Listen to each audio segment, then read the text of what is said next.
you as well to everyone that joined us yesterday for yesterday's stream.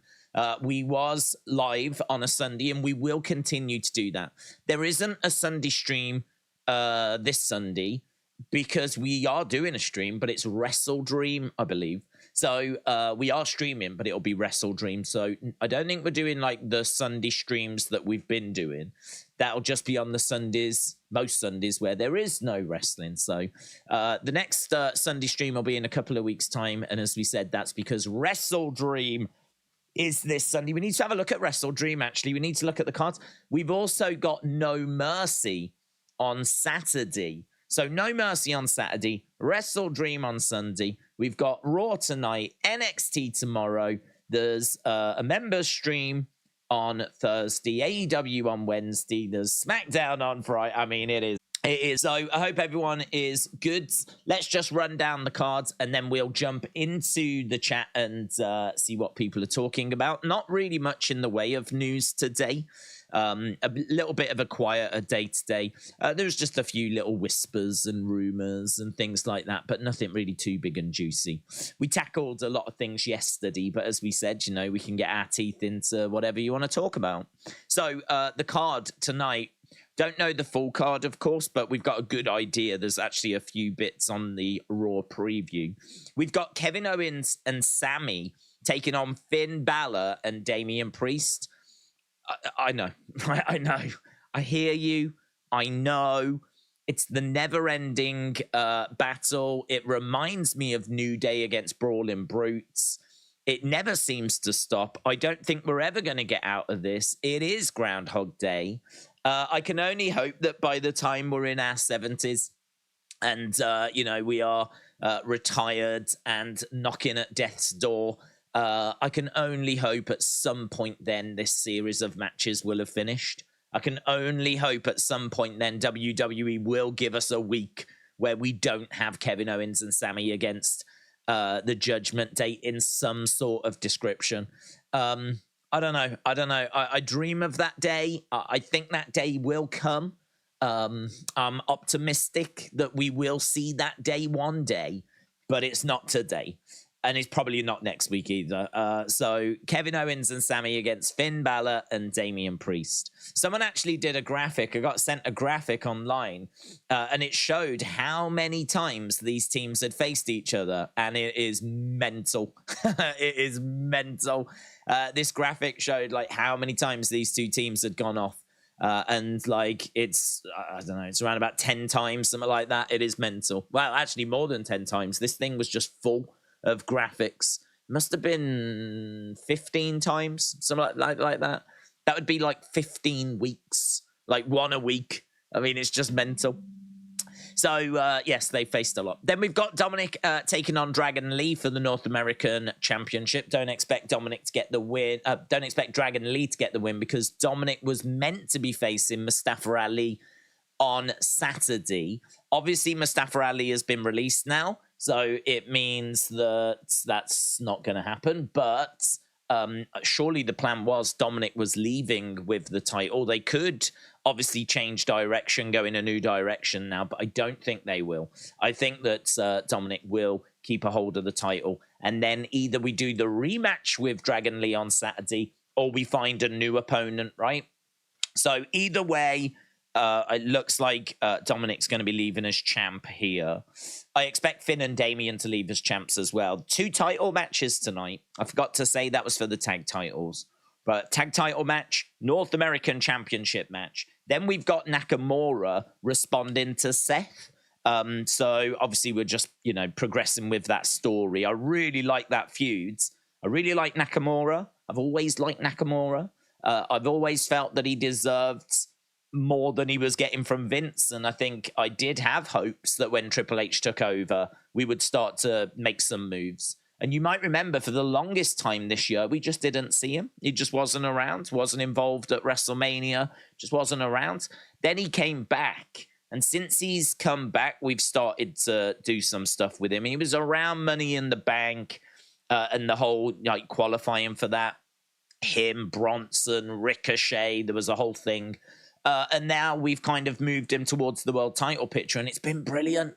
I mean, yeah, all right, there's been some missteps, like Seth challenging him to a rematch on Raw and Nakamura saying, no, I don't want it. We'll do it on my terms, is a bit strange. That is strange.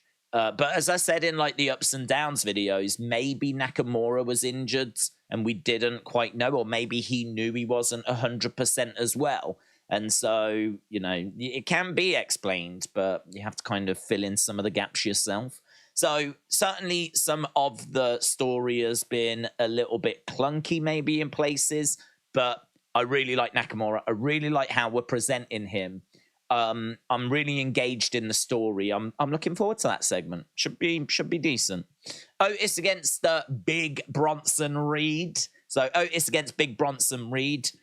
It's going to be what it's going to be. I'm sure it's going to be two big guys colliding into each other, and both have got enough athleticism and skill to ensure that this is not going to be just an awful big man match. There should be enough there for us to get excited about it and for us to see something that makes it worth tuning in for. So Otis against Big Bronson Reed. If you are into the bigger guys, I'm sure you're excited. And then we've got a Cody promo. Don't know what Cody's going to say. Did speculate as to when are we going to actually transfer someone over to SmackDown? Like, because we still need to do that. Like, Jay came over to Raw. Who's going to SmackDown? People think that it's Cody, and it probably is Cody, but when are we doing it?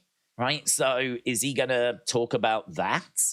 Probably not. I would think it'll be the start of a new feud, to be honest. But if he did come out and say, listen, I've got some news, I've been told that my time on Raw is done or something, like, I'd be cool with that. I mean, it would, you know, anything that we can get our teeth into, anything that's going to be juicy that we can talk about, that's going to set the week up, anything like that. Thank you. Thank you, WW. Thank you. So, yeah, I'm after something. So, couple of title matches, Nakamura segment, Otis against Big Bronson Reed, a Cody segment. I don't know that this is going to improve the recent 1.3s, but if they do want to improve the recent 1.3 ratings, there may be some surprises. We may get someone interrupt Cody that we're not expecting, right? There could be a few SmackDown stars that pop up, maybe some returns. I'm sure we're going to get Naya as well for all you Naya stans out there, all you Naya simps. I'm sure we're going to get Naya as well. So, yeah, there's a bit tonight. I feel like there's a bit that's going on. I feel like there's definitely some stuff to be optimistic about. Let's put it that way. I'm optimistic. Kian, shout out to you. Said, I hope you're well. I've got a theory. Let's go. Obviously, Randy was spotted at the PC. I think I know who is going to be seen as partner at Fastlane. It'll be Randy. It's in his hometown, says Kian. Okay. My only counter to that, Kian, would be we know that it was going to be LA Night. So we know that there isn't a plan for it to be Randy up until last Friday.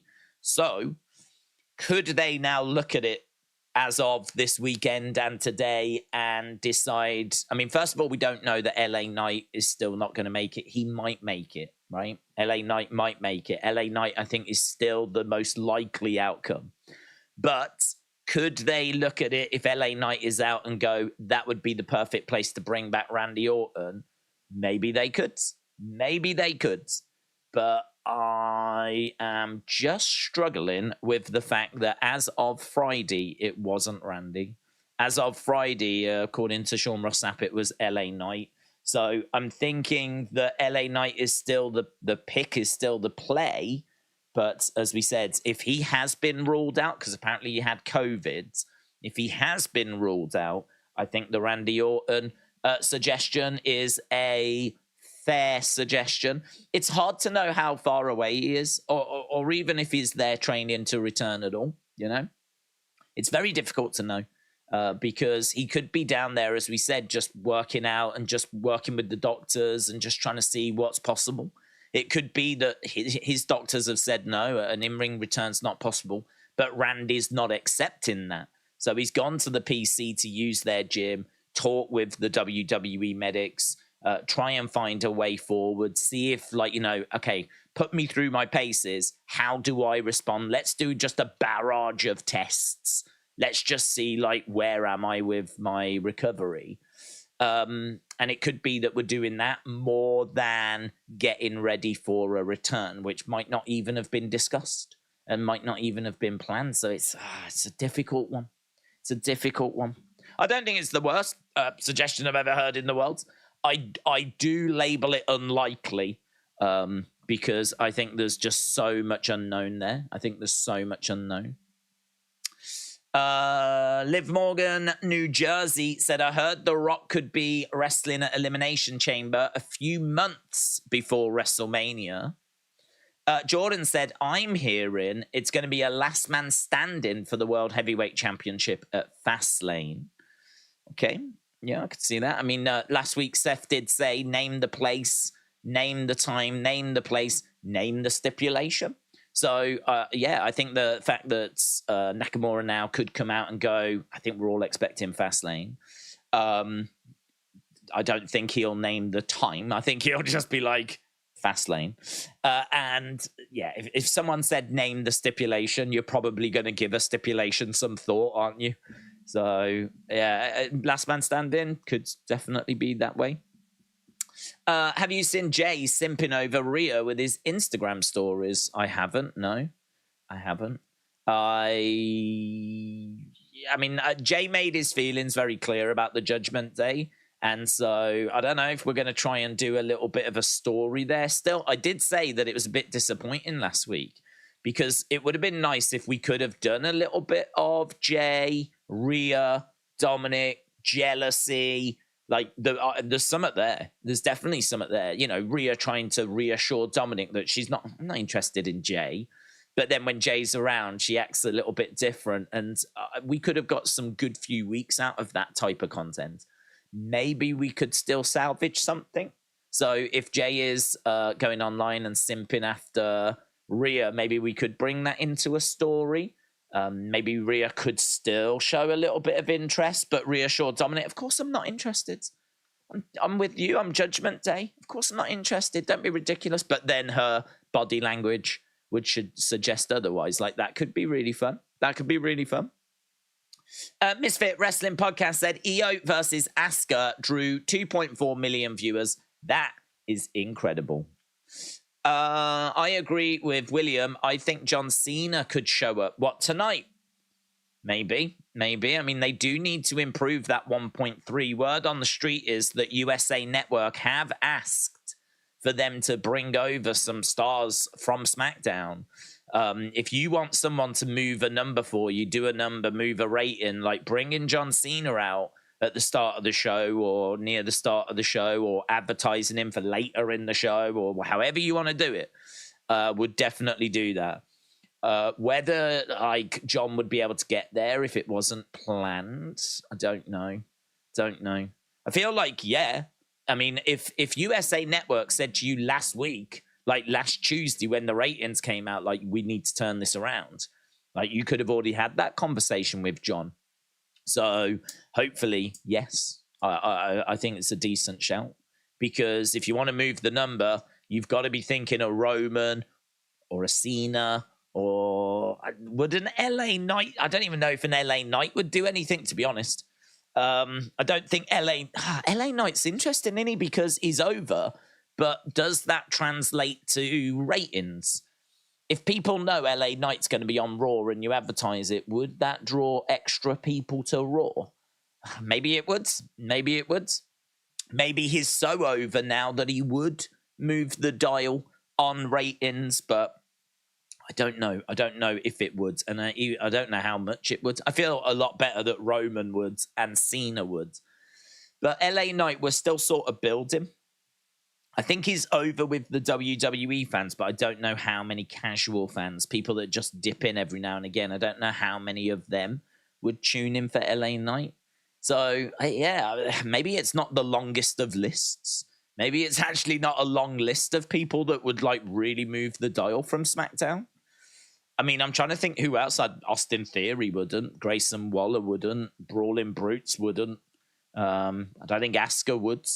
Would Charlotte move the dial? I don't think she would really move the dial. It might flicker. It might have a little bit of a wobble, but I don't think it would do much. If people heard Charlotte was on the show tonight, would extra people tune in? I don't feel like they would. I don't think they would for Bianca. I don't know. Yeah, it's hard, isn't it? Yeah, that's a tricky one. If they do want people from SmackDown, you might be looking at a list of about 2 or 3, like Edge, Cena, Roman, like that kind of level star power. Dinesh said, I'm sorry I missed the stream yesterday. I had to watch my country beat Trinidad's Guyana beat Trinidad last night to win the Cricket CPL T20 final. Many congratulations. After 11 years for the first time. Well, I think that's an acceptable reason, to be honest, but I think it's an acceptable reason to not be here. So many congrats. Triple H needs to up the game on the Raw stories. Stop doing repetitive tag matches. Good shout.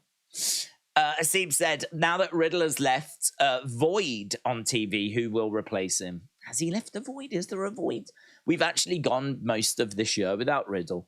I mean, Riddle went into rehab, I think it was like early December. I'm trying to think when Solo attacked him. I'm pretty sure it was like around early December, late November. And then he missed all of like January, February, March, April. When he came back, it must have been like May, June. And since then, like, I don't know, he's been used as like a tag partner. He's been involved with like Kevin and Sami and going up against Judgment Day and a few little bits and bobs. I don't think there's much of a void, to be honest. If you think that we've run the most of this year without him, I don't think Raw's got much of a void to fill. I think it filled it. And I think actually, if anything, we were struggling to find a way of getting him back into the show because we weren't getting him into like really juicy singles feuds. He was just like a tag partner, wasn't he, for Sami, Kevin? Like, Kevin was getting frustrated behind the scenes, and Sami was having to try and calm him down and, you know, stuff along those lines. So, don't think it'll be a problem, but don't think it'll be a problem. Jim said, the stipulation is I win the championship no matter what. Love it. Stipulation should be if I lose, I win. And then you've got 2 people just trying to lose, trying to get disqualified, trying to get pinned, trying to get submitted, just going in and tapping, but the ref's like, he hasn't even got a hold on you, and stuff like that. I'd watch that match. I'd be interested to see. Someone's probably done that match on the Indies. In order to win, you have to lose. That is a stipulation that must have happened somewhere.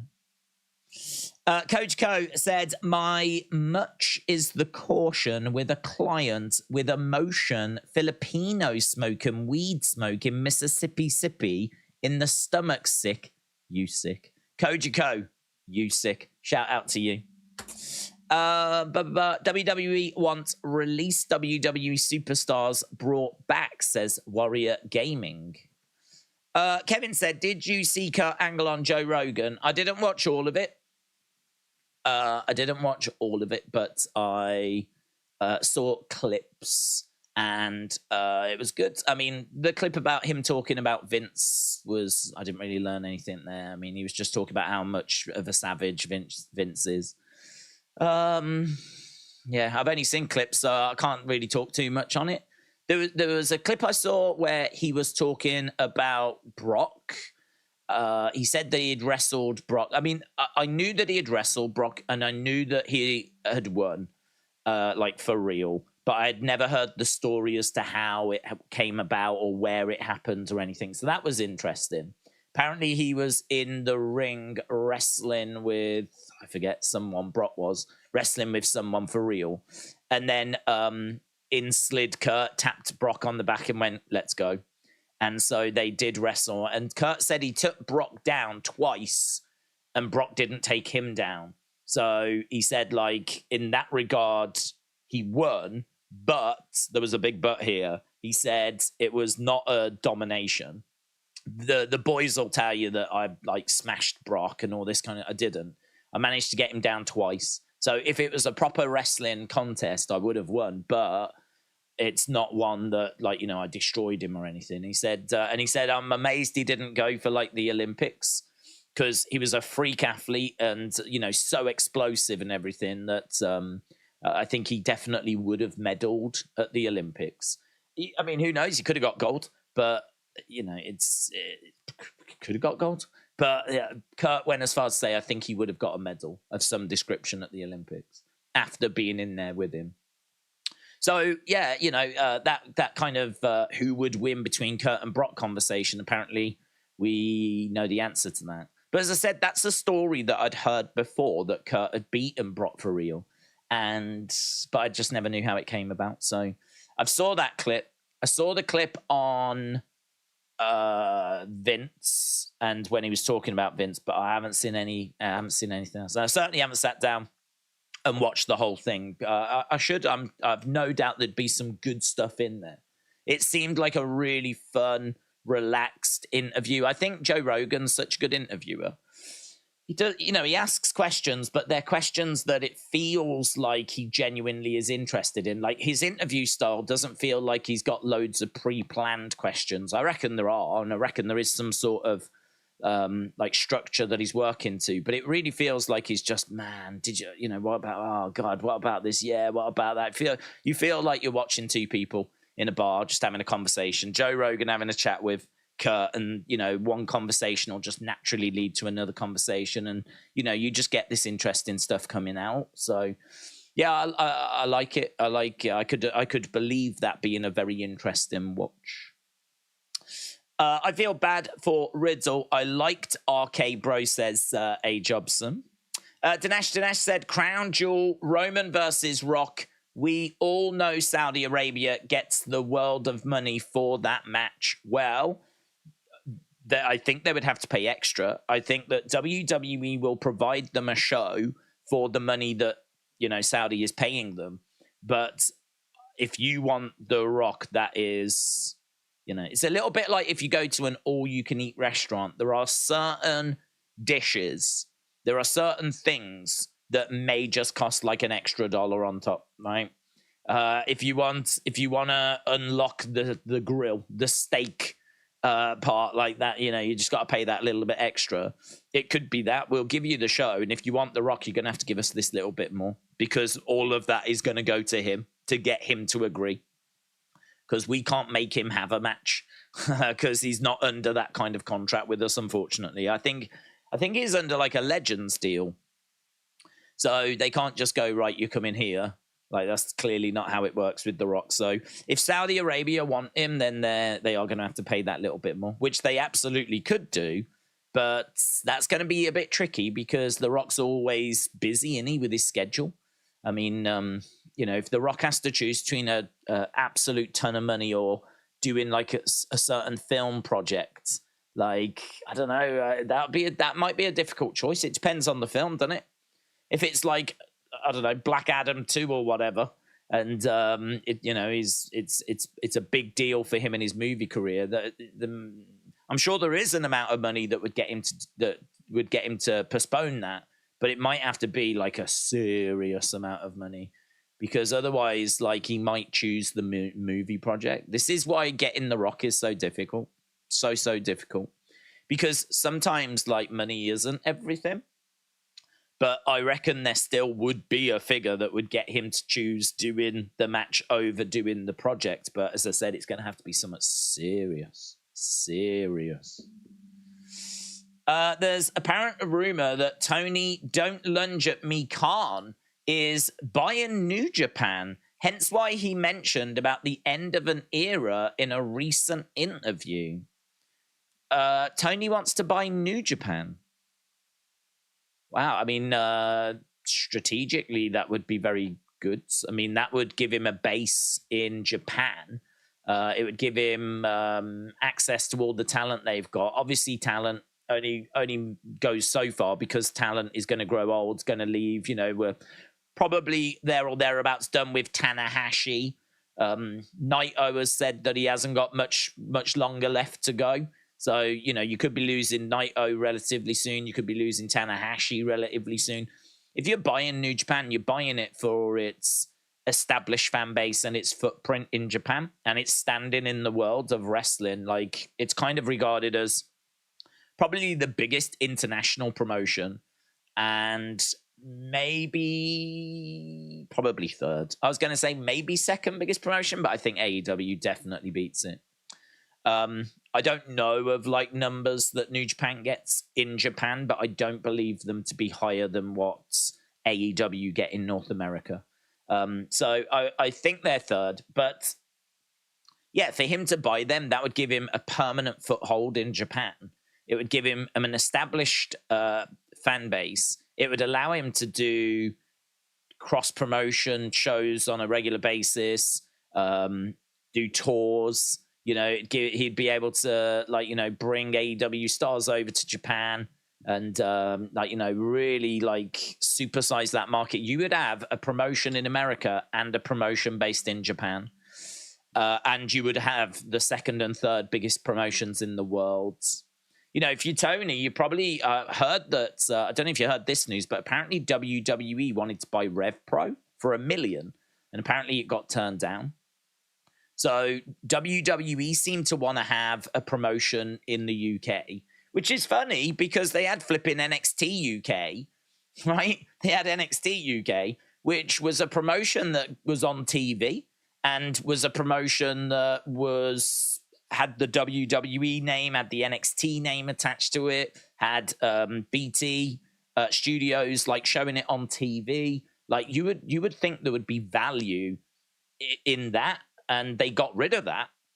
Maybe they want RevPro for the NXT Europe project and they want to try and utilize that somehow. I don't know how. I really don't know how. And certainly if they want RevPro because RevPro's got a relationship with New Japan, and so maybe they could then do, I don't know, like could you do some WWE New Japan type matches through RevPro? Because RevPro's got an established relationship with New Japan. So if WWE bought RevPro, I'm not saying you're going to get Seth Rollins against Zack Sabre Jr., right? I was trying to think then. I was thinking Switchblade. I was like, no, Switchblade's not there anymore. Osprey, I think, was the one I was thinking. So I'm not saying you're going to get those matches, but you might get some a little bit lower down the food chain.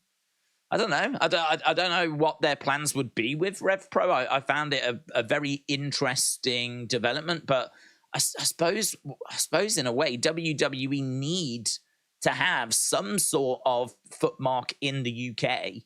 I mean, they do come over and do tours, but it's not the same as like having a permanent presence. So this is why getting rid of NXT UK was pretty mental. Because unless you've got NXT Europe ready to go, like, why get rid of it?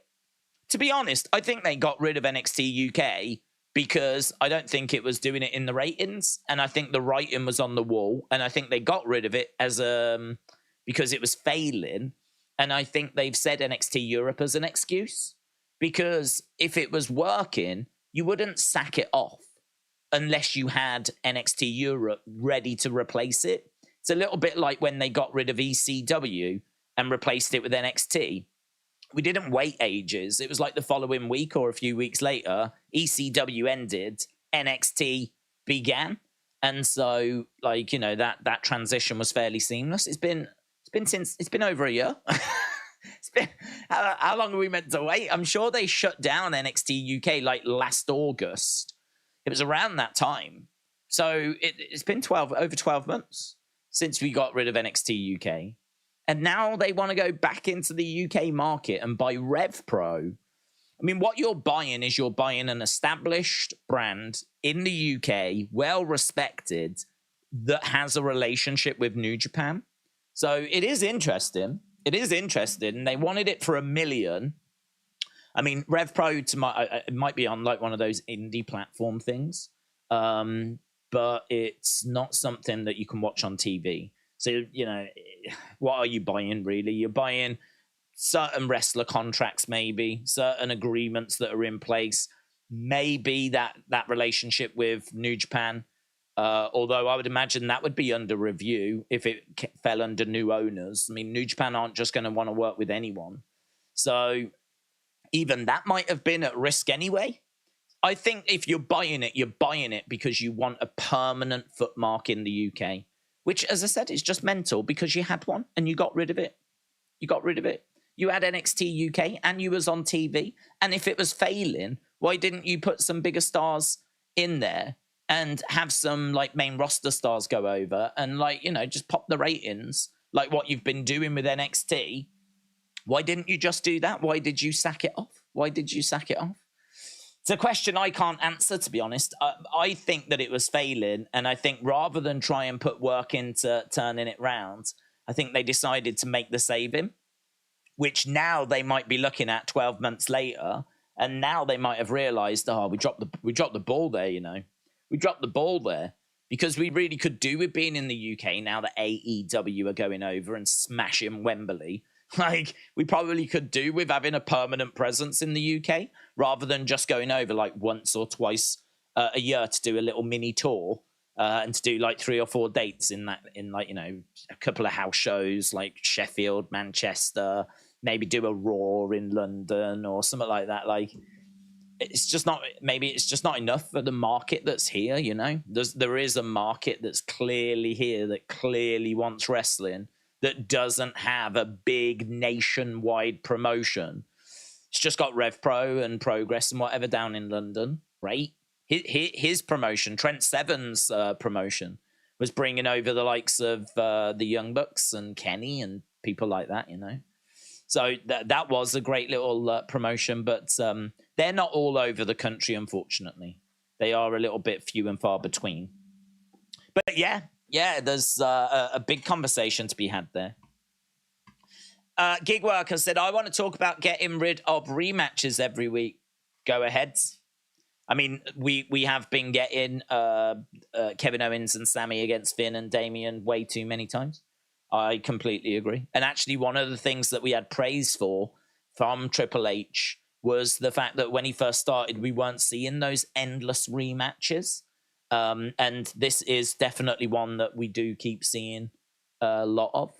I wonder if we were just burning through too much too quick and it was just not going to be sustainable. I don't know. The thing is, right, I think the way to look at it is go at the pace that you need to go at, right? You don't need to go 100 miles an hour because really your fan base, they are pretty dedicated. So you don't need there is a balance. If you want to just go and do different matches every week and burn through and everything, then you can. But the problem you might have there is that if you don't take your time and you don't build things properly, then the matches that you're getting are not going to really mean much. So you sort of need to be building them in the background. And then when you get to them, hopefully they'll mean something. So ideally, you'll be building things in the background that lead to a match. And you'll be doing that all the time, right? Planning it out, couple of weeks build, match, couple of weeks build, match. And doing that and hopefully getting different matchups kind of throughout the year, but matches that still mean something and matter because you've still done the work previous in setting them up, right? That's fine. It's a hard thing to do because you've got injuries, you've got suspensions, you've got drafts that obviously change everything, and superstars moving over, like Jay moving over. You might have a storyline where the Usos split up. Well, any plans you had to use the Usos going forward, now throw them out the window because they're not together anymore, right? You've told a story that split them up, and they're on different brands. So all of a sudden, a tag team that you had is no longer around. As we said, releases is another one, which, you don't have to put up with it often, but, certainly we've been getting them once a year around that kind of post-WrestleMania time for quite a while. So releases, suspensions, injuries, storylines that change dynamics, someone that was a heel becomes a face, and all this kind of stuff. It makes it hard to map things out really far into the future because of all of these things. Like, really, you can only plan out so far into the future. You can't go all the way between now and WrestleMania perfectly because of all those things that we've just said. So I can understand you having some cases, or maybe on a fairly regular basis as well, where you do have to go back to doing a rematch of some description, right? And you do have to kind of fill in a few slots. But there is no excuse for the amount of Kevin Owens and Sami against Judgment Day stuff that we've been seeing. Like, there's no excuse for that. The only thing is that it's done fairly well in the ratings for them. And so they keep going back to it because there seemingly is a demand for it. But, I mean, if you look at the 1.3 ratings that Raw has been getting recently, that would sort of counter that argument. That would sort of suggest that's not true. That would sort of suggest that the ratings haven't been brilliant for those segments. So why are we still going back to them? I mean, again, is it a case that because I've just said, you map all this out, you do your feuds, all that kind of stuff. That's brilliant. But at the end of the day, if you don't have that person, or that person on the show, you have to find a way of shoehorning them in. Like, you can't really afford to be doing many Raws without, Finn Balor, Damian Priest, Judgment Day. I mean, Judgment Day have to be on the show somewhere. And, Sami, Kevin, they're two of the biggest stars we've got. Cody has got to be on the show. Seth has got to be on the show. So the thing is that you need to be telling new, fresh stories. You need to be dealing with injuries. You need to be dealing with suspensions. You can map it all out, right? You're going to have the odd occasion where you're going to do a rematch. I wouldn't blame them for the occasional rematch. I really wouldn't, because of, all the uncertainty and things that could go wrong. We've seen things like travel issues as well. We've seen things like COVID. There was a load of people that seemed to come down with illness as well. There's so much that can disrupt a show and throw a storyline off. There's so much that I don't mind the occasional rematch, the occasional, like, why are we doing this? Like, I get it, it's going to happen. But that amount is mental. But as I said, you will also hit the brick wall of, we've got to get these people onto the show. We've got to find a way of getting Judgment Day onto the show. We've got to find a way of getting Seth onto the show. It's difficult, really difficult, really difficult.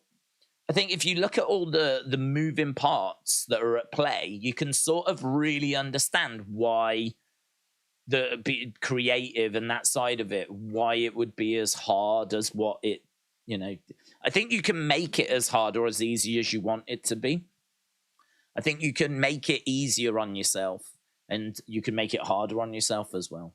But it's something that I do understand is quite tricky. But I have no excuses for the amount of times we've done Kevin and Sami against Judgment Day. I don't have any excuses for that. I can sit here and talk about getting people onto the show. I can sit here and talk about filling spots that have fallen out for suspensions, injuries, whatever it might be. You can go through a whole list of stuff. Still doesn't explain why we've done it as many times as we've done it, and we haven't been able to move on and progress that story, Maybe they want RevPro for the history. Oh, I want to read that. Where's that gone? Daniel said, maybe they want RevPro for the history and the library and to entice Ospreay to come to WWE because he has history there. Maybe. I don't actually know. I mean, maybe there is an interesting library with RevPro. I know certainly they've got a library of a lot of New Japan talent, but if you don't have a relationship with New Japan, like, why would you want to showcase that talent? Why would you want to showcase and show off Ospreay or whatever if you can't get Ospreay? So you're kind of putting the cart before the horse a little bit there. Like, if you had signed Ospreay, then that would make more sense. Then, go and try and get some of the back catalogue. I'm sure you could strike a deal with New Japan, which, you give them a bit of money and they'll allow you to use certain clips. Like, you could do that. I don't know if we've got, I don't know, is there a case that LA Knight and, I don't know, Finn Balor, Sami Zayn, is there a case that, just loads of their superstars right now have competed in RevPro, which would make that library worth owning? Genuinely don't know. I don't know enough about RevPro. I don't keep up with that product. So I'm sure it's a very good library, but I also know that they're going to have a lot of talent that never made it to WWE. So how many people in WWE now competed in RevPro? And why would you want to use that footage? Because to be honest, if the stories you're telling now, you're going to use the footage of now, aren't you? Even if you want to tell a story about El Generico, right? Like, how much footage are you going to get from RevPro? And why would you spend $1 million just to get that footage? I don't know. I don't know. I really like it because buying companies for libraries in a world of content where content is king. Yeah, I get it.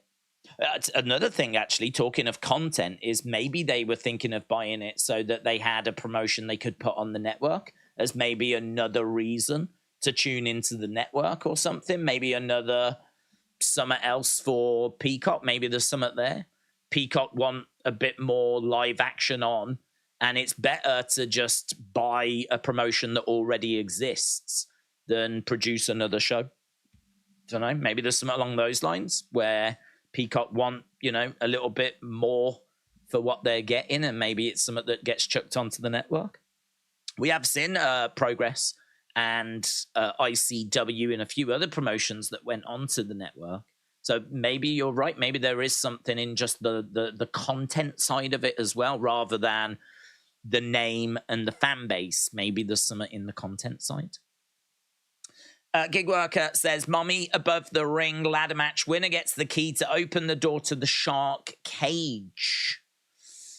Staying on the repeats and rerun matches, they do get boring for a while, says Not JPEG. Wrestling divorces are nothing new. You wonder what WWE wrestler is going to divorce before WrestleMania 40. Breaking news, The Rock will be at Elimination Chamber, says People's Wrestling Channel. People's Wrestling Channel, is that confirmed? Is that like actual breaking news? WWE have confirmed it, or is it still speculation at the moment? 6 hours ago, WrestleMania said The Rock is rumored to be at Elimination Chamber. Adding to the speculation is the fact that WWE was recently sold to Endeavor. There is a strong suggestion the company, which also owns UFC, wants its first WrestleMania to be a showstopper. As a result, there is the talk that The Rock might very well wrestle in Perth at Elimination Chamber on his way to face Roman at WrestleMania. So there is a lot of noise around The Rock next year being at WrestleMania. 3 hours ago, there is talk The Rock might very well be at Elimination Chamber. Still nothing that I'm seeing confirmed at the moment. As soon as we get like that confirmation, then we can make some moves. Probably drop a little video, but I can't see anything on the WWE website. What's Sean saying on it? Sean Ross Sapp. Let's have a little look.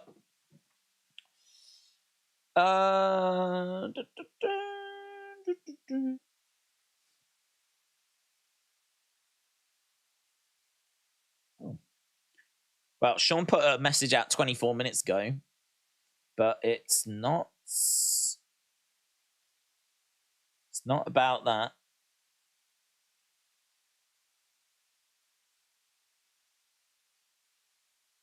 It's about Grand Slam. So there's a little thing that's been put out by Warner Brothers Discovery.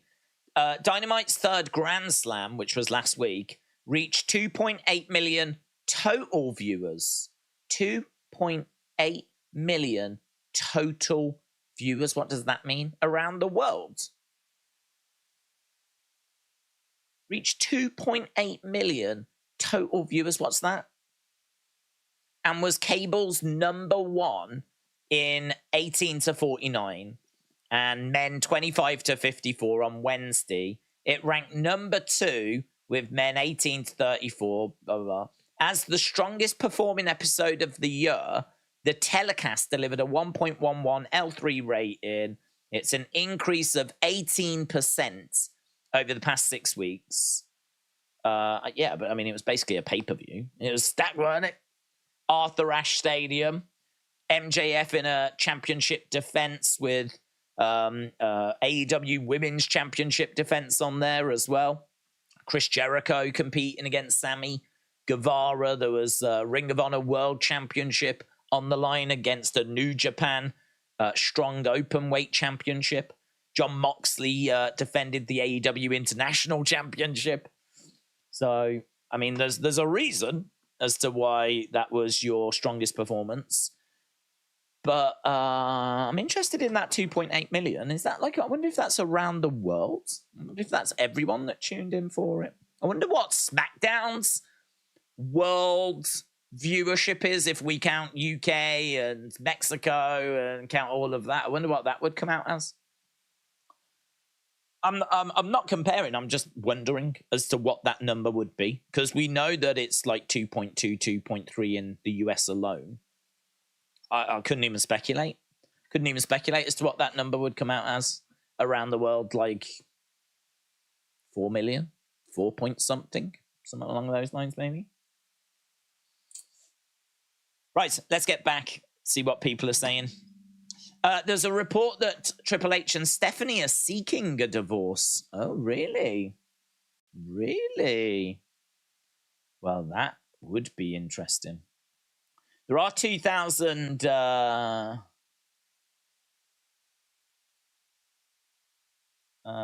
where's that being mentioned?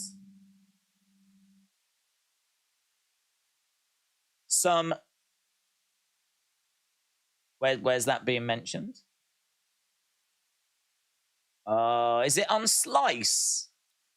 So Slice Wrestling have put it out 2 hours ago. Triple H and Steph separated and considering divorce. Slice Wrestling is a fake news site, which I'll be honest, it's one that's caught me like in the past as well.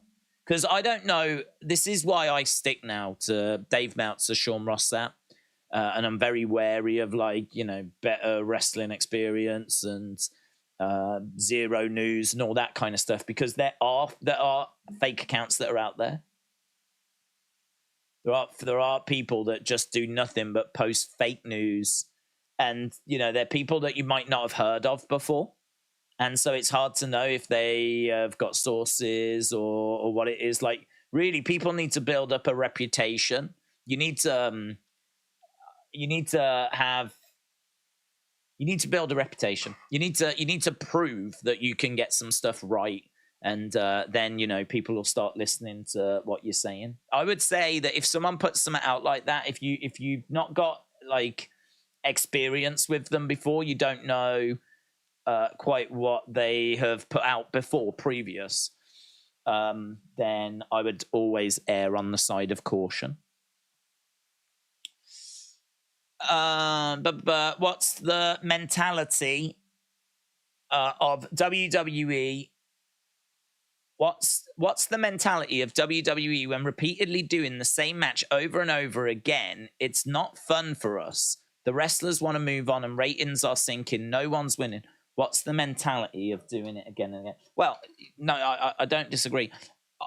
I think there is a reason. I can't give you a reason as to why you would do Kevin, Sami against Judgment Day as many times, right? I can't give you the reason on that.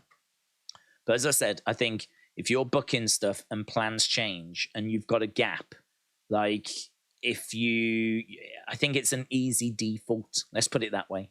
I think it's easy right now to do Kevin and Sami against Judgment Day because they're in a feud. They're probably the top two teams that you've got on Raw.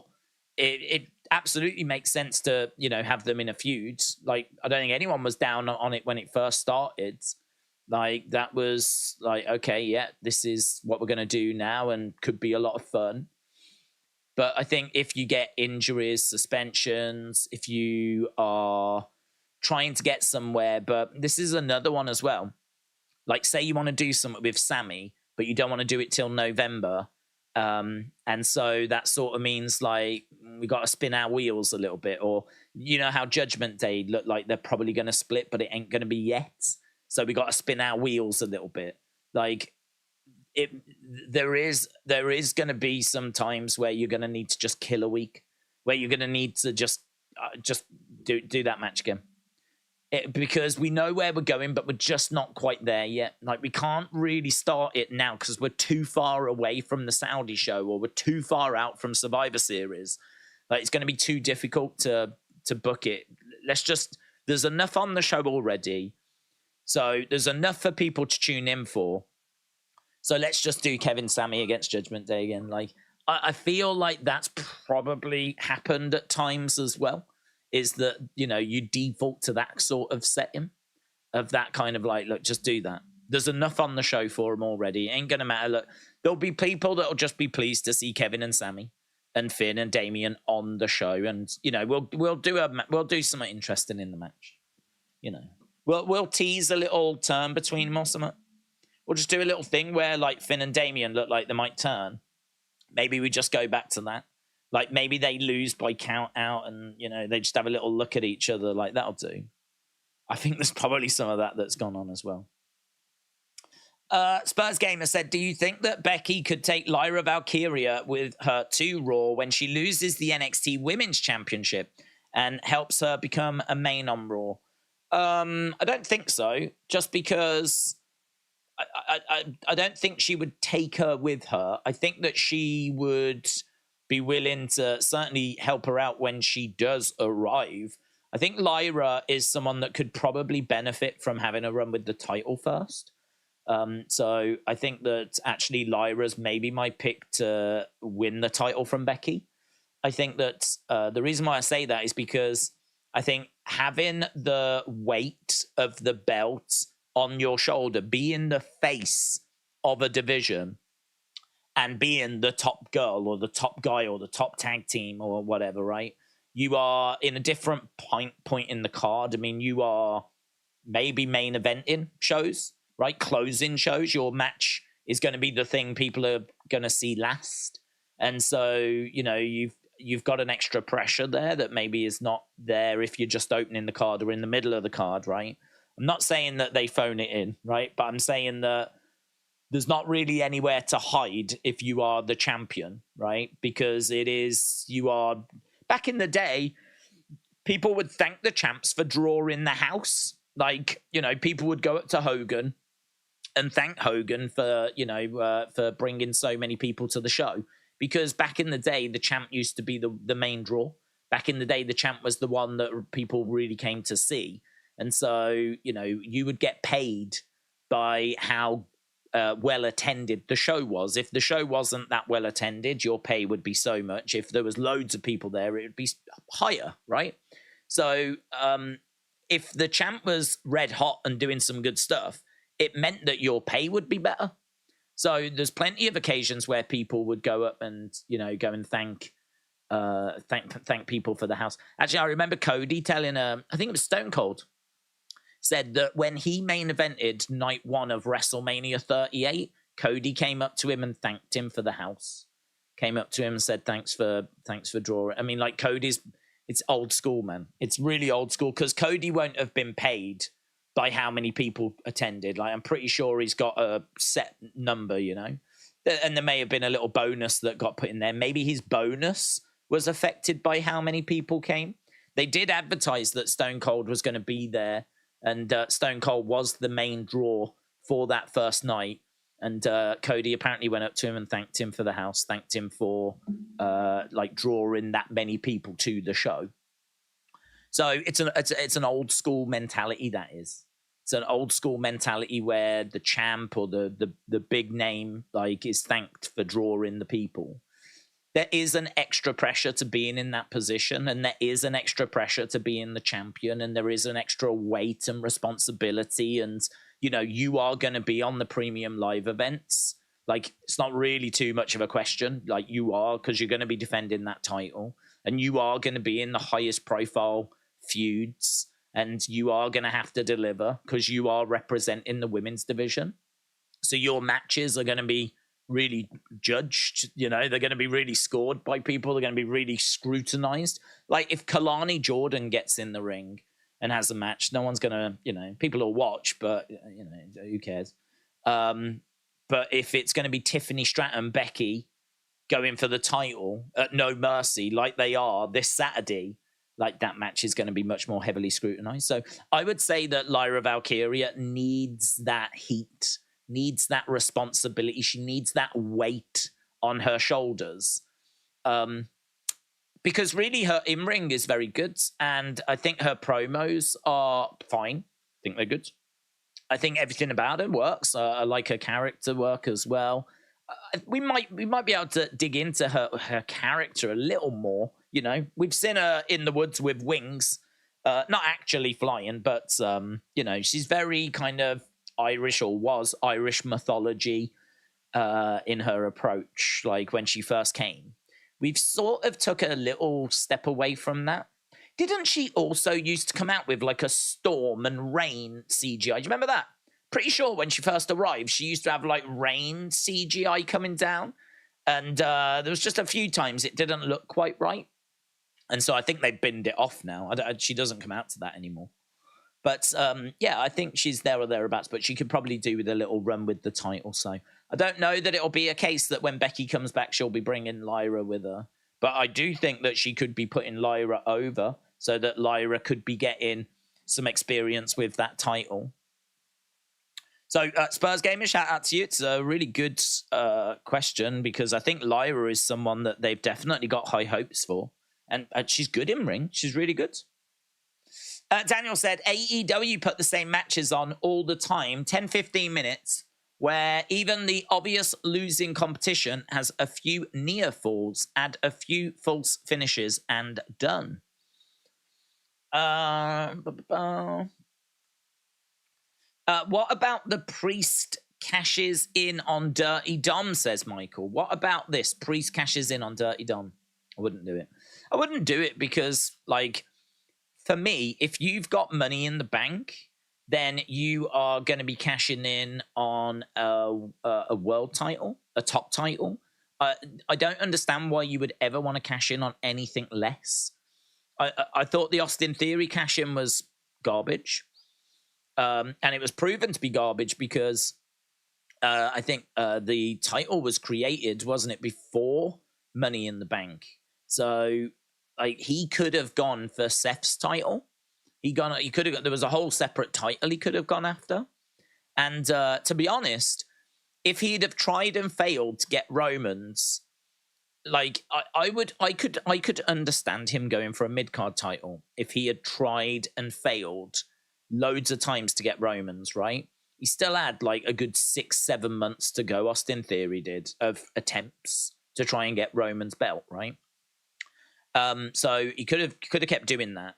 I believe Seth's title is born before Money in the Bank, which means that there was a brand new world title he could have cashed in on had he have just kept that Money in the Bank briefcase. I would be willing to accept him going after a mid-card belt if it was like the last day and there was like he'd tried so many times to get Roman's and it just wasn't happening, and it's like I either use this now or I lose it. I think if you get yourself into that position of I either use this or I lose this, then I can go with you going after a mid-card title. Or I could go with it if you are someone like, say, I don't know, I'm trying to think, Sheamus. Like, Sheamus has said many times he'd like to get his hands on the Intercontinental. And I genuinely think that the Intercontinental title is something Sheamus would like to have. And it's something that he really recognizes as a belt that kind of some of his favorite wrestlers have held. And it's something that really means a lot to him. And so for Sheamus, who's been vocal about that, I could understand him wanting that maybe as much as a world title, but it still wouldn't make loads of sense. Because a world title puts you at the top of the card and is going to get you more money and makes you the guy, makes you like, you know, one of the faces of the company. Mid-card title doesn't necessarily do that. So I just really struggle when they don't go for world titles, but I can think of a few rare exceptions where it would be a bit more palatable. But even in those exceptions, it's still not the priority. The priority for me is go for the world title. Certainly not the mid-card NXT belt. Certainly not the mid-card NXT belt. That doesn't make any sense. I don't know why Damian would be even interested in that when he could go after Roman's belt or Seth's belt. So that's why I personally wouldn't go in that direction. I think that cashing in on world titles is what it was meant for, and it's what it should remain.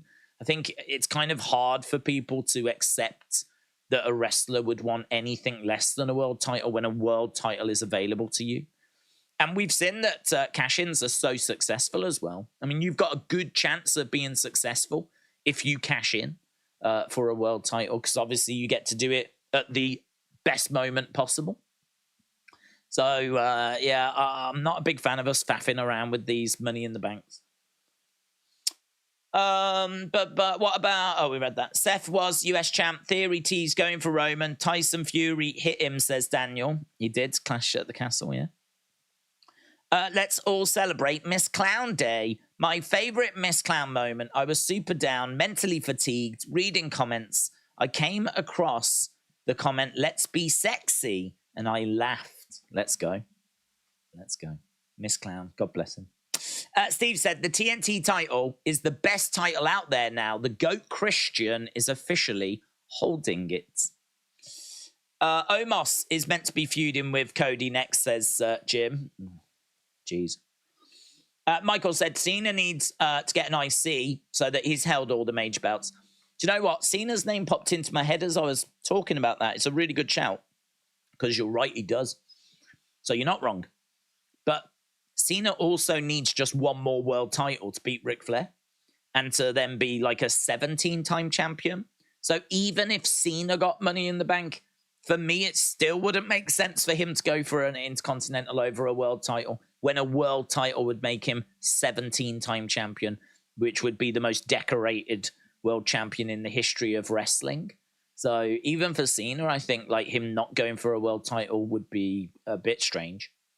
The only thing is, Cena would probably want to do it the right way. But he would want to do it the right way for the IC title. I don't know that he would want to be running down and cashing in and like just stealing it. Like, you know, getting the 17th world title by beating someone that's just had a match, you know. Cena, I could, if he won it, I could see him like cashing in and saying, let's do the match at SummerSlam, let's do the match at WrestleMania, and proposing where to do the actual match and making it as fair as possible. Hustle, loyalty, and respect, all that kind of stuff. There's not one press release from USA regarding NXT's high numbers. USA about to let a 30-year staple on Mondays find a new home, and Fox gave WWE the boots. Well, I mean, I don't know. I don't know what you want me to say. I don't know what you want me to say. Let's try and decode it. So, not one press release from USA regarding NXT's high numbers. Well, I mean, they are in negotiations at the moment to try and keep that brand. Maybe if they knew they were having that brand for the next or for the foreseeable future, maybe then they would be a bit more inclined to put press conferences. I don't know really when a company would put a press release out. I don't know what the standard practice is. Like, when would you do that? I feel like there's been a lot of heat and pressure on AEW and their ratings. Warner Brothers Discovery, I think, know that they've got Dynamite for the foreseeable future. So maybe it's just a different relationship. They're just in a different place with Grand Slam compared to where NXT is with USA, especially when it probably does look likely that it will be leaving USA if the rumors are to be believed. And USA about to let a 30-year staple go. Probably don't want to. But equally, I don't know that they're going to be competitive against all the other people that are out for it. And Fox gave WWE the boots. Again, difficult. Don't know that they gave them the boot. I don't know if they came in with a bid. Maybe. I mean, Big Time would know. I know Big Time's really into like the numbers side of it. So I don't know if Fox actually put in an offer and that offer was just below USA's offer. So I don't know. I don't read any of that as it being a problem. I don't see this as anything bad for WWE. Just because AEW put a statement out for Grand Slam and USA didn't for NXT, that doesn't make me concerned. I mean, there's nothing really to be concerned about. I think that USA are going to lose Raw and lose NXT, and that could be a big factor as to why there's been no statement. And as I said, if you're a network, when would you put a statement out anyway? Like, if it's 20% better, 15% better than usual, 10% better than usual, would you put a statement out? Like, when does it actually trigger that? When does someone decide to do that? It may work very different for Warner Brothers Discovery to USA Network. They might have different expectations, different trigger points as to when they would put a statement out, you know? No, I think WWE are in a great place. Just been bought by Endeavor for an absolute ton of money. They're negotiating new TV deals. They've just got a 40% increase for SmackDown.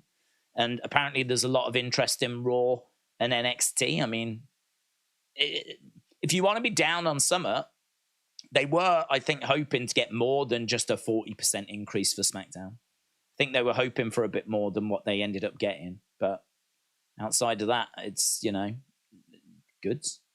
All goods. I think AEW signed a new deal with Warner Brothers recently, if I'm correct, said Spurs Gamer.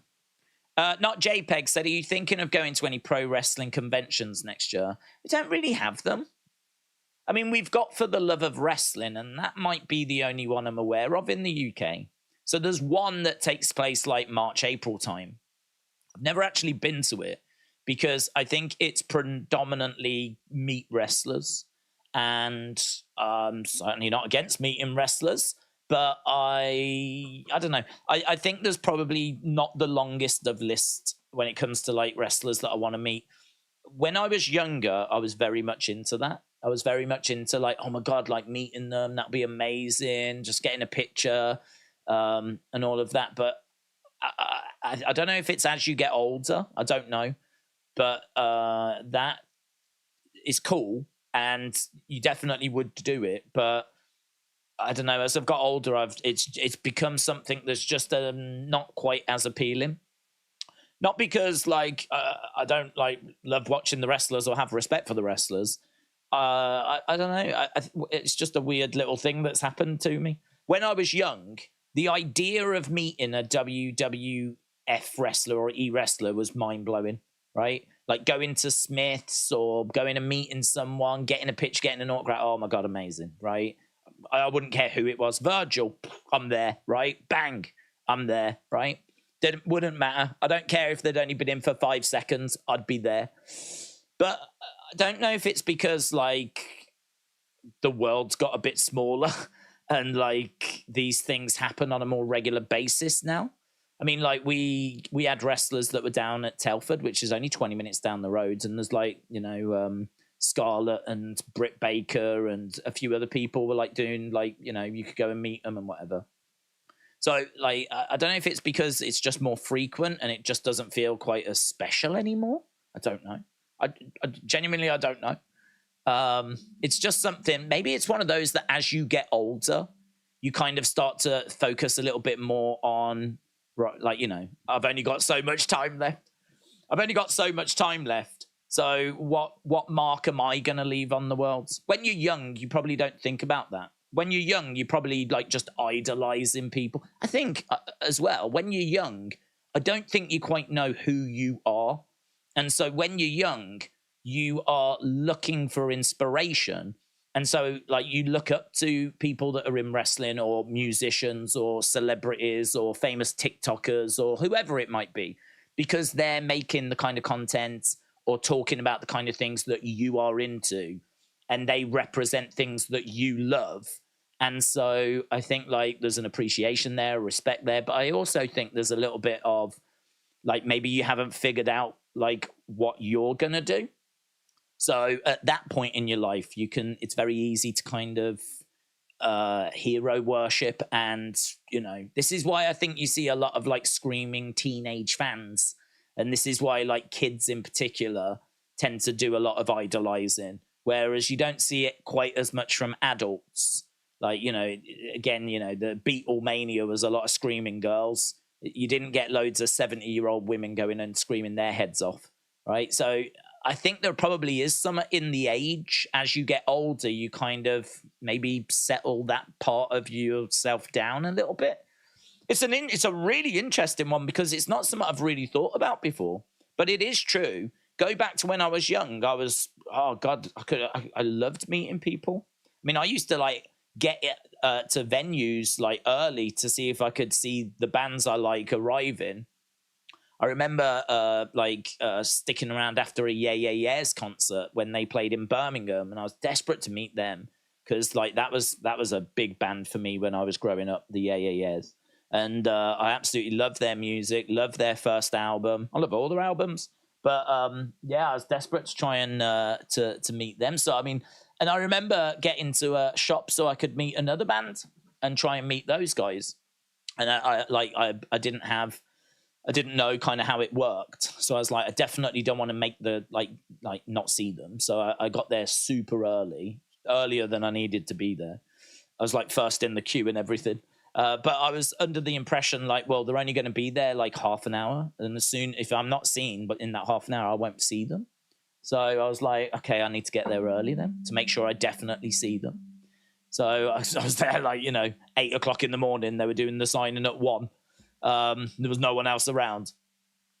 So I botched that. In retrospect, I botched that. I could have arrived a lot later. When I was young, I used to go to like conventions, try and meet people, and as you get older, it's just, I don't know, it's just something about it. Like I respect the wrestlers. If I'm there at the time and there's some wrestlers, I might think of, go over, get a picture. But for the love of wrestling is kind of built on that. And to be perfectly truthful, I just don't find lots of people that I find myself like, I've got to go and meet them. There are some, though. I mean, For the Love of Wrestling had Alondra Blaze, and I was really, really tempted to go and meet Alondra Blaze. She was someone that had an impact on me when I was young because women's wrestling wasn't really a thing. You saw it on TV once in a blue moon. And so Alondra Blaze, every time she was on, it felt different. She always gave her all. She always, you knew you was going to see a good match. It was going to be a good match. And it was different from the guys, And so I've got a real soft spot for Alondra Blaze. It annoys me when Trish talks about, thank you, Trish, making out that, she's the savior of women's wrestling, when you can easily go back a few more years to Alondra Blaze in the mid-90s. And, of course, you can go back to the 80s, where you've got Wendy Richter and Fabulous Moolah. And all of that. And you can go back before that as well. So, women's wrestling has been around, 50s, 60s, 70s. Moolah used to actually train up the women and send them out to the different territories. And she ran a lot of the women's wrestling in a lot of the key territories during, those kind of 60s, 70s periods. So, women's wrestling's been around, before Trish was born. So, I had a soft spot to Alondra Blaze was one I was like, man, I'd love to go and just meet Alondra Blaze. I'd love to meet Bull Nakano as well for a similar reason. Love Bull Nakano. But then, I don't know, then it starts to get who would you really like to meet? Who would you really get on a train and go to that convention to meet? Put it in the chat. It's a really good one. I mean, who would you go? Yeah, I'm off. I'm going to go. I'm going to go and meet that person. The other thing you have to weigh up as well is that you could say Undertaker, because of course, who wouldn't like to meet Undertaker? But you're paying for that. I mean, that is hundreds of pounds to meet the Undertaker, which you could argue is worth it. And you could argue you pay for what you get, You want to meet one of the greatest of all time, you're going to pay for it. And it's going to cost you a good few £100, but you'll get a picture with him, and it'll be a moment that you'll treasure for the rest of your life. Is that worth a few £100? Probably it is. For that memory, for that moment, probably it is. So, like, Undertaker is one that I would definitely be interested in doing, but I know that I've had the opportunity because he's been over with his Dead Man show, but equally, I know the cost of those tickets are not cheap if you want to do the meet and greet stuff, you know? So you have to kind of weigh that up as well. You know, you have to weigh that up, like the cost of what it would be to meet these people as well. So, yeah, that's a really good one because, honestly, you'll struggle to find people that appreciate wrestlers more than I do. You know, this is a big reason why the celebrity stuff really bugs me, because I think that the wrestlers should be treated as like superheroes. I grew up with that, where wrestlers were idolized, you know, by celebrities and everyone. Everyone looked up to Hulk Hogan. Everyone looked up to the wrestlers that got into the ring. And so, you know, Muhammad Ali at WrestleMania 1 was a ringside referee. You know, Cyndi Lauper wasn't in the ring wrestling Fabulous Moolah. She was the manager of Wendy Richter. And Wendy Richter was the fighter. Cyndi Lauper, who was the Lady Gaga of her day, was the manager. And so, you know, there's a lot of celebrities around that kind of rock and wrestling period that are there. As yeah, Ozzy Osbourne at WrestleMania 2, he didn't flip and get in the ring with King Kong Bundy or whatever. He just brought down the British Bulldogs, acted as like a bit of a manager, kind of valet type person. He was like a cheerleader, if you will, on the outside. He accompanied them down to the ring. And for me, like this, all of that, their star power, seeing people of that magnitude looking up to the wrestlers, idolizing the wrestlers, it's a good look for wrestling. It's a good look. Did you know Muhammad Ali actually got picked up by Gorilla Monsoon, and Monsoon spun him round in an airplane spin and dumped him down on the ground? Ali didn't get in there and start, like, you know, smashing Gorilla Monsoon around. Monsoon picked up Ali and actually does an airplane spin with him. You can see it on YouTube. Think about that for wrestling. Think about the impression that gives about, like, there's a wrestler here, Gorilla Monsoon, that can pick up and dump Muhammad Ali down. Think of Ali's star power. Think of the message that goes around and the message that sends. Love it.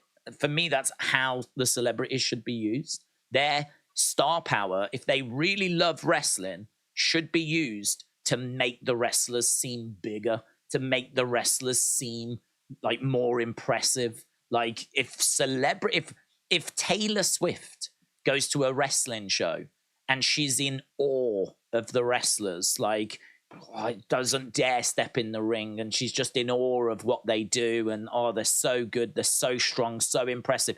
If you've got Taylor Swift saying that, what kind of message does that send to her fans? That she is idolizing the wrestlers. Like, it's a great message. It's a great optic. It's brilliant for wrestling.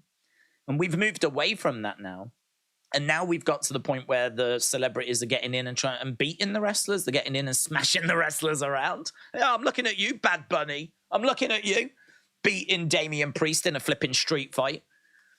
So I think that, you know, everyone knows I'm not a fan of where we are with using celebrities in wrestling. So, and the reason for it is because I think the wrestlers should be respected more. So it's a brilliant question about, would you go to a convention? Would you meet some wrestlers? Because I feel like I've kind of not grown out of that, but like I don't feel that urge as much anymore. I don't know why, and I don't know why. But there would be some. There would definitely be some that I'd love to go and meet. I'd love to meet Shawn. I think Shawn Michaels would be one that I'd love to meet. Shawn would be one that would be like, man, you know, Shawn would be one. I don't know how much meeting Shawn would cost, but meeting Shawn, I think, would be really special. And Vince. I mean, that's a problem in 2023, isn't it? That's a big problem, because of the allegations and everything that's gone down. But how could you turn down the opportunity? If they did it for, say, WrestleMania 40, they had a 2-hour slot where for $500 you could buy a ticket and meet Vince McMahon and get your picture taken with Vince. I mean, they would rake it in. They would that would be sold out. I've no doubt about that. No doubt about that. when would you get an opportunity to get a picture with Vince McMahon, the guy that is responsible for all of this? You know, hard though that in 2023 with all the allegations and everything as to whether you would, I don't know. Hard that one, innit? Vince was on my list. I would love to have met him, but now I don't know. I really don't know now. I really don't know on that one. Shawn though, definitely. An Undertaker, yeah, but for the right price. I don't know how much you'd pay for Undertaker. It's good. That was a good one. I really enjoyed that one. Wrestle with Andy said Steve Austin or Hulk Hogan would be two larger than life people to meet in wrestling. Hogan's a Vince, isn't he? I mean, I'm going to Florida next year, and Hogan does go to his beat shop to do meet and greets. And like meeting Hogan because of it being Hogan is something that I would do, but I just don't know. I mean, like, you can't get away from what he said. I know he apologized, and I know not everyone's accepted the apology, but he's apologized. He said he wasn't in a great place at the time. You know, excuses, whatever. I don't know. Some of these wrestlers make it really hard to root for them, don't they? They make it hard to root for them. I would like to meet Naya, says Trini. Because Sean said if Gunther was in the new generation era, the matches with Shawn and Brett and Undertaker and Razor would have been match of the year contenders. Stone Cold, I think, would be good. Yeah, Stone Cold would be good. Stone Cold would be good. I must admit, though, I mean, you probably don't hear me talk of Stone Cold too much. And the reason is because I rate him and I respect what he did, but he's not someone that I'm personally, like, crazy about. I don't have anything against him, but compared to a Macho Man or an Ultimate Warrior or even Hulk Hogan, Hogan is clear of Stone Cold for me. But like the Attitude Era was an era that I watched and I certainly got enjoyment out of it, but it's not an era that I really ever go back to. There's so much love for the Attitude Era, but I will take Golden Era like every day of the week over the Attitude Era. Every day of the week. I enjoy the Golden Era so much. I enjoyed like Warrior and Macho and the last stages of Bruno, Hulkamania, you know, like the birth of WrestleMania as well. WrestleMania coming into life, the Rock and Wrestling Connection, Wendy Richter, like all of that stuff. I enjoy that so much more than I do like the Attitude Era. I find the Attitude Era can definitely take things too far sometimes. And I think that's like the bra and panty stuff and puppies and all that. I know people love it and I know people want it to come back, but I don't know. There's something about nostalgia. I think sometimes the Attitude Era can seem a bit better than it actually was. Well, certainly for me, I mean, I enjoyed it. I've always enjoyed WWE, you know. I enjoy WWE now. I even got, you know, some stuff out of the pandemic during Performance Center and everything when there was no crowds. I mean, I hate that era. You know, that's another era I'm not interested in going back to, but we watched it and we got some stuff from it. You know, I certainly don't remember tuning in every week thinking, oh my God, don't want to be doing this, you know. Definitely got something from it. But yeah, I'm a Golden Era guy. I'm not going to apologize for that. I'm a Golden Era guy. Got to have them, ain't you? We can't all like the same thing. We can't all be just waving the flag for the Attitude Era. Although I'll tell you what, I am disappointed. They've made loads on the Attitude Era. They ain't done much on the Golden Era. They did a Wrestling Stars of the 80s DVD, which was good. But if you think of like the documentaries that have come out about the Attitude Era, you think of all the stuff that's been spoken about the Attitude Era. I wish they'd do something like that on the kind of, you know, Vince buying the company in what, 82, 83? I would love a documentary that looks at Vince buying the company from in 82, 83, going all the way up to like, I don't know, start of Raw, 93, that 10-year period. 83 to 93. Oh my God. Jake the Snake Roberts. Hey, big boss man. Oh, let's go. Let's go. Actually, Bossman's a really good shout. If you look at Bossman when he was in the blue compared to when he was like in the black, if you compare Golden Era to Attitude Era, I'm taking Golden Era Bossman every day of the week, man. Every day of the week, I'm taking Golden Era Bossman. That's going to be my main argument now. If anyone wants to tell me that Attitude Era is better than Golden Era, I'll just say 3 words: Big Boss Man. And it might even be 2 words, because boss man might be 1 word. I can't remember. Aaron, shout out to you. Appreciate the spot. I do need to get to these super chats. Aaron, appreciate it, man. I hope you're well. Aaron said, Omos versus Cody is a possibility. How will Cody beat him? It's a good question. It's a very good question. How the flip is Cody going to get the job done? Yeah, I am very much not interested in seeing that. Omos seems to be someone that we bring in that is just an obstacle for people if we haven't really got anything else for them to do. So, like Braun, we brought Braun back. We didn't really know what to do. We put him in there with Omos. Brock, didn't really know what to do. Put him in there with Omos. Cody, don't really know what to do. Put him in there with Omos. But Omos loses all of these. He loses them all. So it's not the most interesting or engaging of feuds, is it? Unfortunately. So I'm sure Cody will have to dig deep, and I'm sure Omos will do some terrible things, and I'm sure Cody will come through. George said, I want Bailey's lemon pound cake. She's my mummy. You want your mommy's lemon pound cake? Is that what you're saying? You want your mommy's lemon pound cake? You've come on the internet, George, to say basically that you want to enjoy your mommy's lemon pound cake. I want you to think about that. I want you to think about that, and I want you to be ashamed. Miss Clown One says, met many. I've met Sting and Scott Hall, and they all meant a lot to me. Yeah, I've met Honky Tonk Man. I've met Demolition. I think, and I love meeting them. But again, you know, I love meeting them. They're Golden Era, aren't they? They're Golden Era. Without even thinking about it, they're flipping Golden Era. Didn't really ever think about it. But, you know, I saw that they were there, and I was like, yeah, I want to meet them. And I've met them, and, you know, it was great. I know that Honky Tonk's got a bit of a reputation, but to be honest, I didn't really stick around too long. So it was all fine. I think had I have engaged in a conversation, he'd been like cutting me short. Maybe I would have maybe not enjoyed it as much. But yeah, Honky Tonk and Demolition, they were cool. I met William Regal. He was really cool as well. And I did stick around after.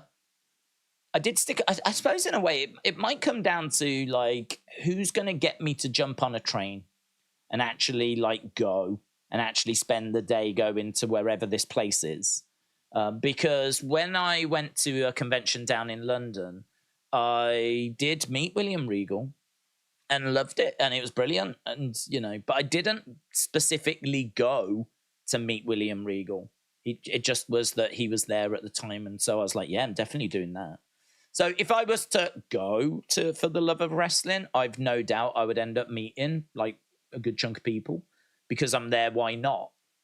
But who's going to actually get me to go? Who's going to actually get me to go?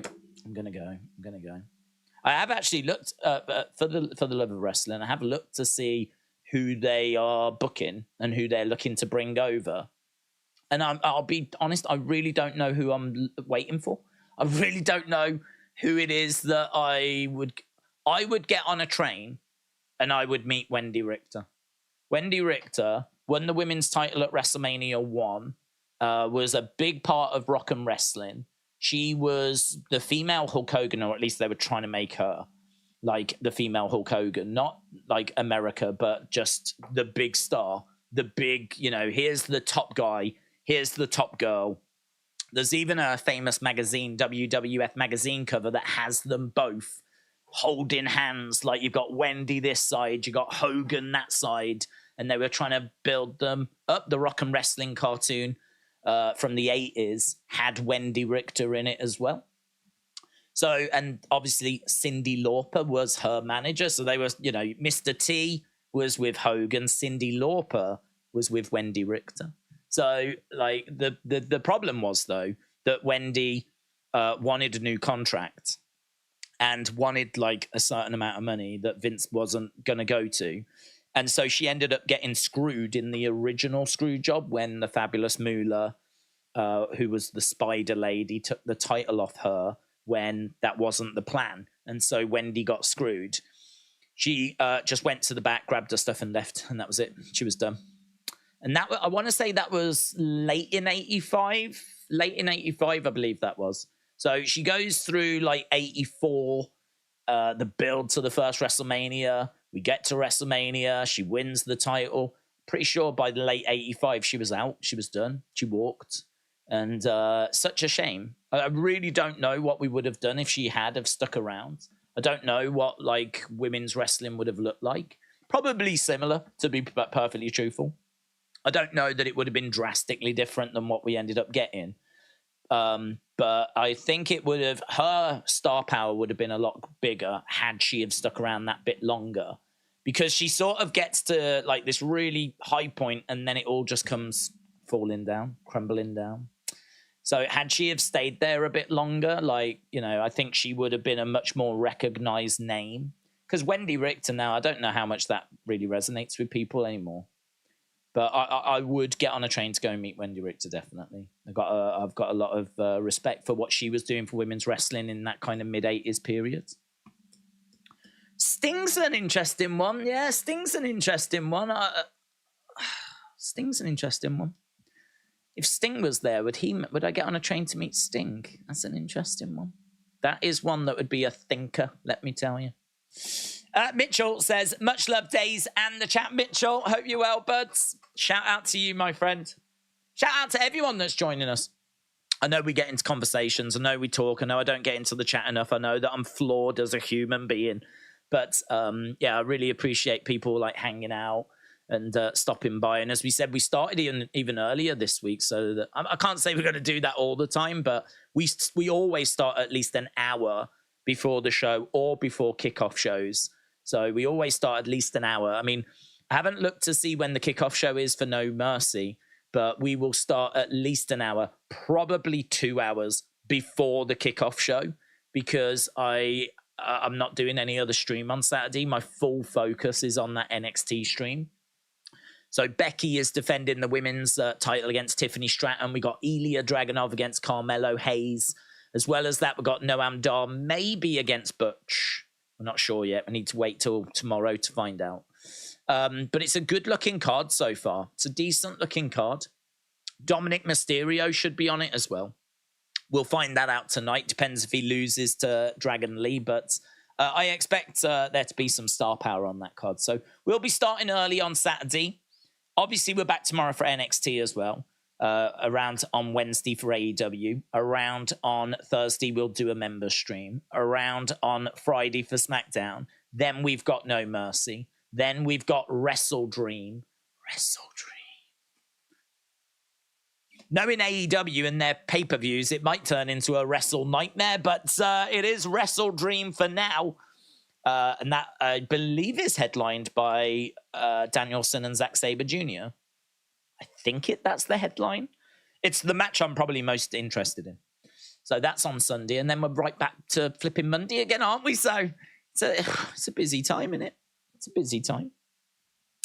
PJ93, shout out to you, my friends, says, Days, I watched WWE as a kid. Let's go. And only recently got involved watching again. Let's go. Welcome back. I'm just wondering why they do so many distractions in matches. Yeah. So this is a frustration, to be honest, because I think that wrestlers can take clean losses a lot more than what we actually give them. WWE, though, has been built for the longest of times, has been built on trying to protect talent, right? It's back in the day, what you would have done is you would have had a jobber and you would have had a star. And so the star would destroy the jobber, the star would win, and you build up your stars, and then at the pay-per-view, you collide them against each other. Or at a house show, you collide them against each other. Now, at a house show, back in the day, no one's going to see that other than the people in the room. So people can lose at house shows, and the only people that are going to see it are the 5,000 people that are in the room, right? So it doesn't hurt anyone's star power. It doesn't hurt their brand, right? It doesn't hurt the wrestler. Because if you lose in front of 5,000 people on a Friday night in flipping Ohio, right, it ain't going to really affect that much. And then the next night, another 5,000 people in New York, whatever, right? Not the same as losing in front of 2 million viewers on TV, right? So back in the day, you'd have people going against jobbers. They'd get wins. They'd get momentum. They'd lose on house shows. Sometimes you would get, like, you know, your people you're not bothered about, your berserkers, right? People like that, your skinners, right? People that are in that kind of low card position. The kind of position that, like, Akira Tozawa finds himself in, or Elias found himself in, or Dana Brooke found herself in, right? You know, that kind of people that we ain't really doing much with, they will take losses as well, right? But big names against big names, like, that is something where you would want to try and protect both people. So the thing is, on TV, you need big matches to get people to want to tune in. You need to do AJ Styles versus Finn Balor.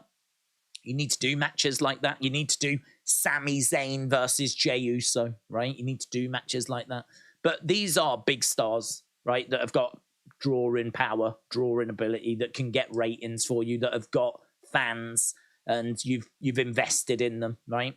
So the reason why you do a lot of distractions is because that then means that someone can lose, but there's a reason in there.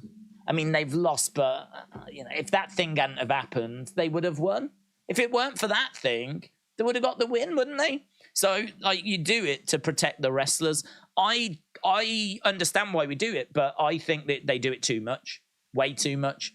I think that you can afford to take losses as a wrestler as long as you can bounce back after it, you know? So I think it's fine for you to lose, because then you might go on a 3, 4, 5 fight win streak, which you can then shout about that. Like, if you say Finn Balor loses to AJ and AJ then goes on to be #1 contender, if Finn then wins his next 5 matches, commentators can talk about how Finn's really found his groove again, really got momentum again. And Finn can say, look, it was a bad day at the office when I lost to AJ.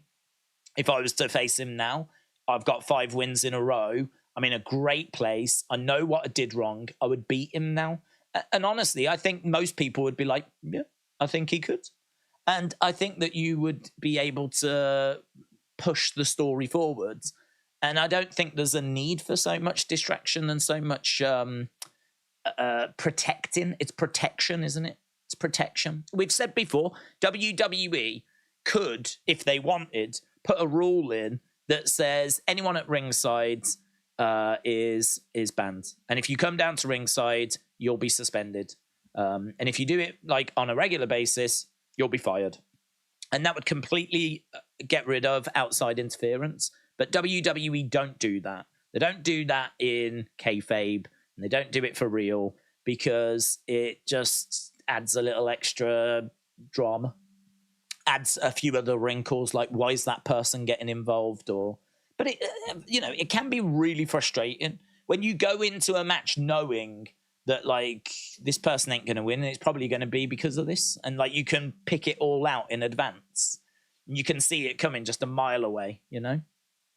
I mean, like, I feel like Sami and Kevin against Finn and Damian, I don't think Sami and Kevin are winning the titles. They lost the titles to Judgment Day. Finn and Damian are, I'm sure, going to retain, but I can't imagine that's going to be a clean retention, because Kevin and Sami are big stars. So we can't really afford to have them losing clean, unless you want to tell a story where, say, Kevin is starting to let Sami down, or Sami is starting to let Kevin down. And so you want to tell a bit of a story there. Otherwise, you're probably going to have Dominik Mysterio get involved. You're probably going to have Rhea Ripley get involved. You're probably going to have the illegal man say Damian's in the ring, maybe Finn comes in and gets involved. Like, I feel quite comfortable that Judgment Day will retain against Kevin and Sami. I'd feel quite comfortable that it won't be clean. So it is frustrating. You can see these things coming, like, you know, a good distance away, because we do it so much. But that's the reason why. It's about protection. It's about sometimes furthering stories. Sometimes you can get someone interfering that maybe you didn't expect would interfere. You know, I remember Ric Flair, for example, cost Charlotte, and didn't see that coming. He cost Charlotte against Lacey, and then all of a sudden Ric Flair was aligned with Lacey instead. I'd actually say that's maybe a better example of like interference, because you never saw that coming. If Ric Flair was going to interfere, you would think that he would be helping Charlotte, but he didn't.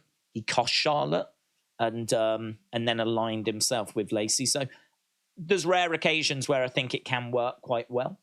There are rare occasions where, and I will say this as well, last week where Judgment Day came down and they were distracting Jay stood up to them, right? He stood up to them. They didn't quite cost him the win, but they did cost him the win because whilst he was distracted, Claymore from Drew. But that's quite interesting because Drew is sort of a face that's turning into a heel. So he could have allowed Jay some time to kind of get his head back into the match, but he didn't. And he Claymored him and then didn't go back and help him. So that actually plays into Drew's heel turn. And so that's, I would argue that's quite an interesting distraction. It's not one that is textbook. A textbook distraction is where like someone pops up, you're distracted, and then you get rolled up, right, and beat them. This one is a bit more interesting because the person that's beating him is a face who you probably would expect to stand by Jay's side, who you would expect to maybe not take advantage, but he did take advantage, and it plays into his heel turn. And actually, Drew is on Miz TV tonight. That's one I didn't mention. Drew's on Miz TV tonight, so we should get some answers from Drew as to where his head's at and what he's thinking and where he is with his heel turn. So, but yeah, PJ, welcome back. I think it's always exciting when people were into wrestling when they were young and they go away and then they come back again, because I think if you come back, you can be a little bit lost as to like what's going on with the stories and all that kind of stuff. But I also think like that's just really great for wrestling, that wrestling still has that ability to bring adults back even if they have stepped away. Because if you're a kid, you know, I can understand why kids are into it. But I think to get an adult to come back is a real achievement. That would suggest the product is in a good place. And I think the Bloodline stuff has really done that as well. I think the Bloodline has really appealed to people that maybe were lapsed fans, and that has shown in the ratings. The ratings have been really good.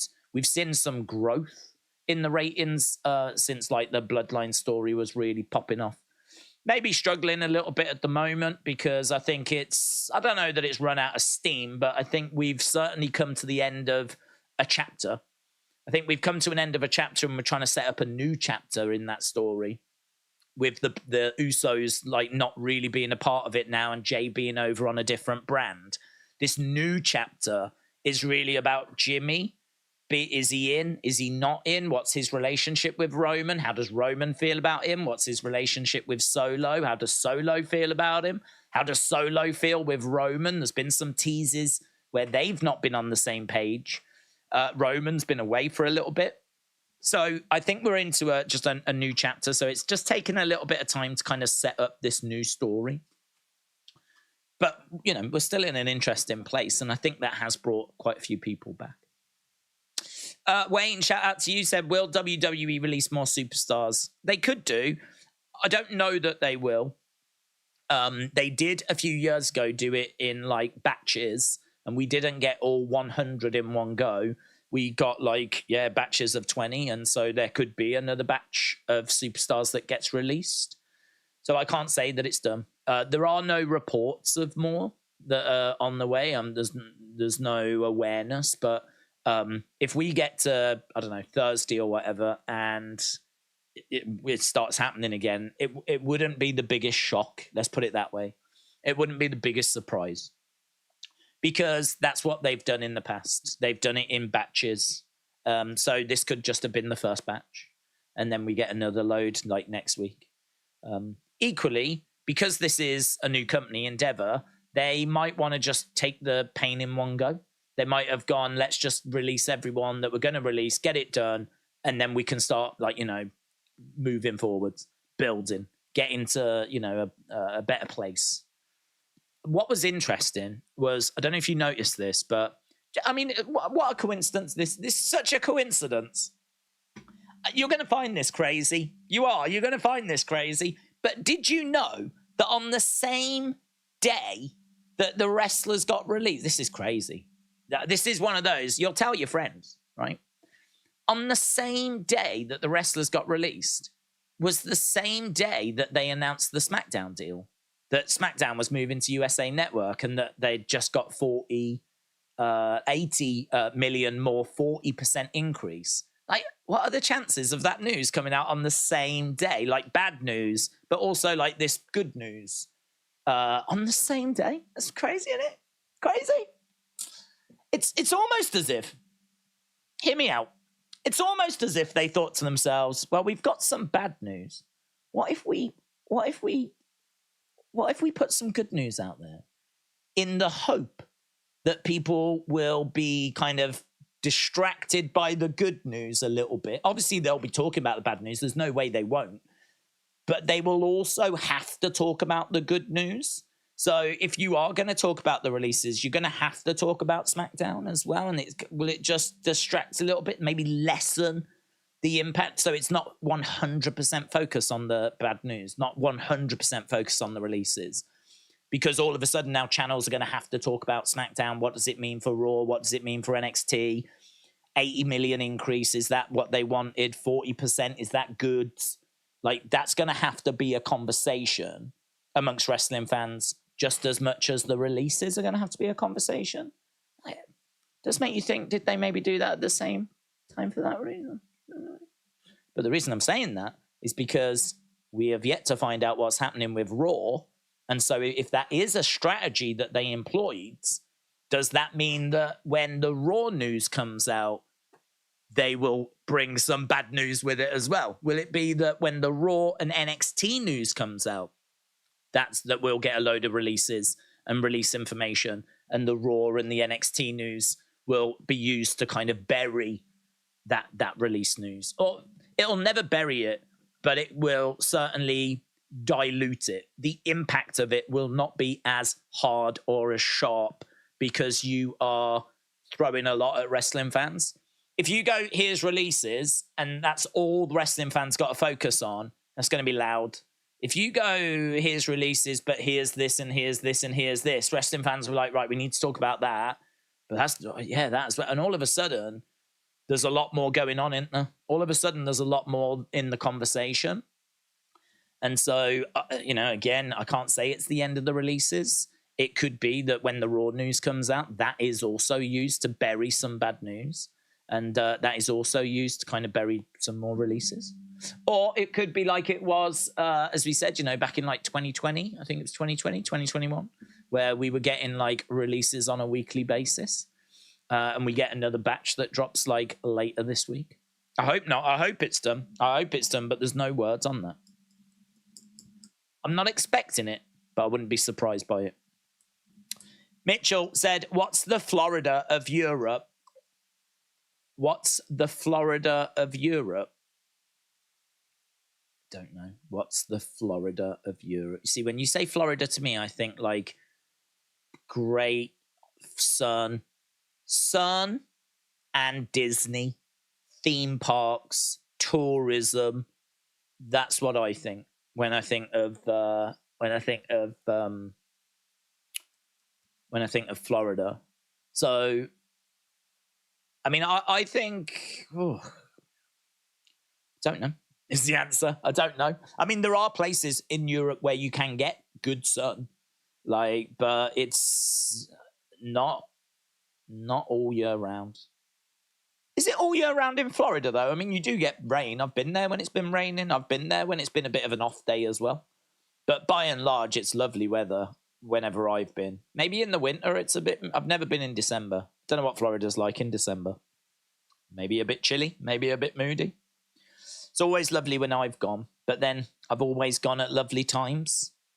So I suppose you're looking for... A theme park's important.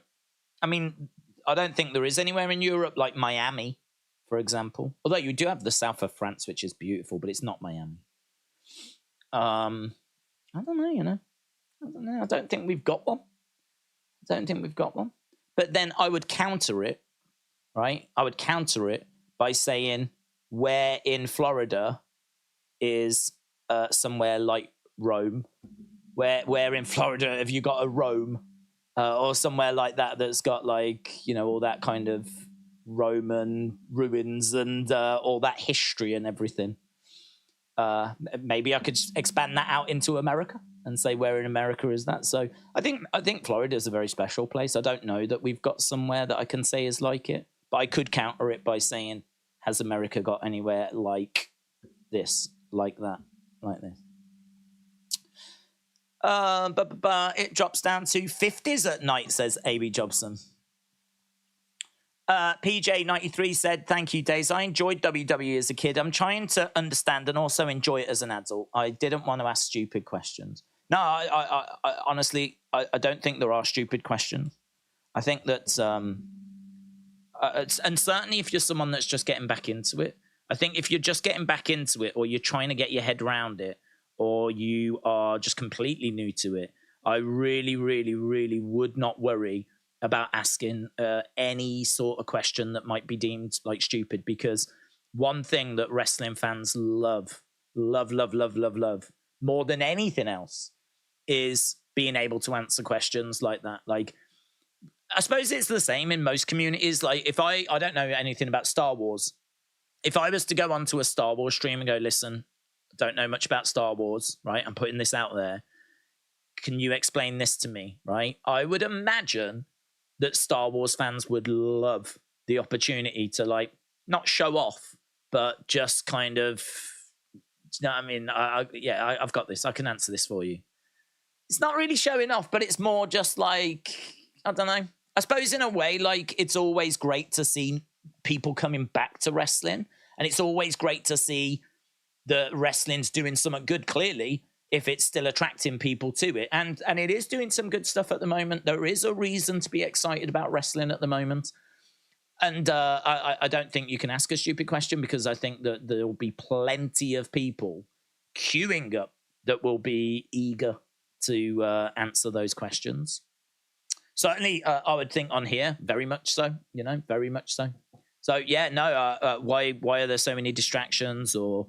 I don't know. I don't even know what the questions would be, but whatever they would be, I can promise you there'd be plenty of people that would love and be willing to answer whatever. Not me, though. I'd laugh at you. Joking. Mitchell said, St. Augustine has nice historical forts. There's old military forts. Pfft, ain't Rome, though, is it? You're comparing forts to the Colosseum? Come on. Jog 'em.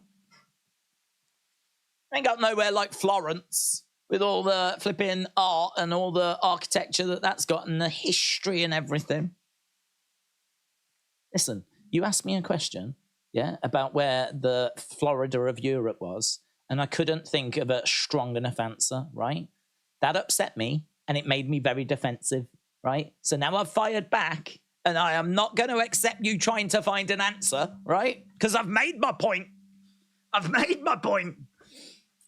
Let's all just agree that Europe is special for its own Europe reasons. America is special for its own America reasons. And we're all just going to live in harmony, right?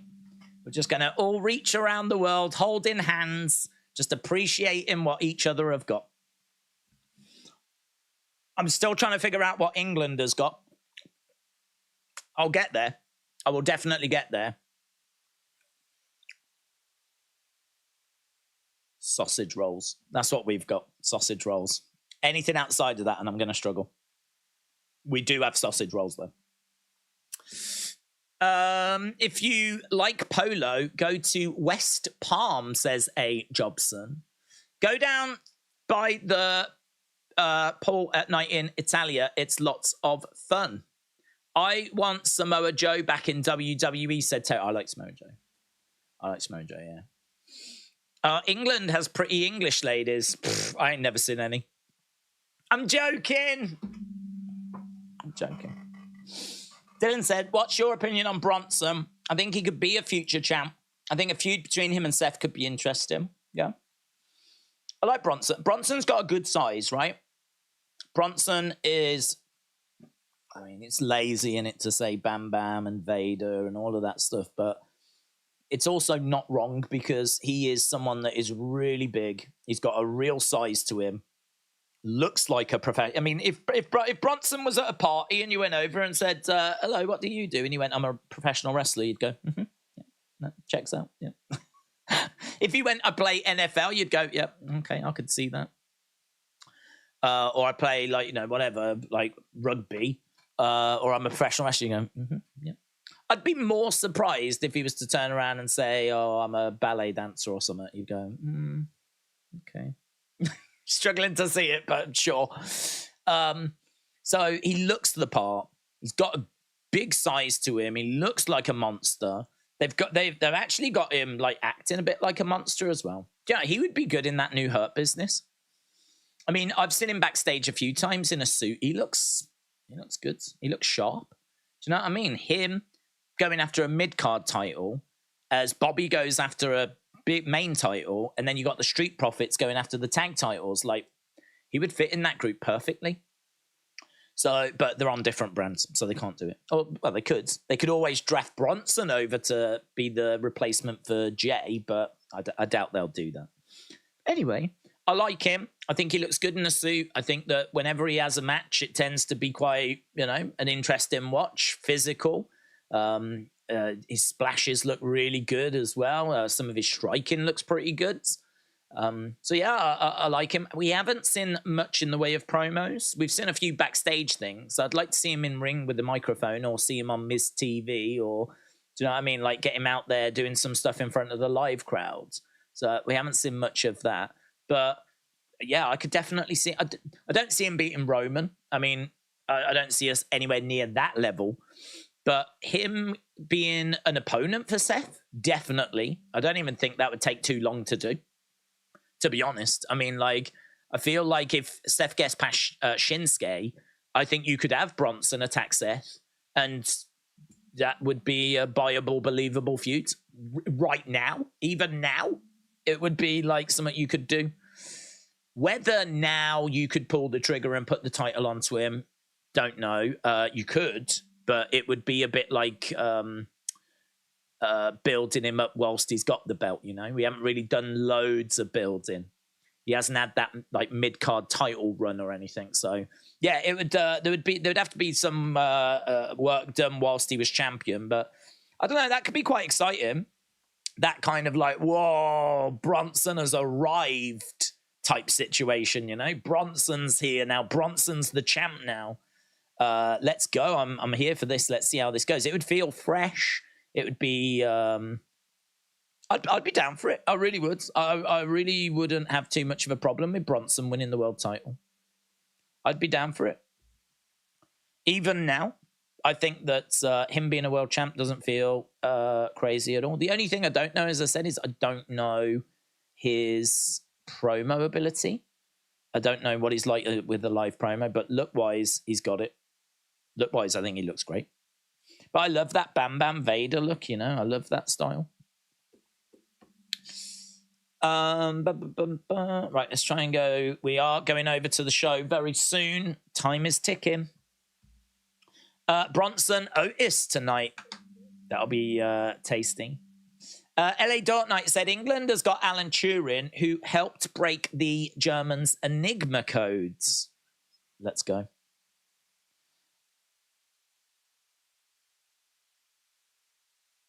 Don't you know what? I think I have seen that film, the one that was about Alan Turing.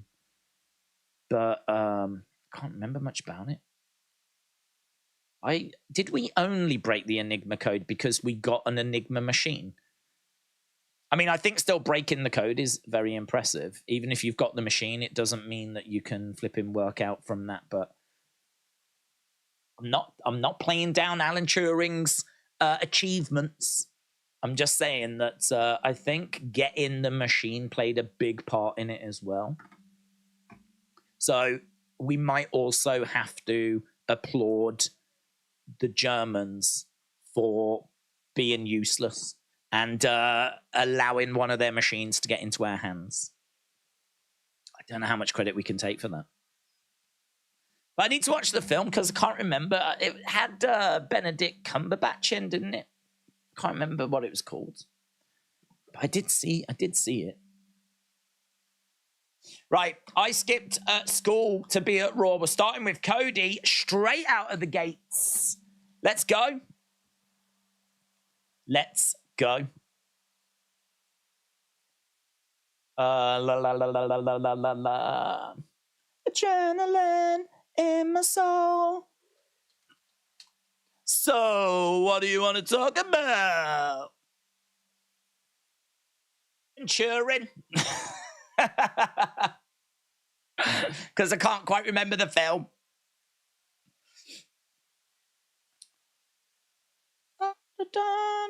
Right, here's Cody then. Smile on his face as he makes his way out. They love that sign, don't they? I skipped school. Don't know that we should be promoting that, to be honest. Don't know that we should be promoting that. Did he bring his dog? No. I could have made a joke about Brandy, but I didn't, because I respect women. Cody is on now. What do you want to talk about? Bronson is the modern Taz, says Mr. Quake. Cody getting crowds all kinds of fired up. Yeah, so there was the conversation about why he brought back Jay. Jay proved himself, though. Made a choice, didn't he? Coach Co said, I dropped out of school. Nah, did ya? I am surprised. So we're just seeing some footage from last week. Coach Co, shout out to you. Coach Co, Merry Christmas, says Mitchell. LA Dark Knight said, Alan Turing is on the £50 note. It was a disgrace how the country treated him, but I'm going to save that for another day. Yeah, it was his sexuality, wasn't it? That rings a bell now. I think because of his sexuality, he wasn't given the credit at the time. And in all fairness, I sort of took a little bit of credit away from him even in this time. But no, you are right. It was, yeah, I remember now. It was about his sexuality.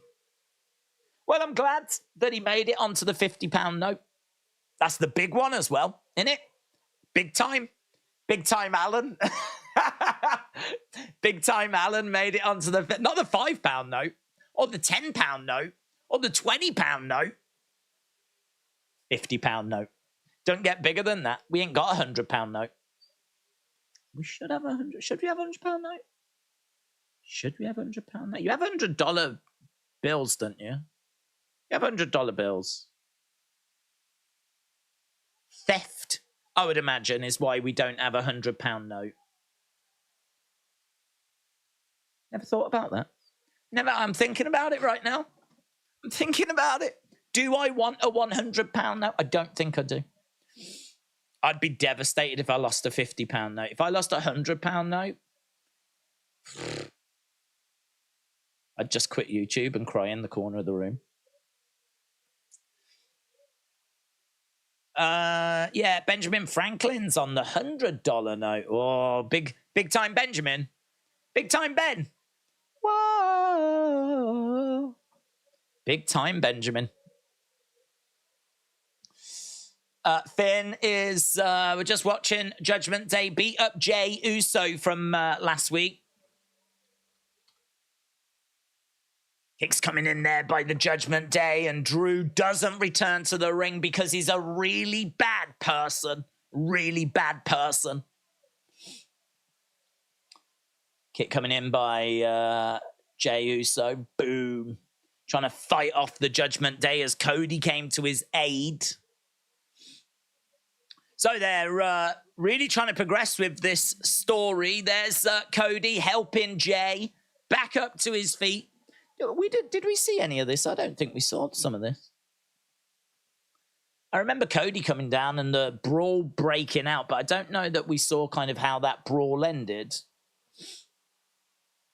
Okay, Cody in the ring, in a suit, big smile on his face. Miss Clown said, the Mighty Ducks said, you cannot be afraid to lose. I get all of my advice from the Mighty Ducks.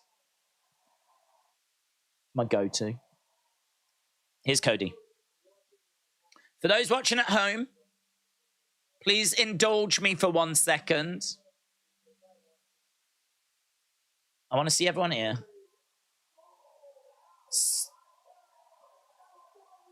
Sold out in California.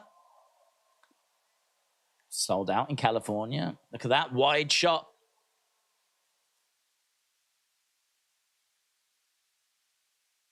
Loud Cody chants.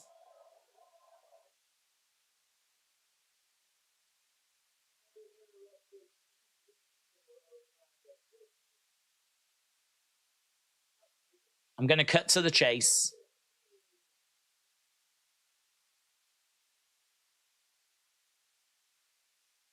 So, main event Jay Uso is what he wants to talk about.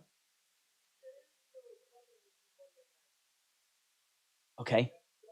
Someone. Here we go. Here we go. Someone has got to go over to SmackDown. It means a disgruntled locker room.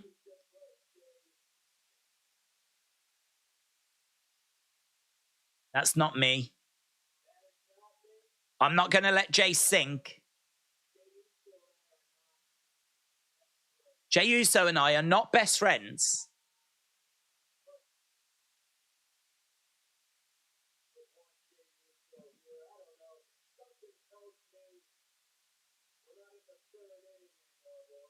We're not in the third inning anymore.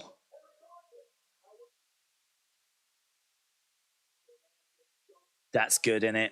Paul Heyman said that the Bloodline story was in like the third inning.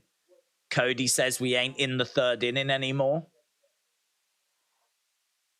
He makes a reference there that he is still very much interested in Roman. Still very much interested in Roman.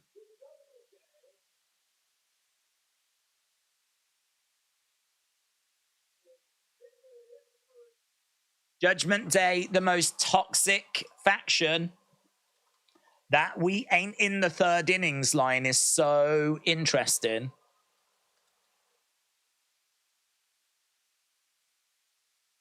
So he says, maybe I've got other reasons for wanting Jay. We ain't in the third innings anymore, boys. Here's Judgment Day, though. They've interrupted.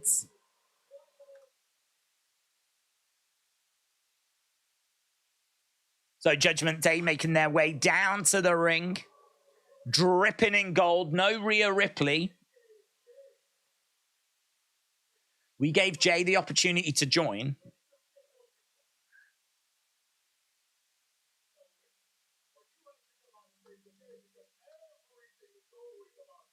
Everything is always about Cody. Look at Finn. It's all about Cody. Dominik goes to talk and boos ring out.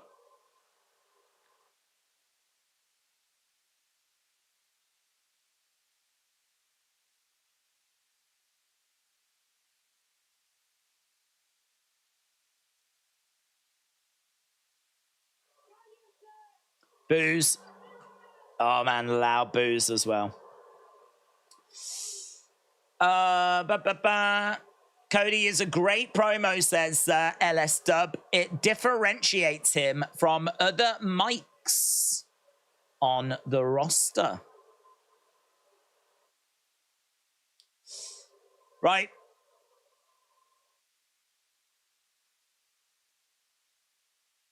Dirty Dom eats corn the long way sign.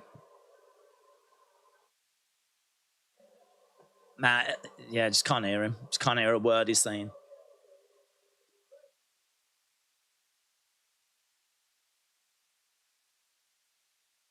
Cody says, hang on, let me just... No, actually, carry on. Again, the crowds come back in and boo Dominik.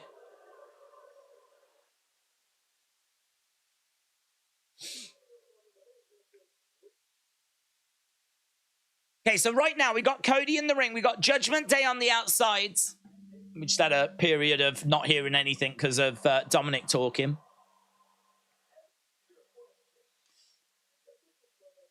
Monday Night Raw. Cody says he's game if anyone wants to step into the ring.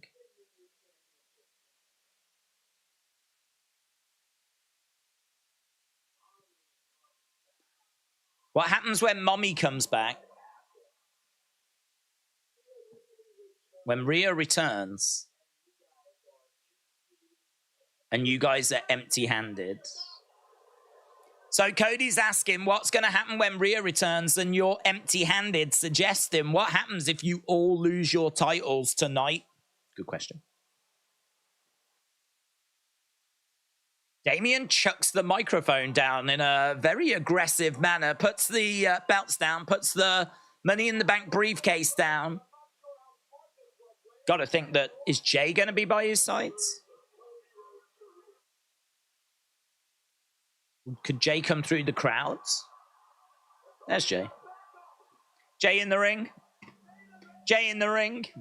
Jay jumps into the ring so that he can side with Cody.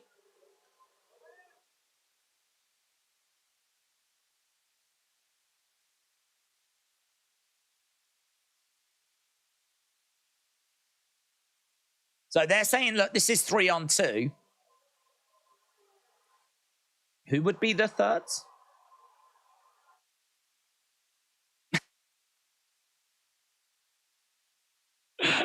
Oh.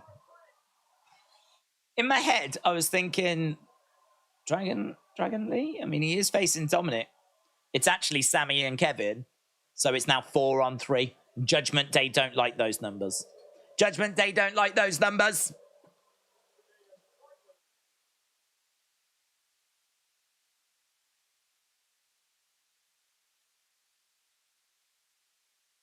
Judgment Day, back away.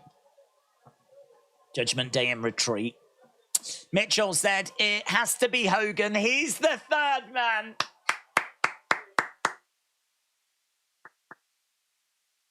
Very good. I heard it was Mabel. Here's JD McDonough. He comes out with some chairs.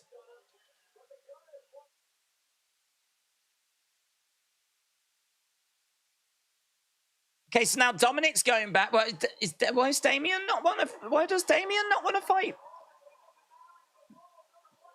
Damian didn't want to go back. He is going back. Well, Damian's just screwed himself over now. Because now he's the only member of Judgment Day left in the ring, and he's surrounded by 4 people. Damian's done that to himself. If he'd have gone back into the ring with the others, they probably would have stood a chance at least. But he left them 4-on-3. And now he's the one that's being destroyed. Super kick. Cody with the chair. Across the back of Damian. Damian to the outside.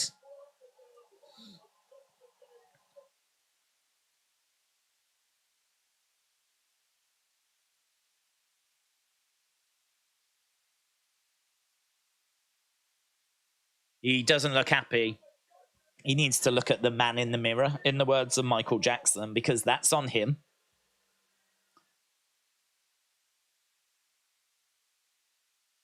Do you know what? I'm so glad we've already got a load of matches sorted. Otherwise, just like many of you, I'd be thinking that'd be an 8-man. Coming up next, an 8-man tag. But no, we've already got matches sorted. Mitchell said, somehow this is Adam Pearce's fault. I'm enjoying the storyline, said Leo. Wrestling Jay said, the show is hype. Alex said, Shockmaster almost made it, but, you know. Right, we've got Drew on Miz TV tonight.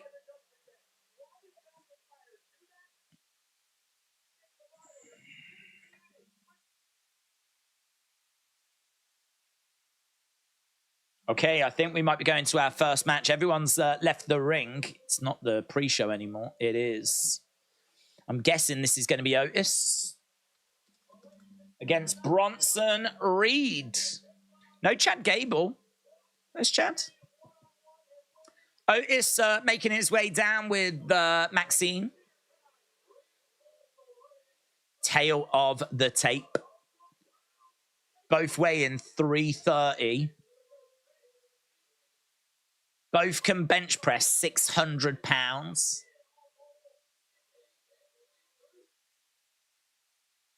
So Otis is making his way to step into the ring. We're going to commercial break. When we come back, Otis versus Big Bronson Reed. Tell you what, first match, that should mean they're going to give these guys some time.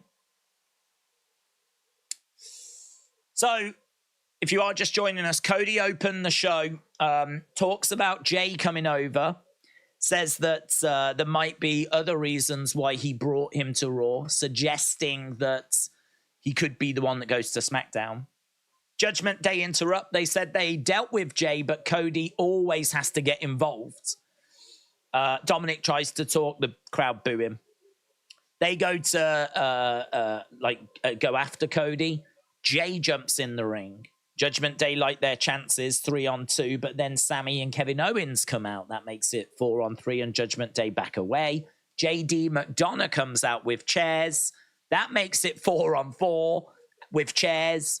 So they go back to the ring. Damian Priest isn't really too bothered about going back to the ring. He sticks back. He eventually does.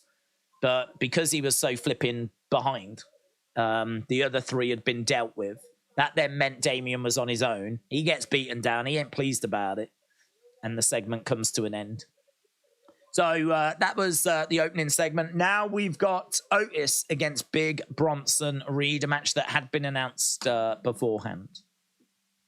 Cynthia said, I hate to ask this, but do you think Bray would have been released again if he didn't pass away? I'm sorry to ask this. Why are you sorry? I was just wondering. I don't mean to upset anyone. I don't think that would upset anyone. I think it's a perfectly reasonable, perfectly fair question to ask.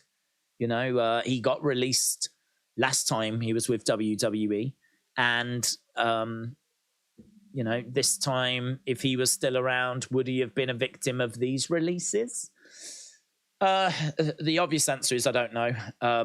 I think that Vince doesn't have to deal with him this time because Vince isn't the head of creative. I mean, he's undoubtedly involved in creative, but my understanding is he's not back there week in, week out like he was before. And I think that their relationship was not the best. I think it was quite toxic. And I think Vince being there all the time and not having that great relationship with Bray is what contributed to Bray being released. I also think that they looked at it and saw the amount of money they could save by losing his contract and adding in how difficult the relationship was between him and Vince, and that resulted in him being released. It would be nice to have some more information on that in case it was something a little bit different, but that's always been my interpretation. So there's a big obstacle that's been removed there, which is Vince doesn't have to work directly with Bray this time around, but that would still have been a big saving for them to have made. So even though Vince doesn't have to work with him, still might have looked at it and thought, well, you know, we could make that save him. I think that there would have been a chance that he could have been cut again. I think there would have been a chance. He got cut before, and so there was a chance that it could have happened again, yeah. But it's one of those that we'll never know because, I mean, it never got to the point of it being discussed unless they spoke about it whilst he was still with us. I mean, to be honest, because of the amount of time he had missed this year and the amount that he was being paid, if he had maybe not returned yet, but he was still with us and was going to return, maybe there would have been a chance that they would have just made the saving. Perhaps they would have looked at how injured he had been, and maybe they would have thought to themselves, we'll save the money. I don't think you need to apologize for that question. I think it's an interesting question. I think there would have been. I think there would have been a chance. Yeah, I think there would have been a chance. Right, Big Bronson has made his way down. Thankfully, they can't do him wrong again, said Trini. R-Truth in Judgment Day. Oh, I don't know. I don't know that would work, to be honest. He's a joker, isn't he? He's someone that could definitely have some interactions with them. But, I mean, he's got to be close to retirement age as well. Isn't he knocking on the door of like 50? Otis goes back against the ropes over the other side.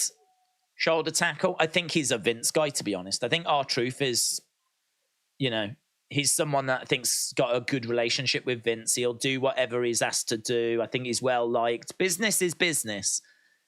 I don't know how much he's costing them. I could imagine that they looked at R-Truth and thought, you know what, nah. We'll always get some value out of R-Truth. Because that's an interesting one. For his age and how long he's been with them and how much he's probably earning, because he's been on the main roster a long time. That is an interesting one. They could have made a saving by cutting R-Truth. I don't like speculating on people that could be cut, though. It's not a fun thing to do, but that is an interesting one because he's been injured for a long time and he is getting on in age. Otis tries to run into Bronson. Bronson moves out the way. Big clothesline by Bronson. Otis goes down. We're on the outside of the ring right now. These two just colliding into each other. You know, Vince is absolutely loving this. This is like a bra and panties match for Vince. You know, like how back in the day that used to like really get the men going. This is what would get Vince going. Oh my God, look at that. Wow. Wow. Monstrous Samoan drop by Big Bronson Reeds. Damn. Against the ropes. Picks him up. Oh my God. Wow. That's amazing. That is amazing. Otis on his shoulders, and he takes that split second as well, which I really appreciate, to just hold him there. Just that split second. He could have got him against the ropes and sort of gone straight into it, which would have been like, you know, the easy way to have done it. Instead, he got him up and just took that moment to hold it and then went back. Damn. These two colliding into each other. This is like two living, breathing bumper cars. Just colliding into each other. But bumper cars that have got like crazy skill. Like really good bumper cars. Big shots coming in there by Otis. Vince is having a joygasm, said Zoom Station. Needless to say, we found the beef, said Chris. Colliding into Bronson. He's going to try and pick up Bronson. He's got him up. Now, Otis didn't. He gets him up on his shoulders and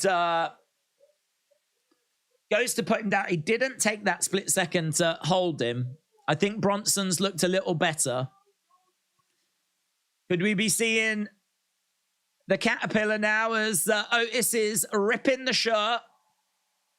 It's time. Here we go. He's getting ready. Boom, boom, boom. Elbow. It's not the most devastating of moves, is it, by the time he actually hits the elbow? This could be, though. Boom! Goes for the bomb, but misses. Sent on by Bronson. Tables have turned. Now Bronson going up top, looking for the splash. Big splash. Oh, connects. Bronson 1, 2, 3. Bronson gets the win. Man, fun contest.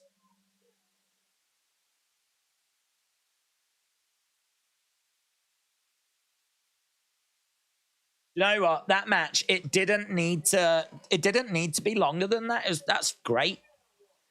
You don't need this to be like, you know, 20 minutes, like, you know, them going at each other. These two big boys, two big heavyweights colliding into each other. One of them getting the clean, decisive win. There's not much to not enjoy there. Bronson has proved himself to be that step ahead of Otis. Lovely. Lovely. Good. I got nothing but praise for that. Here's Tegan Knox.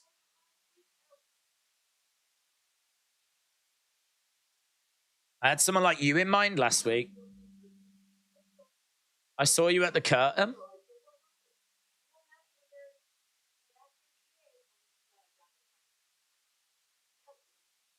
You can't do that. You can't let others jump in front.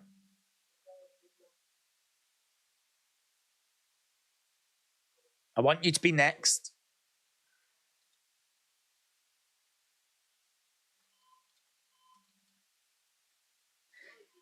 Can I just say that's not a good reason?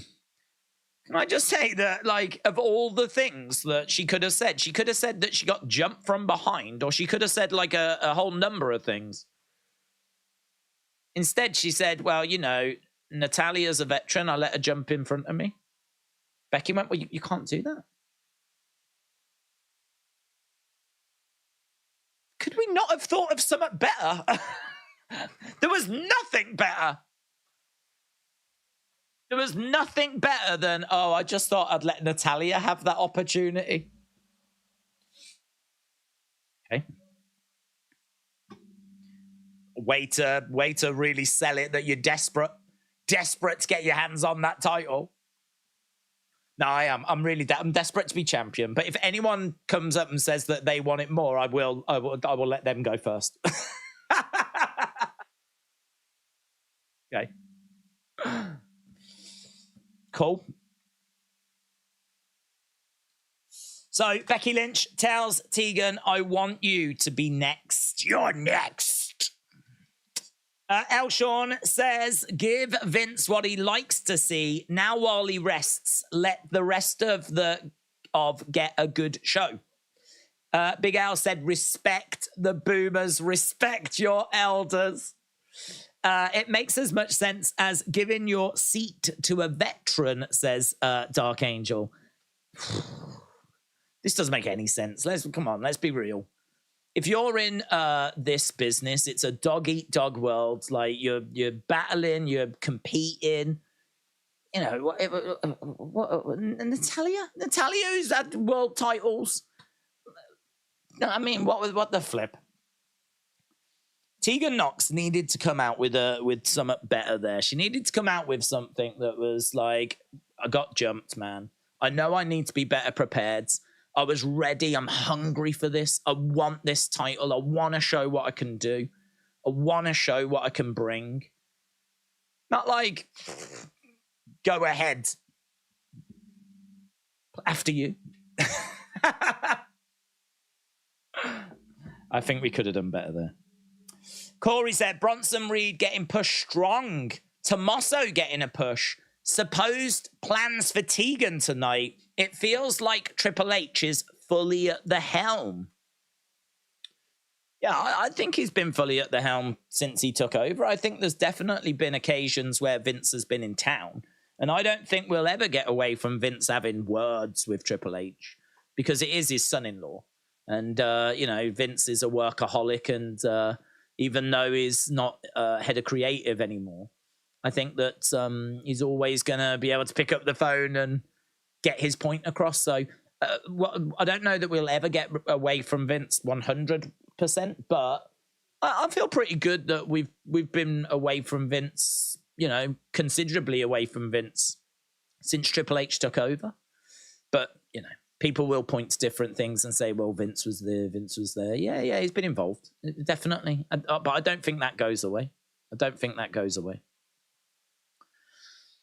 So, yeah, I'm liking what we're doing. I'm liking Bronson getting a decisive win.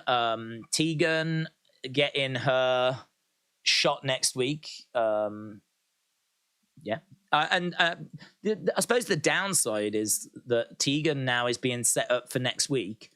That means that Becky's going to pick up probably the win on the weekend. I mean, if Tiffany wins, I don't think we'll do Tiffany Tegan on Raw next week. Maybe that would have been a good thing to have said.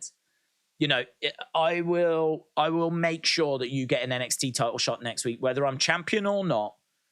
It might be you, Tiffany. It could be you against me. But I will make sure that whoever comes out of that match, the winner, you will be next for it. Because otherwise, it does sort of suggest that Becky's winning this weekend. But I expect Becky to win anyway.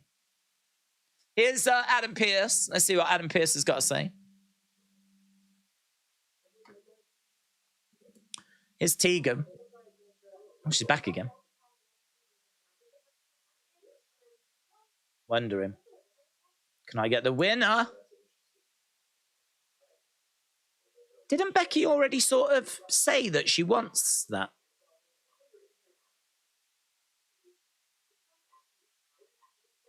Can you ask him for my rematch? I've got a lot of respect. You had your opportunity.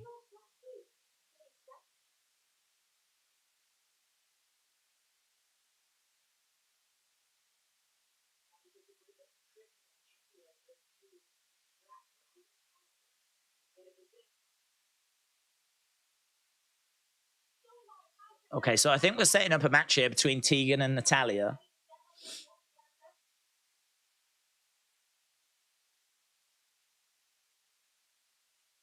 Did she say you've done this for 50 years?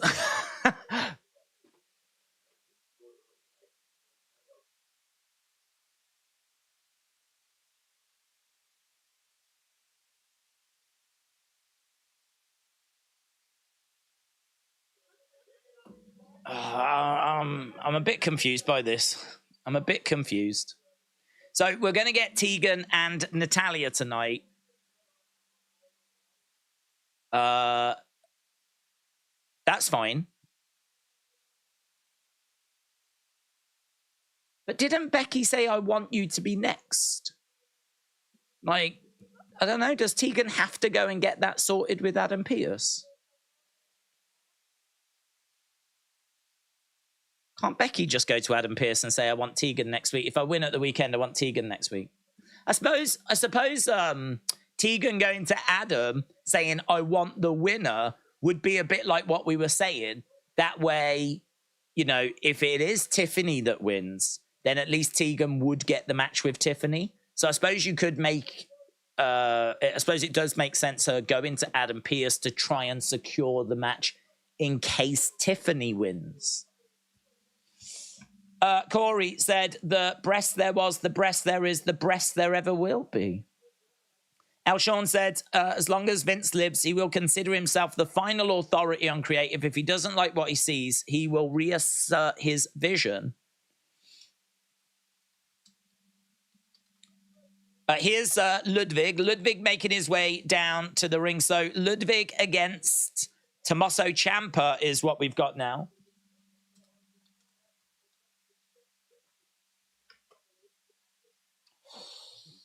Okay.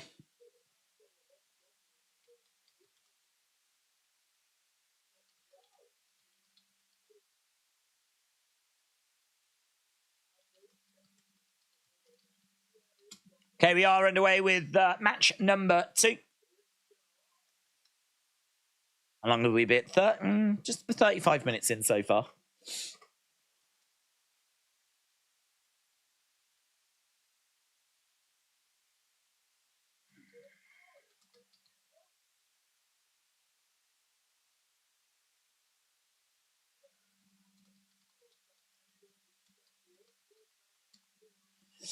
Boom. I watched the Rumble in 2020 before it moved to Peacock. I was grumpy that Brock was eliminated by Drew and Ricochet. Were you grumpy or happy that Brock was eliminated, says Holton. I don't remember caring, if I'm going to be completely honest. Did Drew win that year and then go on to WrestleMania to face Brock? Trying to think how it played out that year. I think, did Drew win? Because in 2020, that was WrestleMania 36. That's when Drew wins the title and becomes champion. I believe he beats Brock to achieve that. So Brock got the championship. I can't remember how he got the title, though.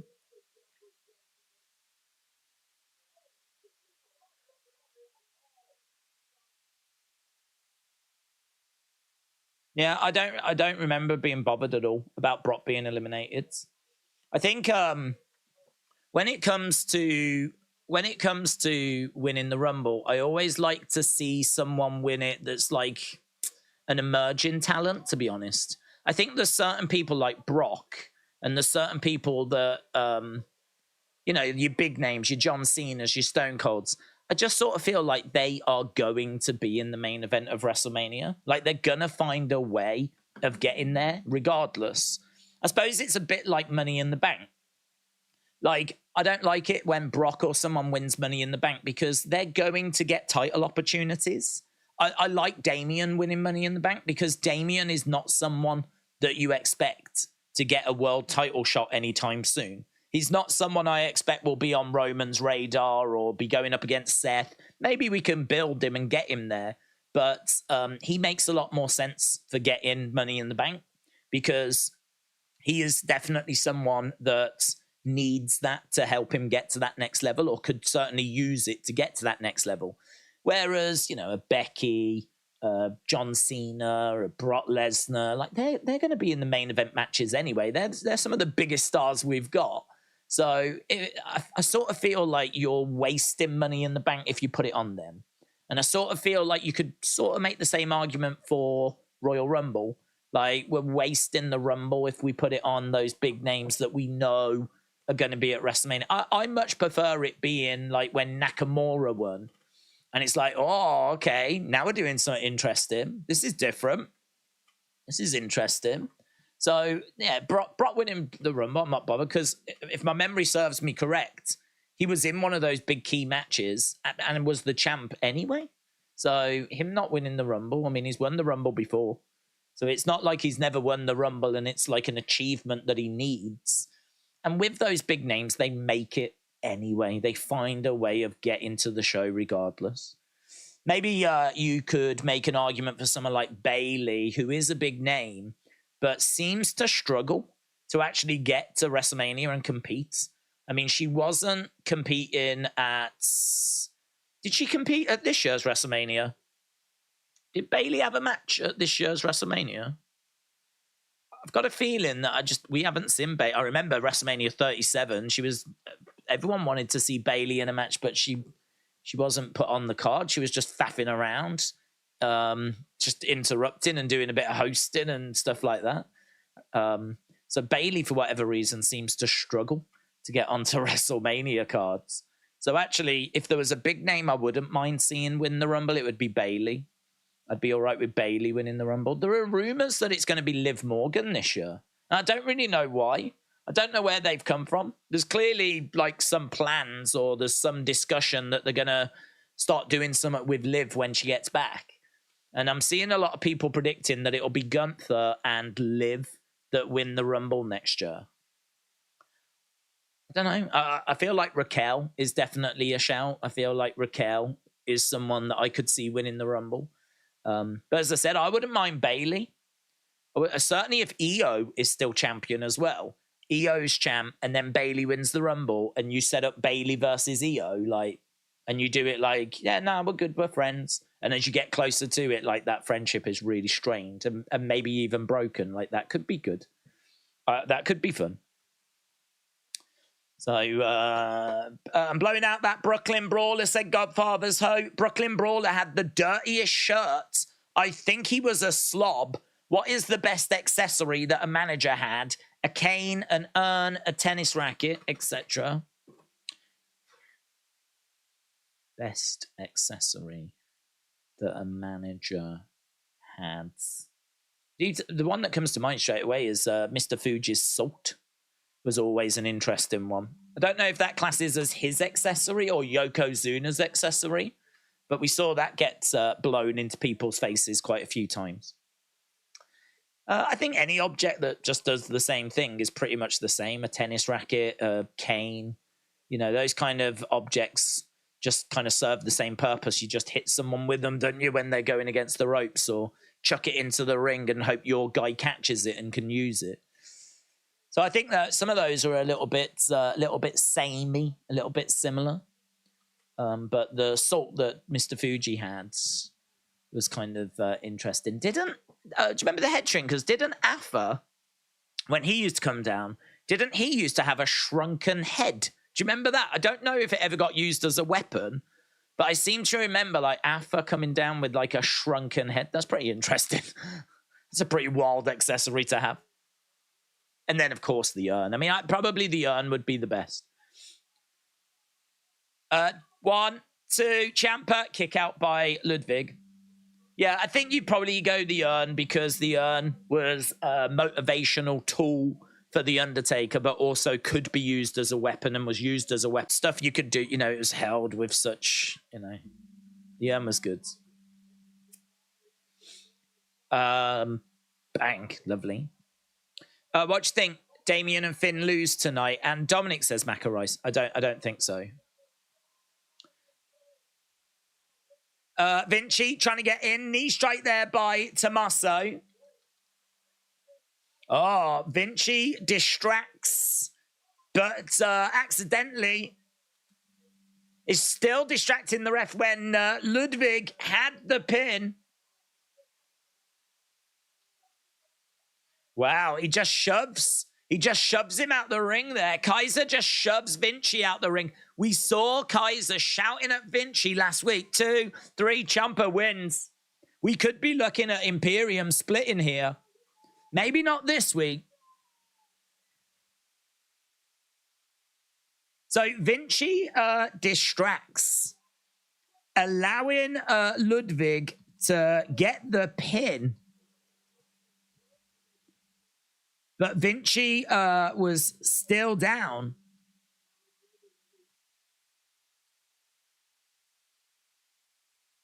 Ciampa said he's taking it all. Ciampa's coming for Gunther. Sign the damn contracts. Ciampa is coming to take it all.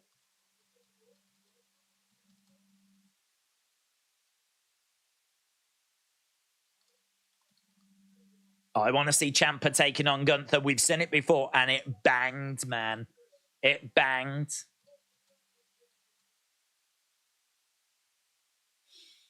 Okay, so they're talking about Dragon Lee and Dominik. So we're just having a little look at a video package on Dragon Lee. Mitchell, shout out to you. Appreciate the support, dudes. Mitchell said, do you think with the amount of days Roman isn't on TV hurts his historic reign? I think it does. Taking months off and getting credit for it feels wrong, honestly. I don't think it hurts. I mean, I think it hurts in the moment. Historically, it won't hurt because, for example, Bruno Sammartino held that title for 7 years. Can we categorically say how often he was defending it? I mean, it's back in the day, innit? It's old school. We know they were on the road a lot. We know there was a lot of title defenses. We know that it's going to be that they worked like dogs back then. But really, how often was he taking on people where it really looked like his title was in danger? It's one thing to be defending against, like, talent on the roster, but it's another thing to be defending against people where it really feels like your title is, in danger. I mean, Roman could defend against Dominik Mysterio and could defend against Akira Tozawa, but it's his matches that are against big names that are obviously the ones that are going to really count. So I do agree that in this moment right now, it hurts it, right? But in 10 years' time, in 20 years' time, in 50 years' time, when people only know Roman for the amount of time he had that title for, and they don't look into the detail, it won't be an issue. It won't be a factor. Because again, how often did Pedro Morales defend his title? Like, did he have title matches every week? Did he do them every month? Was he having a lot of non-title matches? Like, can anyone tell me about Pedro Morales? That's my point. Like, once you go, the decades roll by, these just become names that are consigned to history. It might be hard to believe now, but in 50 years' time, like, the people that are watching wrestling then will be very focused on the stars of that time and the stars that came 10 years before, 20 years before, 30 years before. You know, they'll be focused on that. That will be their, you know, they'll be having conversations about, do you think Jimmy Jacobs is going to be coming back soon, or whoever, you know? Roman will just be like, you know, like Bruno is to us now. So a name that was in the past. I don't think that people will be saying, yeah, but he didn't defend it that often. I really don't think that'll be something that gets spoke about. I think they'll look at the number for how long he held the title for, and that will be his legacy. But I 100% agree that it does hurt him now, because, like, that's the big criticism, isn't it? He never defends it. Like, you'll have lots of Roman fans saying this is amazing, look, he's achieved this.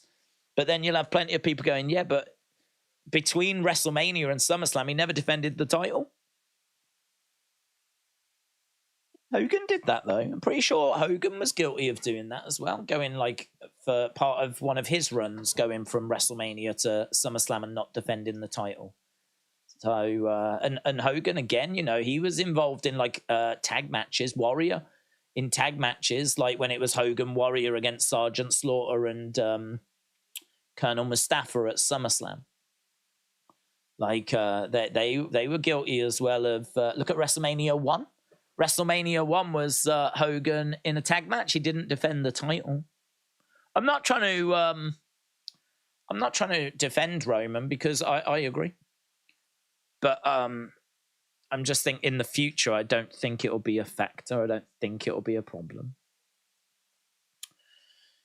It's a good talking point, though, isn't it? It's a good one to kind of get your teeth into. Sonny, shout out to you. Sonny said, Days, I hope you are well. I'm good, thank you. Hope you are well as well, Sonny.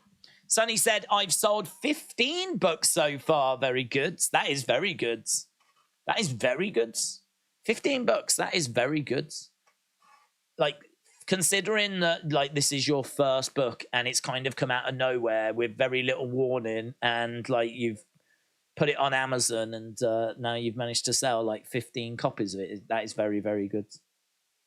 What was the target that you've kind of set? Have you set yourself a little target? I would think 15 has to be a success, to be honest. Has to be seen as a success. As I've said, try and get into those poetry groups and literature groups and, you know, kind of shout about it in there. I think that will be a good way forward.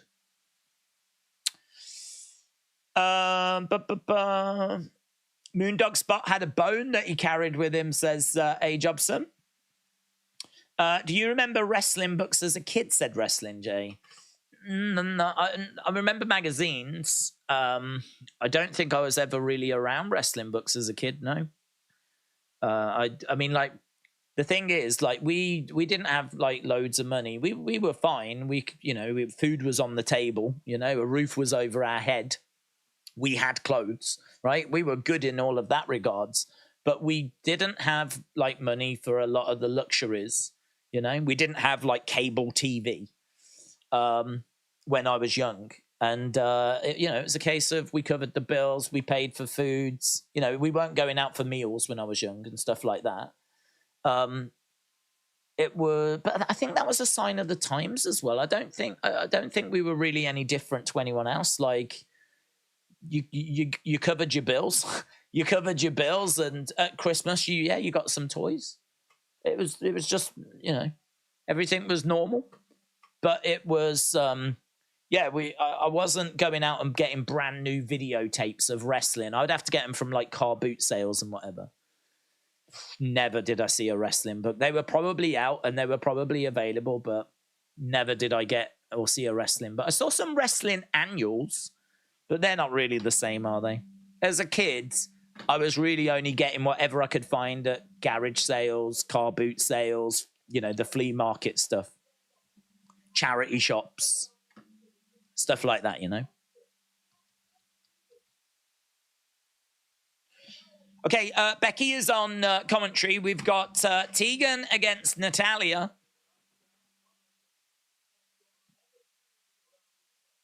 So Wade Barrett said it's about damn time that Tegan Nox got an opportunity around here.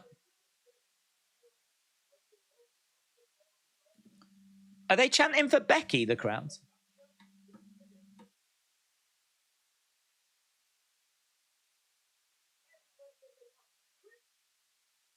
Oh, let's go Natty. Let's go Tegan. There's like dueling chants here. Go Natty. Let's go Tegan. There's dueling chants. Now, Tegan has done both of her knees, hasn't she? But there's no brace that's visible. We spoke a lot about this. She seems to have something black on her knees. There's some sort of like, I don't know, compression thing that's kind of holding her knee together that's not a brace. Kick coming in there by Tegan. We was talking about that the other day. Can they not find a way of making braces like thinner? Tegan backing up in the corner. Cannonball into the corner.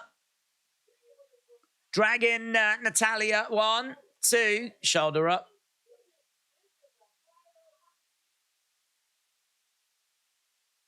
She turns her knee pad around, which is, and then doesn't really commit to the knee strike. Kick out.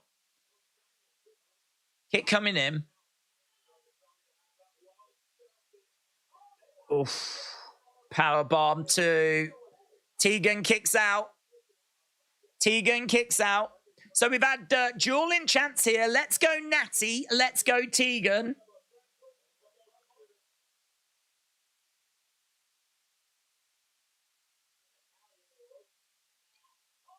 Knee strike there by Tegan. Shininess with a shining wizard connects, and she gets the win.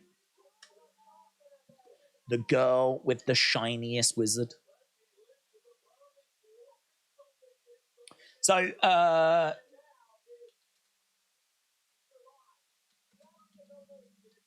if Becky survives, then she will step into the ring with Tegan Nox. Okay, we're backstage with Judgment Day. Here's Damian. Look at JD.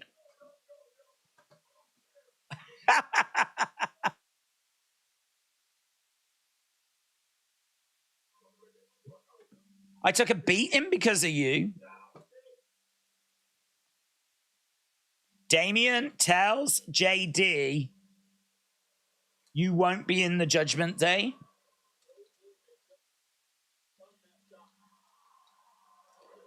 Fired up, man. His face as Damian was shouting at him, and he was like, good. That was good. Okay, so Finn looked a bit shocked backstage. Here's Seth. Dominik looked a bit shocked. They have a little look at each other. Dominik's like, if Gunther versus Ciampa's at Fastlane, do you think he retains? I really don't know. I really don't know. I think we're in such a good place with it now, because now it could end at any time. He may get past Tommaso, and then we might get Chad back on the scene, and Chad gets one more shot. Because Chad did say, like, you know, my daughter left in tears. That will never happen again. And it could be that Chad gets one more opportunity. So it's hard to know if it is going to be Tommaso. I do think it's soon. If he gets past Fastlane, I don't think he'll get past whatever's after that. But it really could be Tommaso. Seth Rollins in the ring as the crowd are wooing away. Whoa. Going to commercial break. Seth all in red. So, big moment then. Fun little segment with Damian, all kinds of fired up. Says that he took a beating because of JD. I mean, I think he took a beating because of himself, to be honest. I think he dragged his heels a little bit. But he doesn't see it that way. Are Seth and Becky pranked every week with wrong closets? Yeah, it's one big prank. There's a big prank that's been played on them. Nakamura needs to win the title, said Steven. I'm so tired of Seth's song, says Brony. Dark Angel said, I didn't know they made red trash bags, but that is what Seth is wearing. A. Jobson said, here is the heavyweight champ of the world. Courtney said, WWE needs to bring back red ropes for Raw, blue ropes for SmackDown, yellow ropes for NXT, and they need more championships. Wisp said, the theme sucks and it is annoying hearing the crowd sing along. I agree. I'm not a fan of Judas. And that, I think, has been done to death. And I feel exactly the same about Seth's theme as well. I think it's a fun one if you're there and you're like, yeah, come on, let's have a good time. I think to watch it every week, I don't know that it works as well. There's plenty of people sat at home that still enjoy it. Like Shaquem, who says, I love it.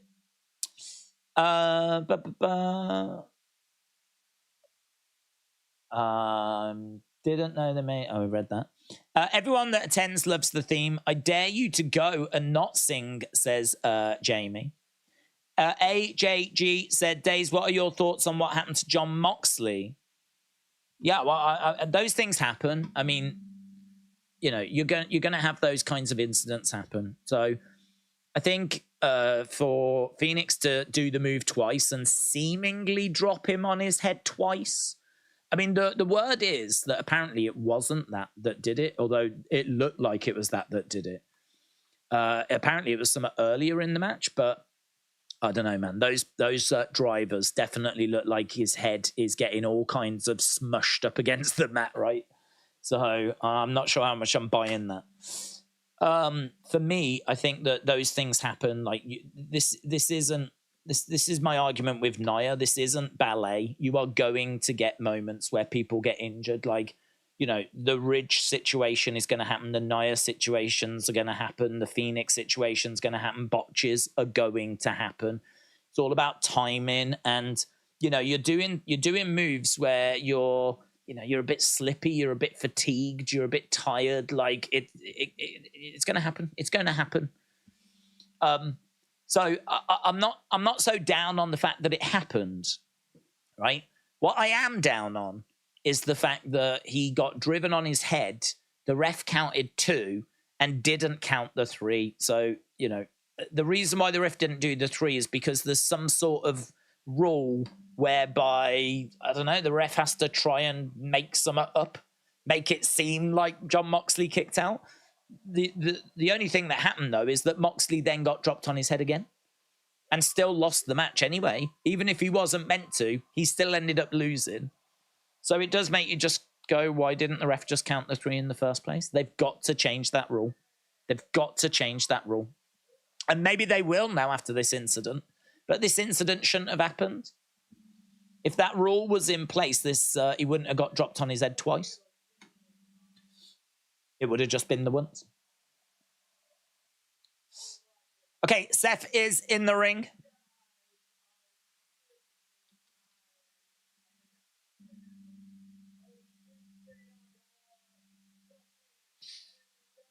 Are you guys as sick and tired as I am of Shinsuke ducking and diving? And they'll go back to singing his theme. Mitchell said, at least they don't sing Judas during matches. That's what annoys me. Well, you're going to be hating this because they're singing it right now. They even sung Seth's song in that Moxley match, says Mitchell.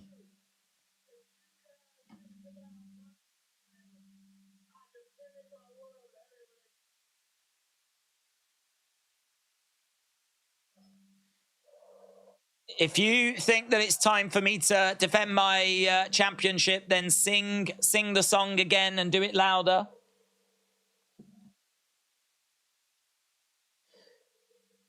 Bret Hart protected everyone. The best there is, the best there was, the best there ever was, says JP.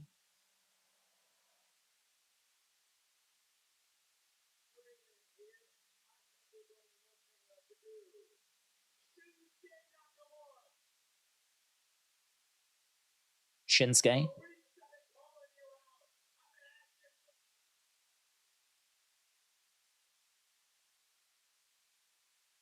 You've been ducking, you've been dodging, you've been playing games.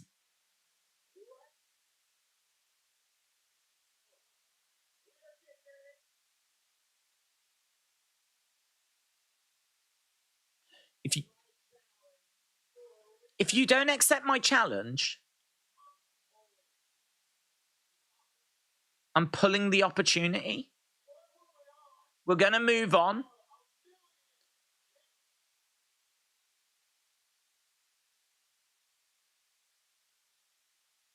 So Seth says, if you don't accept my challenge, we're moving on.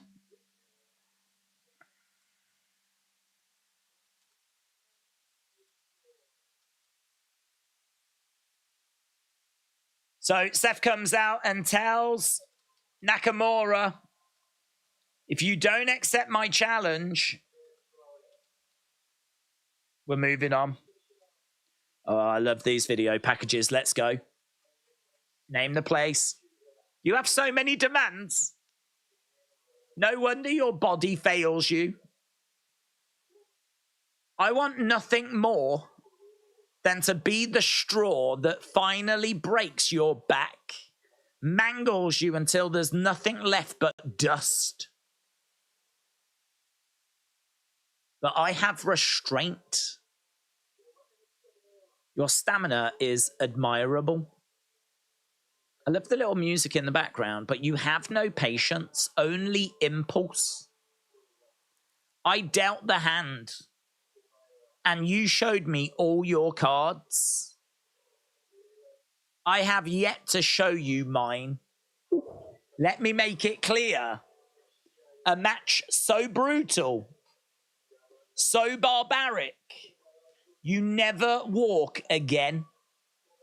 A conclusion so humiliating, your daughter will be ashamed to look at you. Oh, Seth, this is your last chance to fight.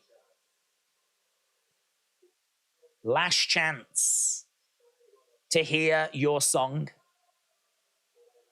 Last chance to be called champion. Good. I will stand tall while you never stand again. Yes, I accept your challenge. Seth Rollins ends at Fastlane. Last man standing. So, last man standing made.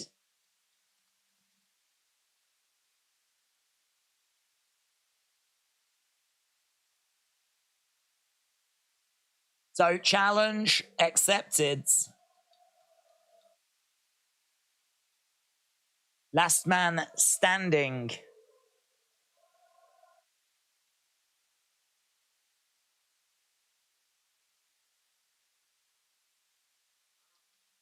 For Fastlane. Right, let's see how Seth reacts to this. No pins, no submissions.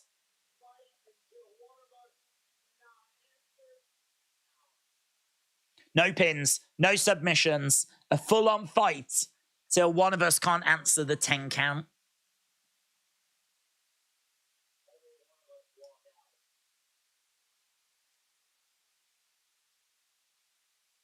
Seth looks a little concerned. Throws something down. In frustration, he cackles. Seth said, I've got to admit, I think Shinsuke has played this one perfectly.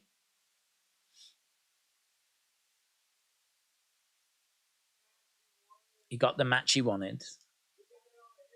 He got it on his terms.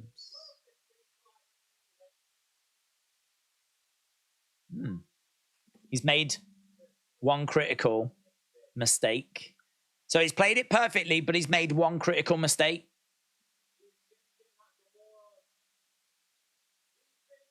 He thinks my back's a weakness. Okay, this is good. Where's Seth going with this?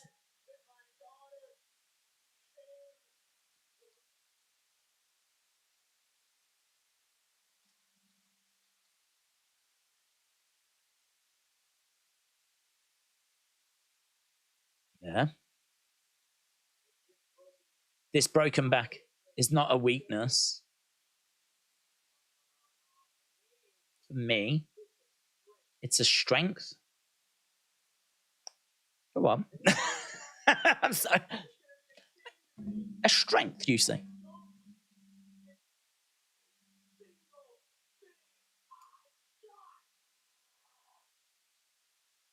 Okay. Seth says Shinsuke has played it perfectly, but adds his broken back isn't a weakness. It's a strength, apparently. Apparently we should all have broken backs. Brings out the best in all of us.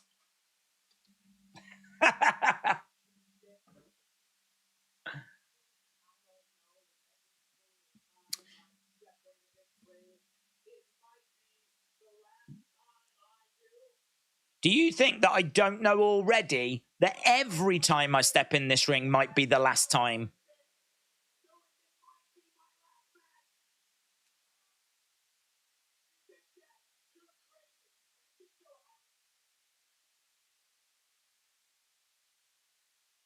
My 100% makes me the best in the world.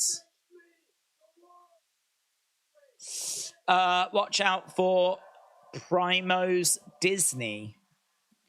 I want Shin to win. Nakamura waited a long time. Let him be champ, said Sakila. Undercover manager said it makes sense to put the belt on Nakamura. When Triple H announced the belt, he said it would be defended anywhere, anytime. So let Shin go to Japan and defend it there.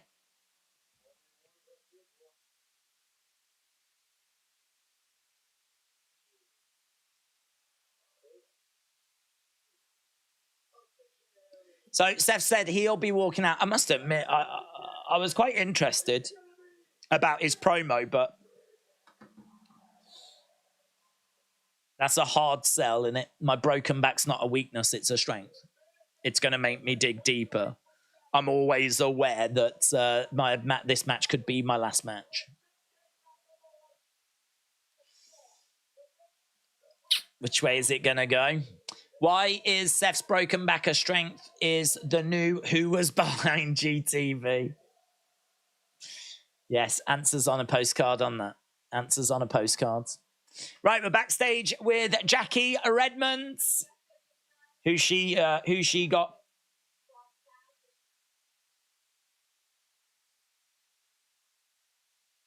Ricochet. She's backstage with Ricochet. Ricochet's got crutches.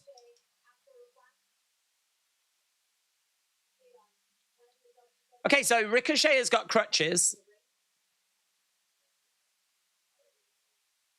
I don't know what to say. I'm here. I'm on crutches. Yeah. I will return. It's going to take a lot more than this.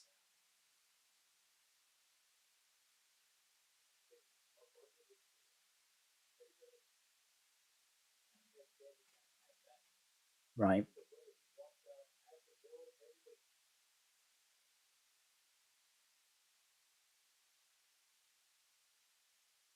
Okay, so Ricochet's on crutches and says he has unfinished business.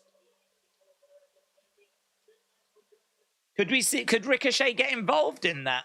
Could Ricochet end up costing Nakamura? That would be such a shame. If that match is ruined by like outside interference, that would be such a shame. Mitchell said a feud would have been so much better if Seth came out in like sweatpants and a normal shirt. I can't take him seriously when he dresses as a Power Ranger. Yo, Power Ranger. Undercover manager said, never good when people start talking about knowing it could be their last time. Anytime they step in the ring, mentally they feeling like retirement is close. Are they taking a break? William said, I want to shout out Trini having back problems and not opting. Okay, I'm not reading the rest of that. Although Trini took it well. Thank God. But what happened to him? He got attacked, didn't he, by Nakamura? A. Jobson said, I still think it'll be Priest against Finn down the line. Jarrett said, if I had to guess, Ricochet will be the next opponent for Seth after this last man standing match with Shinsuke. Defcon Prime and Pirate King Jack, shout out to you, said this Seth Rollins Shinsuke feud is a blatant ripoff of AJ Styles Nakamura championship storyline. Wrestling Jay said, do you remember when Ricochet had the match against Brock? I mean, I do remember them facing, but I don't remember much of the match, to be honest. But I do remember that they did face off. But I would struggle to tell you on what show it was. But yeah, I don't remember it being very long. I don't remember it. It was that one that was like really short. When was it?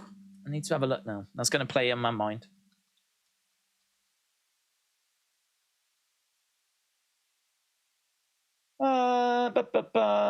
Super Showdown 2020. Oh, I don't want the thing.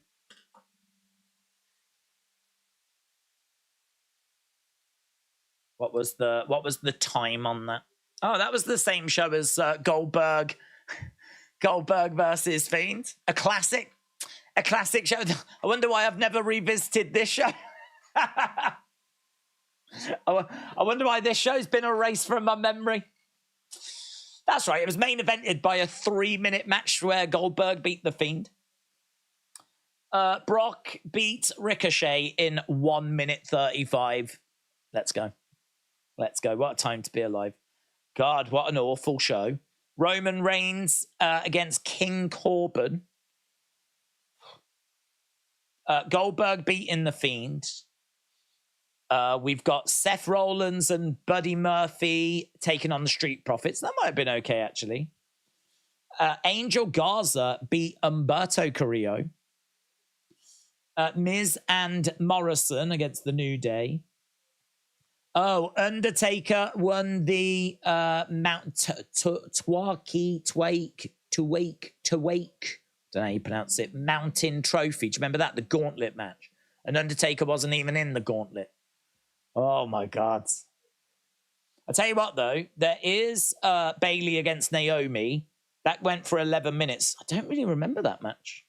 Bayley against Naomi. Might have been okay. You know what? This was 2020. So this was literally like just before we were having to shut stuff down for the pandemic. I think we just squeezed in like Elimination Chamber and then that's it. We shut down, baby. We done. So this is one of those. This is actually one of the last shows. God. Awful. Awful. Right. Let's go. That might be the worst pay-per-view ever, said Wrestling Jay. Now that Ali is out of WWE, the Get a Life kid looks even worse. Oh, yeah. Yeah, we did wonder if that was going to lead to something, didn't we? There's a dude that's got a WWF shirt, but it's World Wildlife Fund. I got appreciation for that. I got respect for that. Yeah, get a life, kid. That led to nothing. Oh. I mean, in all fairness, it looked like it had led to nothing anyway because he went to NXT, but still a bad look, that, innit? Do Nakamura vignettes give you New Japan vibes, said Hasib. Yeah, I suppose they do a little bit. Those vignettes that you tend to see from the likes of Kenny and Switchblade. Yeah, I suppose they do. Maybe Triple H just took a bit of inspiration from there. They could have a bunch of squash matches like Triple H beating CM, squashing false punk, said Jonathan. Sami Zayn, Kevin Owens against the Judgment Day later in the show. We're about 15 minutes from halftime scores. Halftime scores coming up, 15 minutes time. Mole Jam said 2020 was a good year besides lockdown. Wrestling was decent for a while. I remember watching on a Monday and a Friday. It was pretty legit. Here is Dragon Lee. Dragon Lee making his way down to the ring.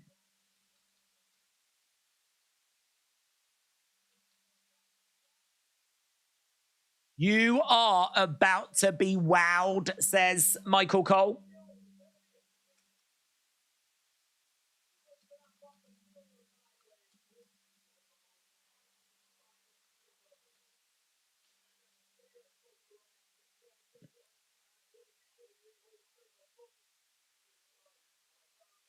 Wade Barrett said he spoke to Booker about Dragon Lee and he was nothing but praise. Dragon Lee is a great superstar. Someone that's got lots of experience around the world. He's someone that would sit very comfortably on Raw. Here is Dominik Mysterio.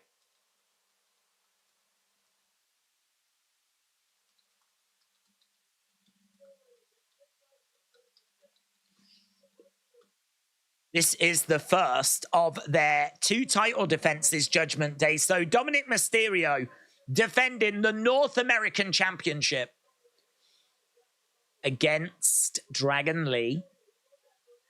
Dragon Lee's still got his entrance gear on. Dominik Mysterio is a bit upset with Dragon Lee. Doesn't appreciate the fact that Dragon Lee is idolizes his dad. Dragon Lee has been having some words with Ray as well. Can Dominik retain this title and move on? I think he will. I don't know how he's going to do it, though, unless Rhea is going to return. Maybe that happens. Rhea's been away for a few weeks. Maybe she comes back and interferes in this match. Unless Dominik, uses the ropes or something along those lines. I think he retains. I think he cheats. I just can't quite figure out how he's going to do it. Let's see what you lot think, though. Who wins? Is it going to be Dominik Mysterio? Or is it going to be Dragon Lee? Actually, I should change that. Not who wins, but who leaves as champion. Who leaves as champion? So Dominik Mysterio in the ring. Dragon Lee over the other side. We're about to get underway.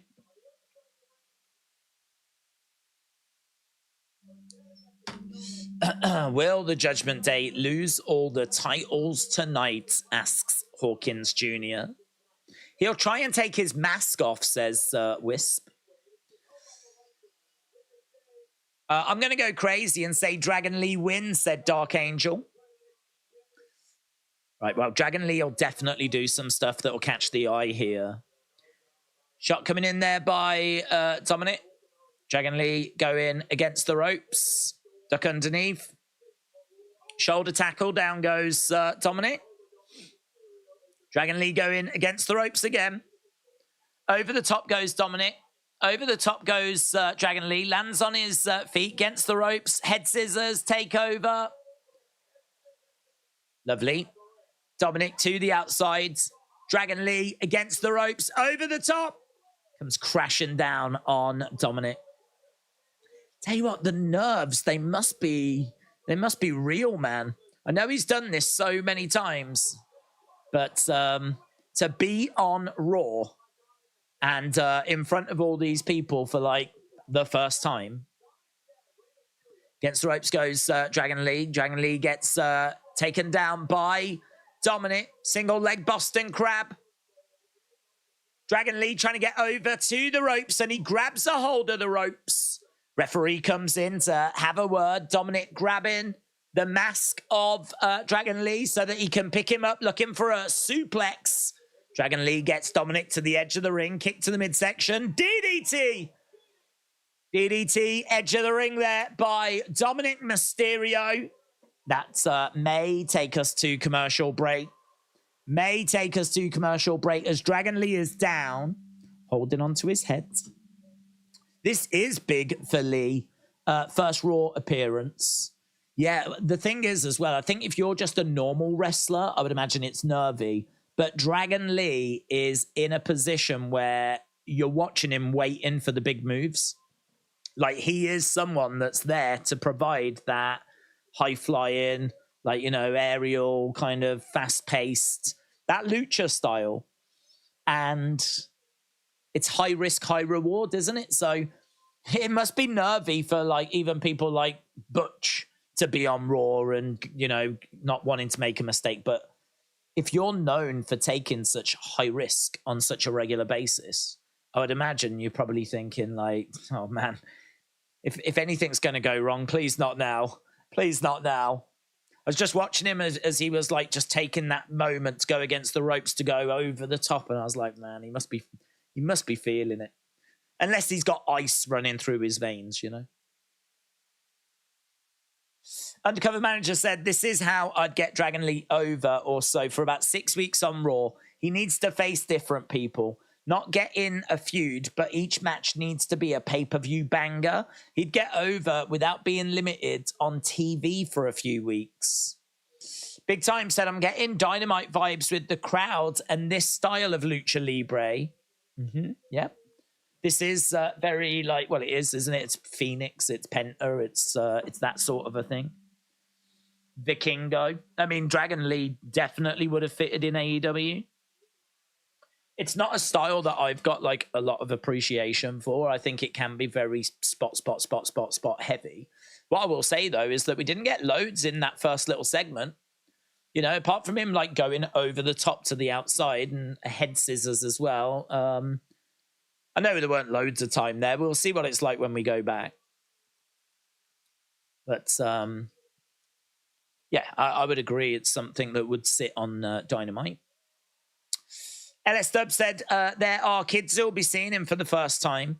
They will definitely be amazed by what he can do. Also, adults that haven't seen him. It's first impression to a brand new audience. Serious Gaming said, who do you think wins? I think it's Dominik. I think it's Dominik just because I think Dominik will be at No Mercy on Saturday. So you could have him lose and do the rematch and Dominik would still be there. You could have him lose and put Dominik in a, like, triple threat. So there is still a way that Dominik could lose and still be there on Saturday. But I feel pretty good that Dominik will go in to Saturday as champion. So I'm going to say that he finds a way of keeping the title. I don't know how. As I said, maybe there's a chance Rhea returns. We'll find out. We'll find out. Sometimes Raw are quite predictable when you watch them for a while, said Sakilla. Okay, here we go. We're back with Dragon Lee and Dirty Dominik Mysterio. Dominik is going up top. Boos are raining down for Dirty Dom. Dom up top. Ready to come down. Knees up there by Dragon Lee. Dominik down. Bang. So just showing a replay of that DDT. Hard hitting, look good. Then Dominik tying Dragon Lee's mask to the bottom rope. That was during commercial. I mean, it's good, yeah. You know, if you are going to have like those sort of bits of fabric on your mask, then someone like Dominik will look to use them, tie them to the ropes. Clever.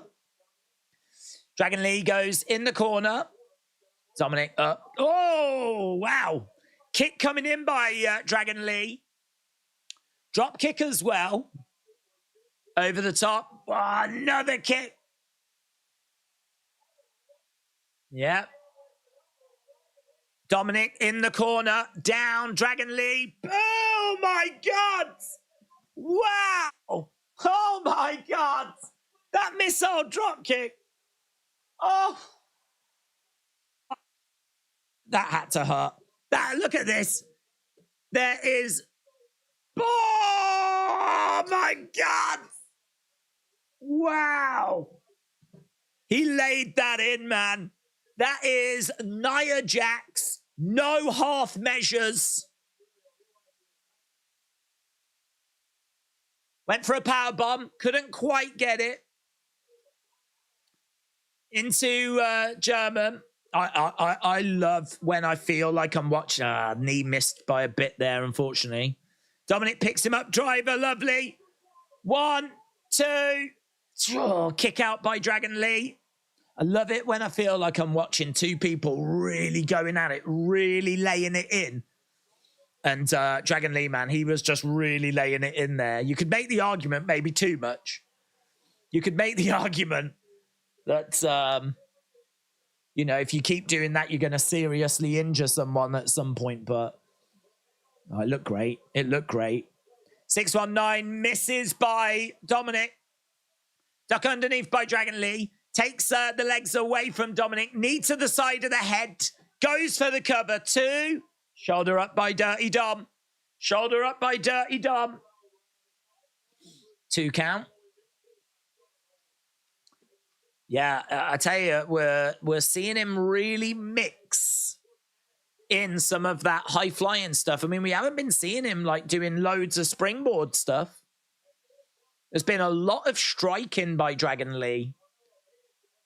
Shot coming in, these two exchanging forearm strikes back and forth. Couple coming in there by Dominik. Kick misses there by Dragon Lee.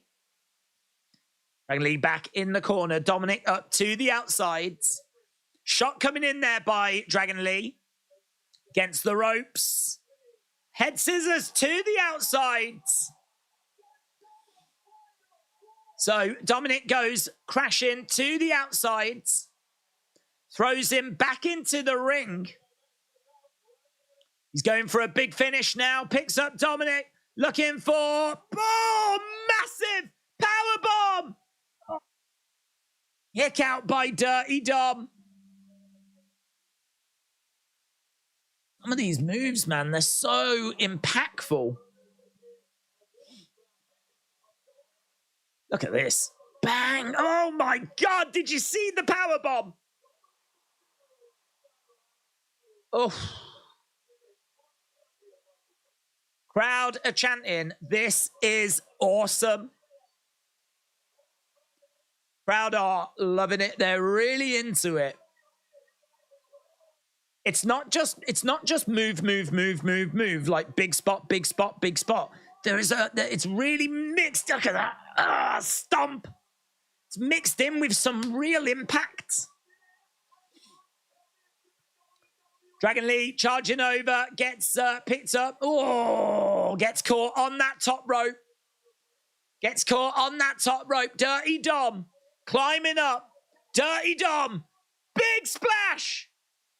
1, 2, 3. Dirty Dom beats Dragon Lee. Clean. Wow. That's a massive win for Dirty Dom.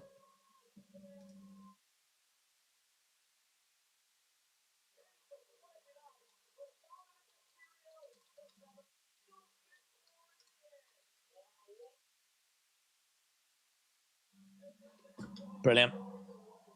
I ain't got anything bad to say about that match.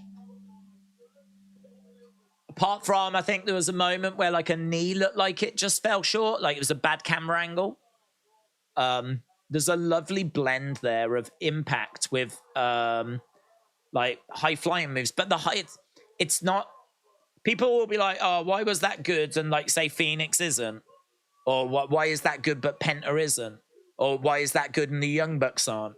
My answer to that would be, well, if you watch the Young Bucks, it's move, move, move, move, move, move, spot, spot, spot, spot, spot, spot. That wasn't that. That wasn't that match. That wasn't spot, spot, spot, spot, spot. That was like hard hitting, big drop kicks, you know, DDT on the edge of the ring. Like there was big, impactful moves with a few kind of nice moments dotted in, and a clean finish at the end as well. A clean finish. Might not have been the person we wanted to win, but it was a clean finish. That was good. That is a great showcase for Dragon Lee. That makes me want to see more of Dragon Lee. And to be honest, there's a lot of Dragon Lee matches in NXT that haven't made me feel that way. That's one of the best Dragon Lee matches I've seen. It's one of the best Dominik Mysterio matches I've seen. Gotta give credit where it's due, man. They did good. Well done, everyone. Well done. Dom finally won clean. I really enjoyed that match, said Mitchell. Right, we're moving on to last week. We're moving on to Naya. Dana's out of action now. Naya is destroying the women's division.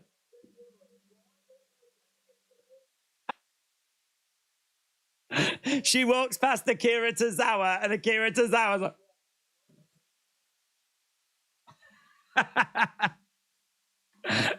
I don't know if she's heading to the ring. If she is, please don't come out to that god-awful music. Please. Please have changed her theme. Please. Akira Tozawa trying to stay out of her way was fun, man.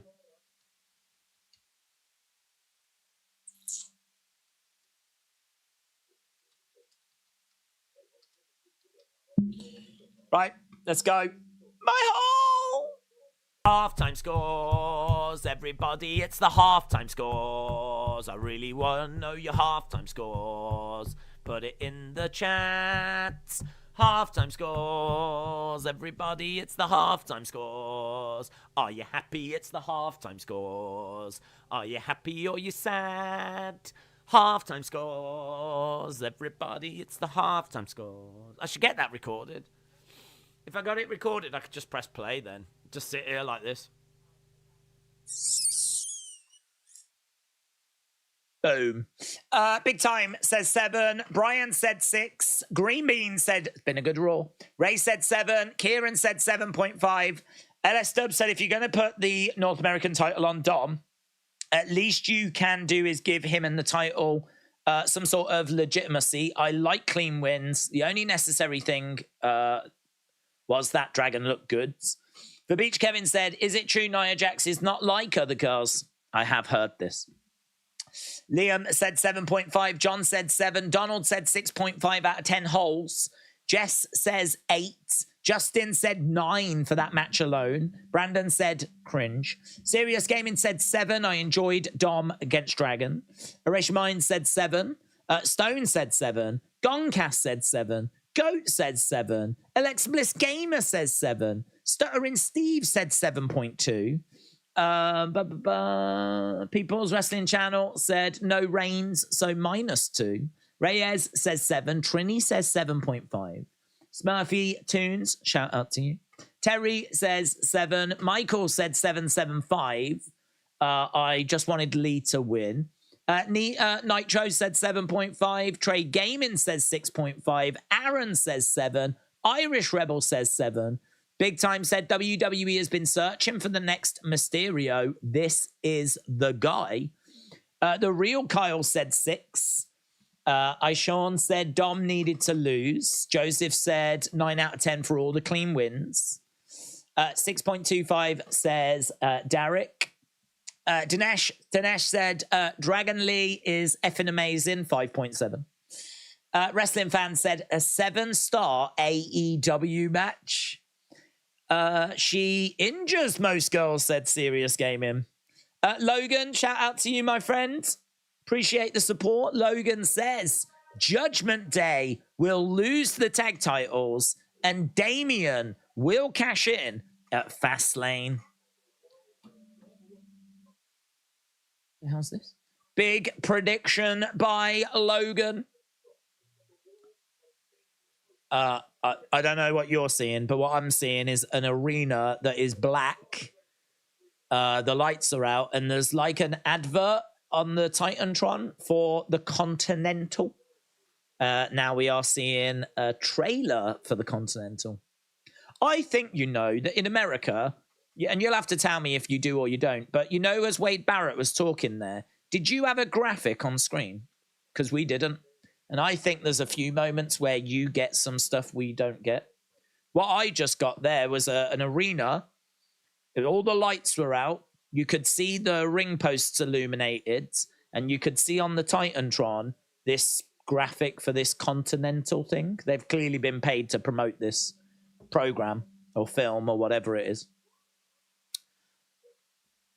Yeah. What, you did have a graphic on screen, did you?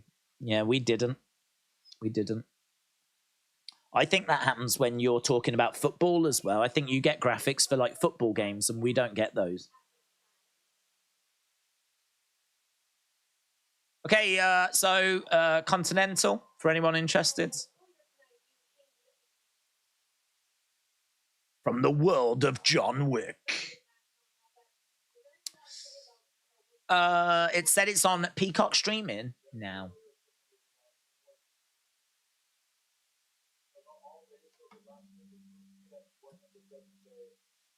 Okay, KO says, all Jay Uso did was prove he's not with Judgment Day.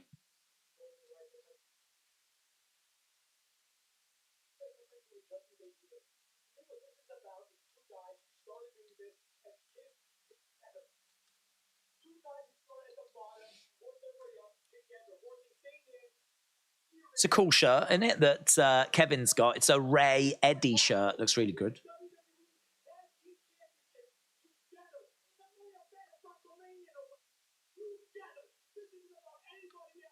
This isn't about anyone else. This is about us. This is about taking back what's ours.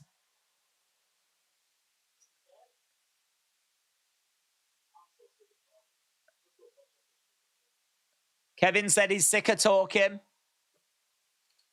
There we go. Sami getting a little bit fired up. Okay.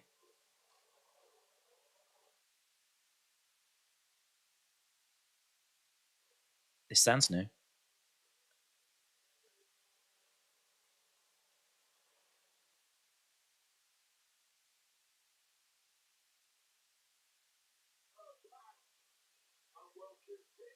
Okay, it's different theme.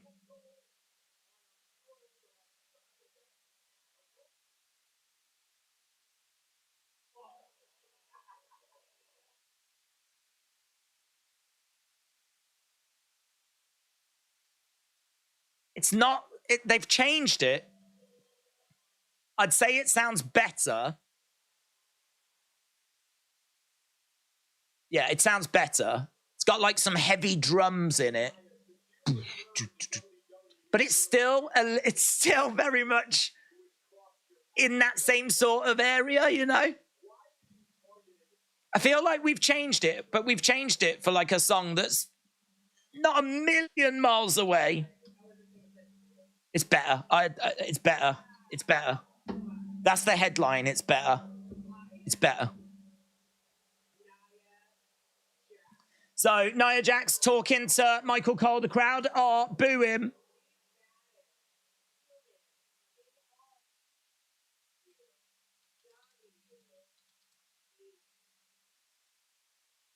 The way she said he and looked at Michael Cole looked like she was flirting with him. WWE.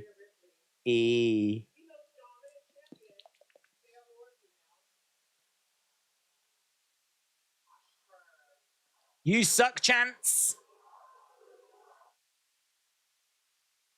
She had to know this was coming.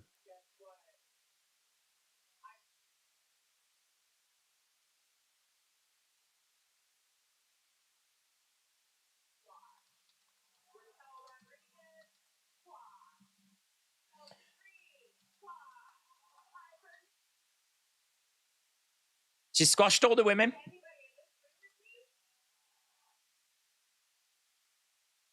Piper, bring up Piper. I'm Nia Jax.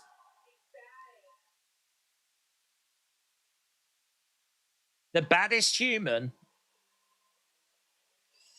So she talks about all the women she's squashed. Here's Zoe Stark coming out.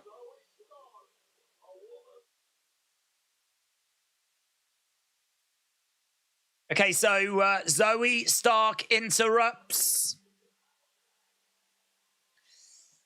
It's better. It's oh, she gets right in the face. Right in her face.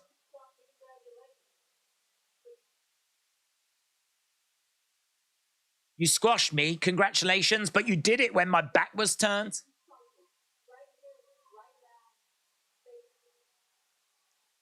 Nia laughing. She pushes her over. Zoe launches herself at Nia. Nia slams her down again. Zoe trying to get at Nia, trying to throw in some shots.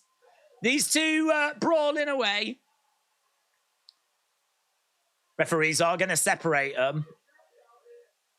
Again, Zoe launching herself at Nia. Oh, yeah, I want to see Nia like pick her up, chuck her down. Ref goes down. Zoe goes down. Why have we only got 2 refs? Why have we only got 2 refs? Jesus, normally when there's like, you know, Cody or Brock or whatever, there's like a million security. Yeah, we've just got a couple of refs just having doing the best they can. Yeah, that...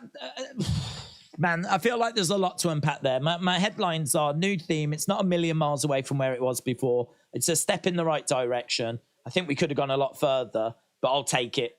I'll take it because we could have not changed it at all. And there is some drums in there that at least sound like it's got a little bit of substance to it. Don't mind Nia's promo. Just going through a list of people she's squashed whilst the crowd chant, you suck. She doesn't care. WWE don't care.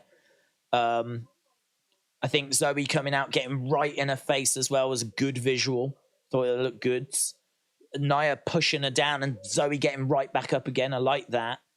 I just think it was the last part of it. I just think we needed to flood the ring with officials to keep these two apart. I just think having 2 referees in there whilst Zoe's trying to get at Nia, like we could have made that a bit bigger. I think overall it was solid. I'm not down on that segment at all. But I could have done with the theme being a little bit more changed, and I could have done with more officials in there.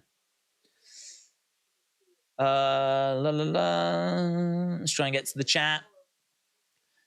Logan said, who do you see making an upset at Fastlane? Don't know, because I don't know what the card is yet, buds. I don't think we've... Where are we with the card for Fastlane? Have we actually got much of a card? We've got 1 match.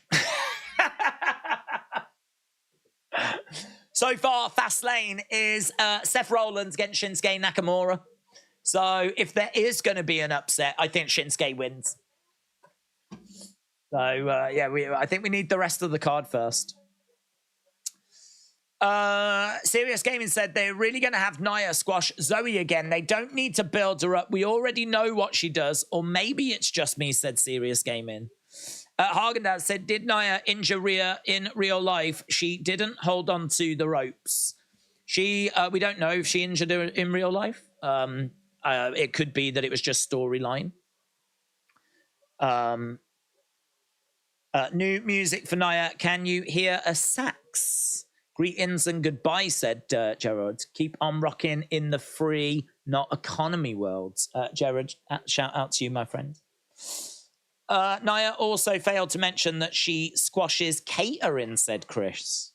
Which said, I was doing laundry when Naya came out since that was more fun.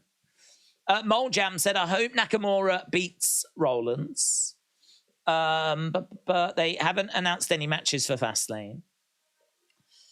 Thank you, Vince, for changing Nia Jax's music. Hashtag fire Vince. I noticed Nia has lost some weight. A feud with Nia will definitely put Zoe over with the fans, says Oblongbox. Yeah, man, she's got some heat, Nia has. You could make the argument it's not good heat, but and that it's go away heat. You could certainly make that argument. Oh, hello. John Cena versus Jimmy and Solo. Is he going it alone? Nah. They're saying that John's going it alone, and we have got a graphic for it, but nah. LA Knight will come out like during that show, maybe, to make it a tag match. Okay, we're underway with Nia Jax taking on Zoe Stark. Nia Jax against Zoe Stark. Zoe Stark launched herself off the ropes.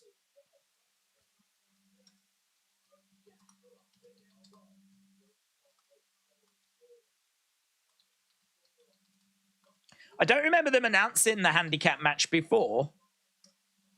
So that feels like news, but I'm not buying it. I'm not buying it, and I'm not, but unless it is going to be a handicap match, and then LA Knight makes the save after when he loses, but I'm not buying it. I think LA Knight will find a way of getting into that match. Suppose it depends, though. I mean, COVID's. I had COVID, and it lasted about 3-4 days. Then I was fine. It affects different people in different ways, doesn't it? So I suppose it's going to depend how much it knocks LA Knight around. Right, Zoe Stark versus Nia Jax. Zoe goes over to the corner. Nia charging over. Shoulder first. Goes into the ring post. Kick, super kick there. Kick coming in. Enziguri kick. Nia goes back to the corner. Nia dumps Zoe to the outsides. Zoe trying to jump up and missile drop kick to Nia. Nia goes back against the rope. She's staying on her feet. Whoa, Zoe picks up Nia. But can't quite get it. Ends up going down. Nia landing on top of her. So she tried to get her up, but ended up going down. Nia lands on her back. Nia now in full control. Nia on the outside drops a leg on the back of Zoe. Zoe's head. Here comes the bonsai. Nia goes up. Bang! Comes crashing down. 2, 3.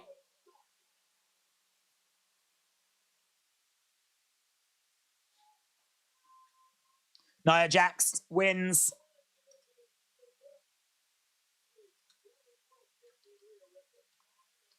So Zoe tried lifting Nia, but just failed.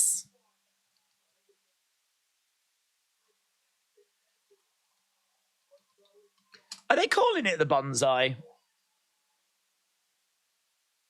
Smile on Nia's face. It's a clean win. And do you know what? I really like it because you could make the argument You can make the argument if she hadn't have tried to pick her up and she'd just like kept it simple, kept it like, you know, just threw in some shots, didn't do anything high risk, she might have gone on to have got the win. So even though it's clean, you've still got the ability to say, well, if she hadn't have done that, she might have got the win. Jay Uso backstage.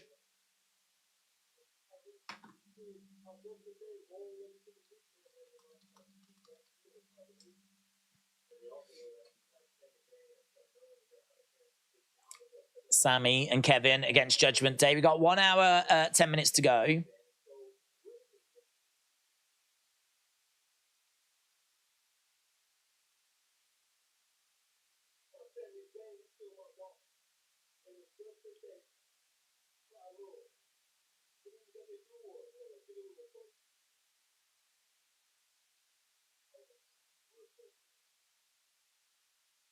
Okay, so Jay said he's going to keep an eye. Oh, I'm into this. Drew on Miz TV. I forgot about this. I'm into this. I really want to know what Drew's going to say. Miz TV, this will be a good segment.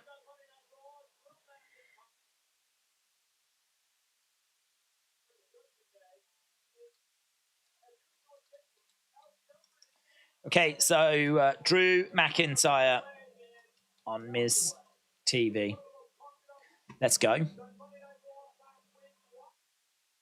Drew on Miz TV. I like Jay, but sometimes he reminds me of the prosecutor in Idiocracy. Miz TV is underrated. Sometimes Jay is good on the mic. Sometimes he's like a wet fart. No botches. IWC will put that under a microscope to find a mistake. I didn't see much. My main issue is that Naya's ring work is boring. She doesn't know how to be a giant. I'm not hooked at all. Do you know what? I completely agree. I agree with everything you've just said there. I think that what she needs is she needs to be shoving people down and like, you know, kind of like really screaming out. She needs to be like throwing in these vicious kind of big... She strikes me as someone that I think is actually at a core probably like quite a nice person. Like I think she probably tries to be a nice person. She also strikes me as the kind of girl that might go around and like, you know, talk about people behind their back. I don't know why, I just get that vibe. But I also think she's someone that if she's in there, she catches someone, she would be like, oh, I'm sorry, I didn't mean to do that. I get that. Like she doesn't strike me as someone that would hit someone and accidentally hit them or do like a mistake and just, you know, deal with it kind of a thing. I don't get that vibe from her. I always get the vibe that she's always like one step away from apologizing. I just don't think Brock is ever one step away from apologizing. Brock is many steps away from apologizing. So, it's kind of like, you know, Brock got hit with, do you remember in the Royal Rumble, Brock got hit with, I think it was like a real snug knee or something from Braun Strowman. And Brock responded by actually smacking him in the head with a shot. Like, here's your receipt. Do you know what I mean? He's so confident, comfortable with... Because he could have knocked him out. And he wouldn't have cared. What's Vince going to do? What WWE going to do? You know? Yeah. He caught me with the knee. I knocked him out. I don't even know if he thought about it. It was just got caught and he saw red and... You don't get that from Naya. Don't get that from Naya. If someone was to catch Naya with something, you know, she'd be a bit miffed. But I don't know that she would then, like, nail them with something significant, you know? There was that one time with her and Charlotte, though, but my understanding is that had been brewing a little bit. There was more to that. There was more. But you remember they got into a bit of a kind of real, it seemed like a real legit slap fest between her and Charlotte. I saw that footage the other day doing the rounds, actually. A lot of old Naya footage has kind of obviously resurfaced recently. But yeah, I just don't get I agree. I don't get that she is constantly trying to position herself as being that monster.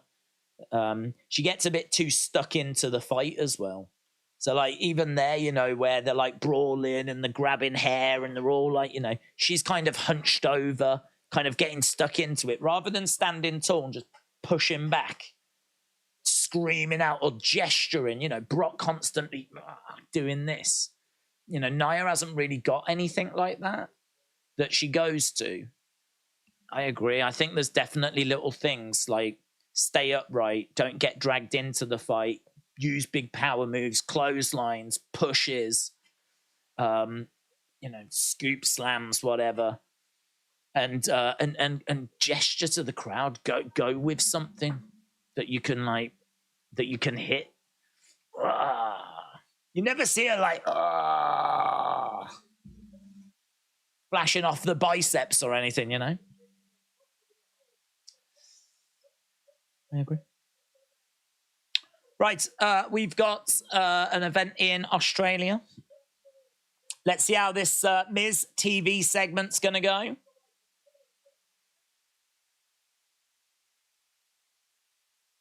WWE will electrify Australian fans. Perth lands WWE's first Aussie event in 6 years. Coming to you live from Perth, Australia, February 24th. Rumours that The Rock may feature, but I've not seen anything confirmed on that. Okay, we're backstage with Dominik and Finn.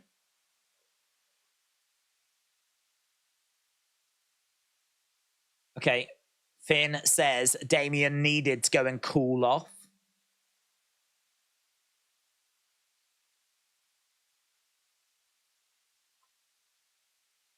Okay. Coming up tonight, we've got the undisputed WWE Tag Team Championship match coming up. Kevin Owens, Sami Zayn taking on Finn Balor and Damian Priest. That looks like it's going to be our main event of the evening. But it is Miz TV. Zoe is struggling as far as getting big reaction. It's been 4 months. She's yet to grab the audience. Should WWE move on to a new project? No. I think she's just building. She's still very new.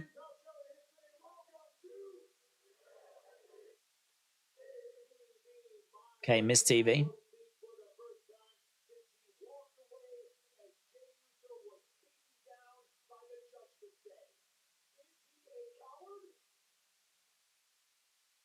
Is he a coward or is he conflicted?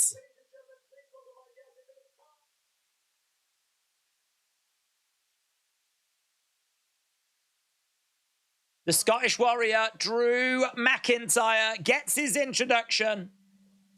Is he a coward or is he conflicted? We're going to find out.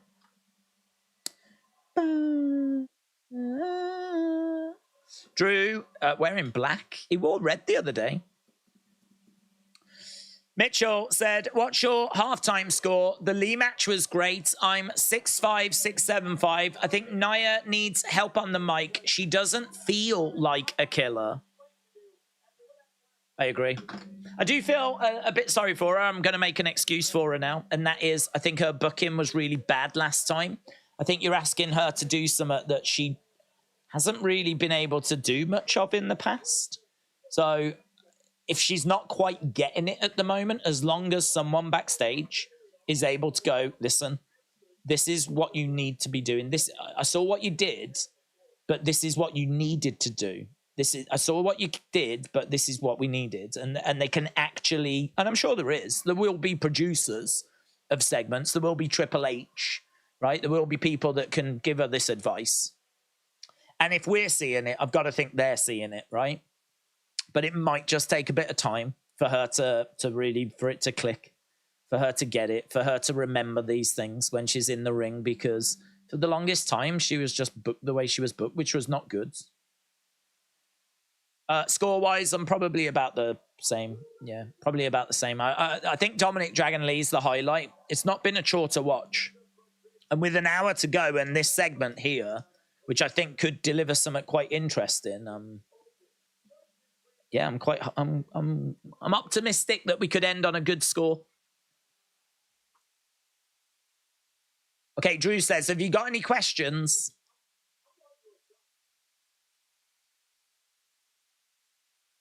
Okay, Miz says, I commend you for throwing Jay to the wolves. I would have done the same.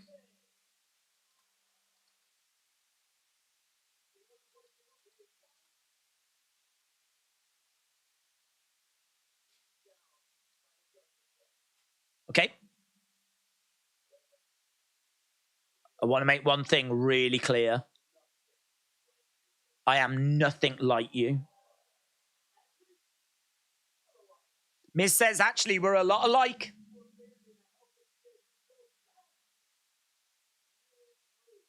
A Miz move. Abandoning a helpless Jay Uso is a very Miz move.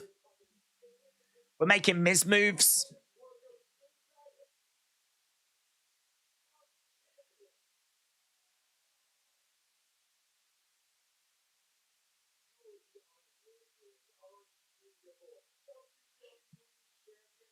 You was the unwavering, unbeatable champion.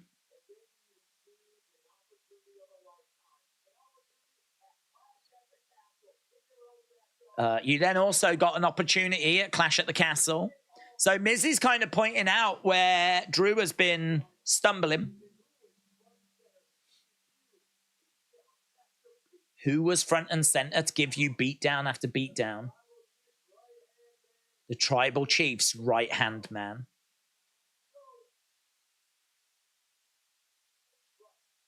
I think it's safe to say you don't trust Jay Uso.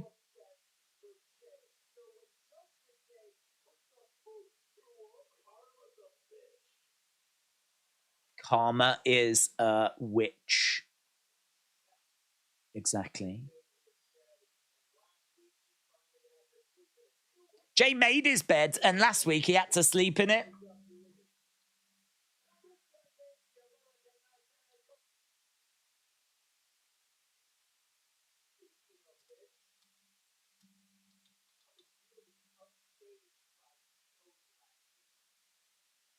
How did it feel to be upstaged by Cody?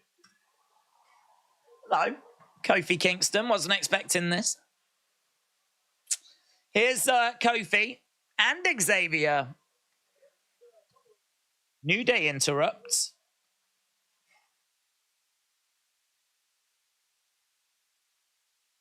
Okay, I wasn't really getting much from Drew there. That was a lot of Miz talking, wasn't it? Here's Big D.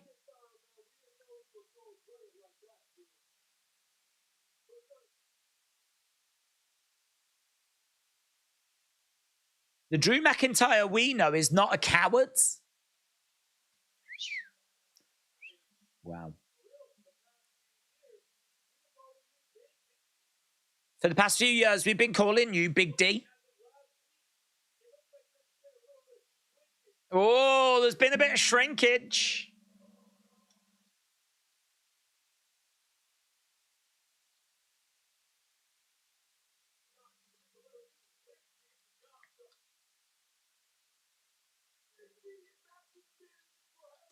Massive Miz. Big D and Massive Miz.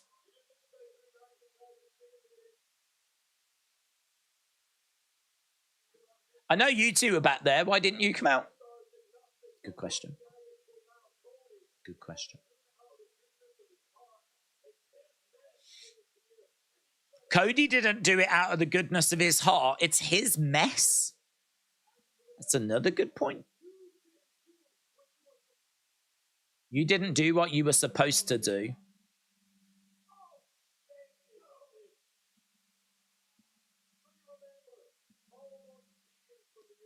Don't you remember all those beatings from the Usos?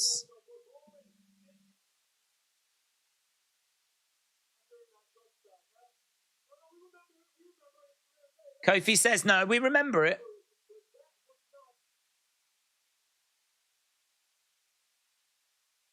Jay is here and is trying to make it right. Tries to talk again. Drew tells him to shut up again.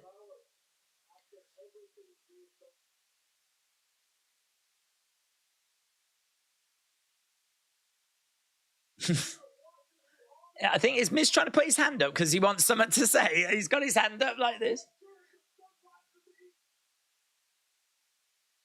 When his hand goes up, your mouth goes shush. We know this. We do know what this means. Drew again tells him to shut up. Oh, the hand hasn't worked, you know. Shut up, Miz Chance. Shut up, Miz Chance.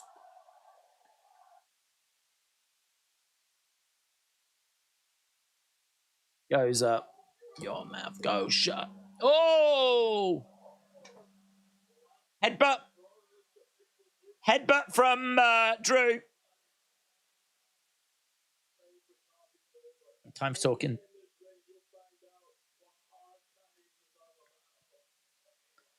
Get in this ring. You'll find out what hard times are all about. Kofi stepping up to Drew.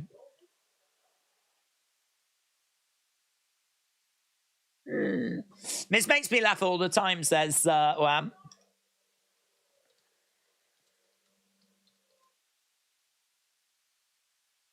So Miz tried to talk, but kept getting cut off.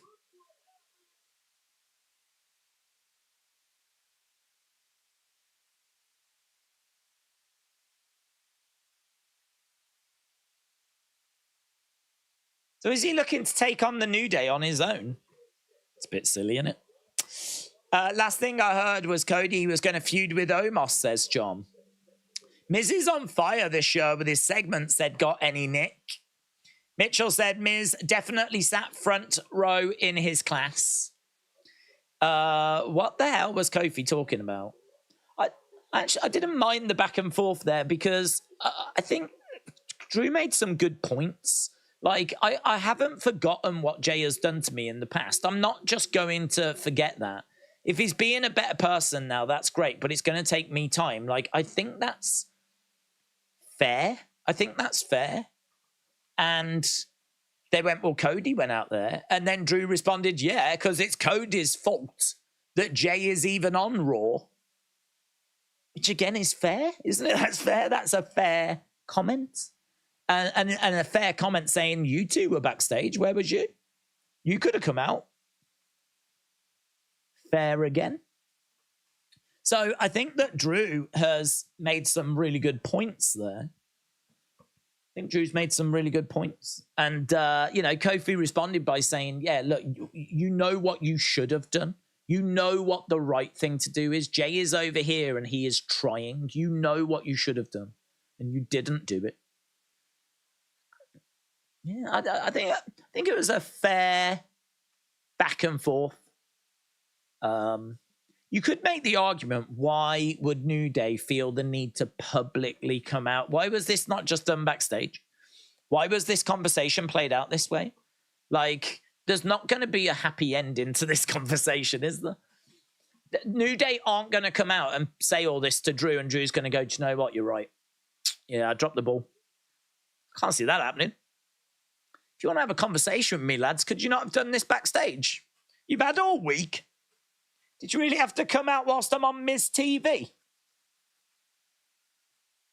So, I mean, you could maybe make that argument, but outside of that, which is a criticism you could label on many things in wrestling, I thought it was all right. Conservative, shout out to you, said Nick Aldis produced the brilliant Dominik Mysterio Dragon Lee match. Did he? I've got a lot of time for Nick Aldis. I wish he wasn't producing, to be honest. I wish he was wrestling. I really like Nick Aldis. He's actually joined us on these streams before as well when he was in the NWA. And he was great. He was such a great champion in the NWA that I would love to see him get a run in WWE. I think to not use Nick Aldis is a real mistake, which I can only imagine they're not doing it because of his age, but I don't even think his age is that bad. He's 36. He's 36. I mean, he's 36. You could have 6 years. I've scrapped the age. I don't even think age is an issue. I mean, the guy's got bags of experience. He's married to Mickie James. He's a former NWA champion. He's carried a whole promotion on his shoulders. He looks $1 million. He looks fantastic in a suit. He looks great. I don't get it. I don't get it. I don't get it. Right, we're backstage. We've got Otis, we've got Chad, we've got Maxime, we've got Ludwig.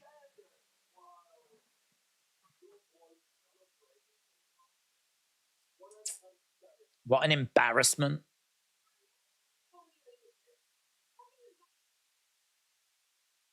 How can you not comprehend what go away means, says Maxine, and Chad shooshes. You lost.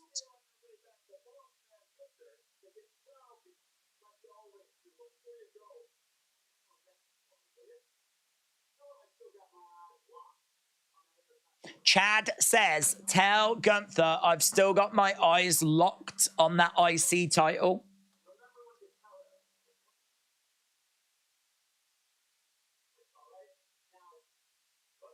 Run along. Back to Fata. Run along back to Fata.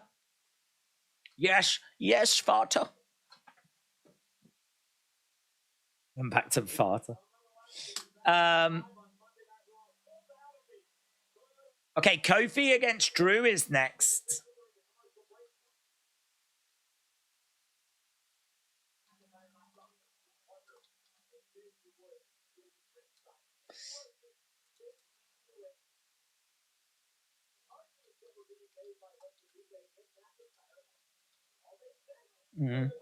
I agree with Michael Cole. He said the arguments being made all made sense on Miz TV.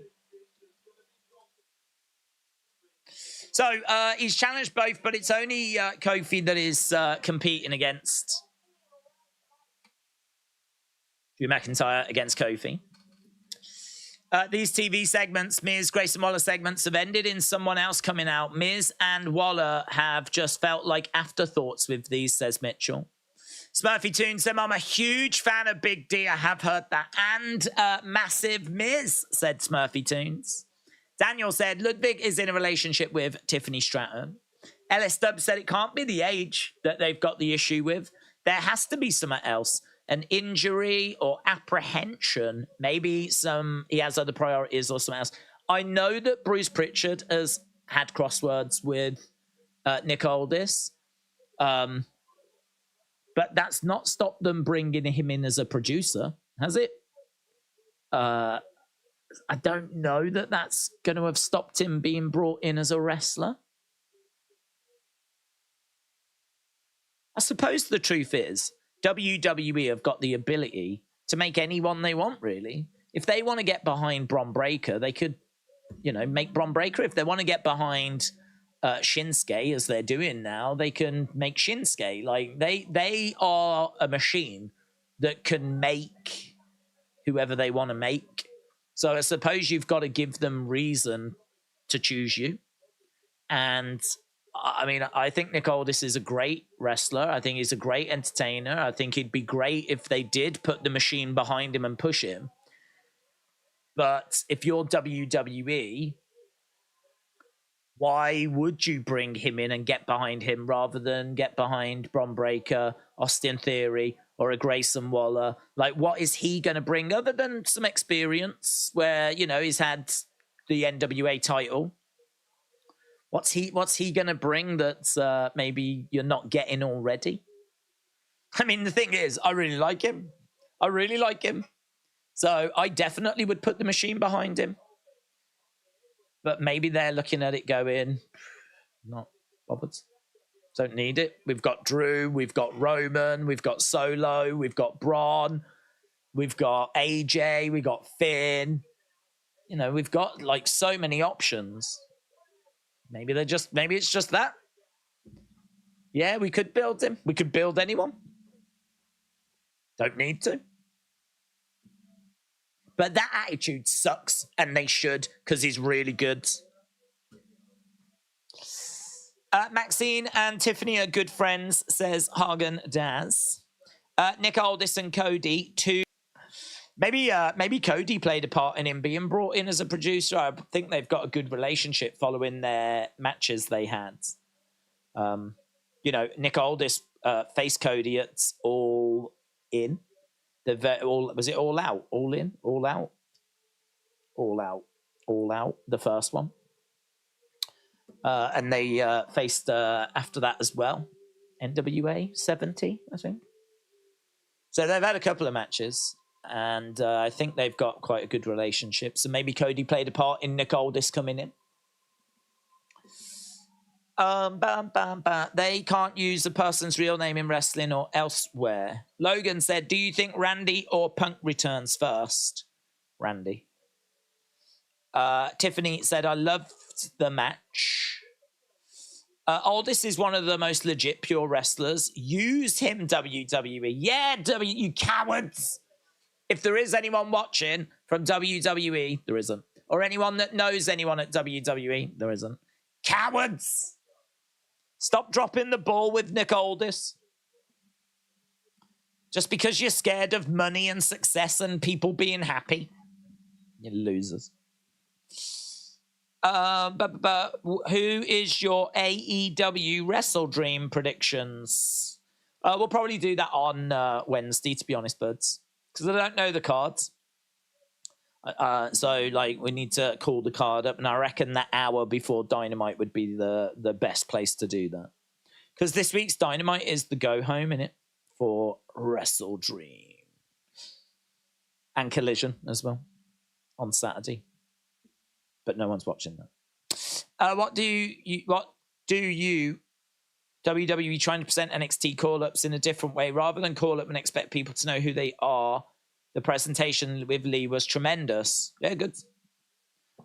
I don't know that they've really done a great deal of calling people up and expected them to know who they are. I think for the longest time, there's always been a breakdown as to, even if it's just on commentary, like, oh my God, this is such and such. And they give you some quick facts. She's the longest reigning NXT Women's Champion, whatever it might be. I don't know if they've ever really presumed that people know who these people are. Because you've only got to look at the numbers, haven't you? By and large, NXT gets, 600,000 views compared to Raw, 1.7, SmackDown, 2, whatever. I mean, there's plenty of people that don't watch NXT. There's plenty of people out there that don't know who these people are. Or may have heard the name, but couldn't really tell you loads about them. But yeah, a video package, great. I'm definitely all for that. Definitely all for that. What it did was it made him feel like quite a big star because it made it seem like they'd gone to the length of making graphics for him as well. So it's not just like, here's information, but it's like, yeah, this is a special guy. Like, check this out. And then they can show some of his stuff and they made graphics and they've gone that extra mile for him, which just makes him seem like a bigger deal. So I agree. The presentation was great. Daniel said, I know MJF just faces Samoa Joe, but him not having world title match at Wrestle Dream further devalues that belt and shows AEW hasn't built a legit number one contender. Matt said, I'm alone, but I would like Randy to return, then turn. Hell, 09 Randy would be awesome. Heel. Why don't people watch NXT? It's much better than Raw. Star power in it. That's what it comes down to. People are busy, got busy lives. People have got families, things to do. If you're going to watch wrestling, you're going to watch Seth, you're going to watch Roman, How many people are that invested and have that much time whereby they can, even watch the people that are coming through when you can just wait for them to arrive? This is an argument I've got actually with UFC. I mean, I don't watch loads. I don't watch Dana White's Contender Series. I don't watch any other promotions outside of UFC. And there's plenty of people that are like, yeah, but don't you want to know the stars that are about to make it to UFC? I was like, I'll watch them when they arrive. There's loads of them that come in that don't get anywhere and end up going as soon as they have arrived. I'll just wait for them to arrive. And I think there's a lot of people that have that same attitude with WWE. There's a load down in NXT that will never make it to the main roster. So watching them, you might get some up from it, but equally, why not just watch the ones that do make it to the main roster? I can understand it. If you treat it as its own promotion, though, and you don't worry so much about, like, will I see these on the main roster or not, and you just watch what they're putting out as a program, like NXT is a really strong offering at the moment. Really strong. Drew is battling away with Kofi. Battle of two former champs.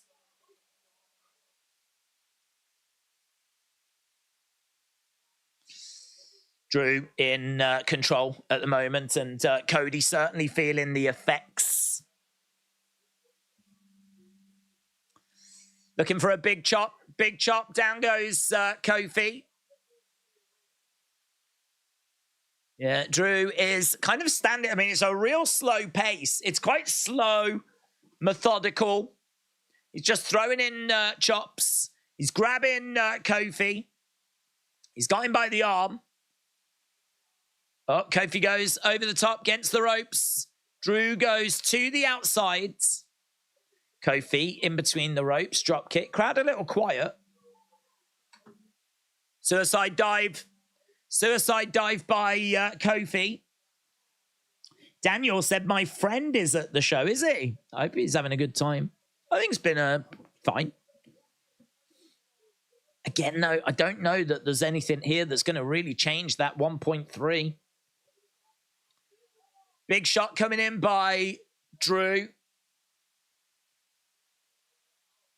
Looking for the Alabama slam. He's going to do it onto the edge of the ring. Edge of the ring, Alabama slam. Kofi collides into the edge of the ring. McIntyre picking up Kofi, looking to shove him into the ring. Drew getting inside, looking to... He still brings his sword out. Getting ready for Claymore. He's calling for it. Kofi's still... He's quite close as well, Kofi. So Drew back in the corner, looking for the Claymore.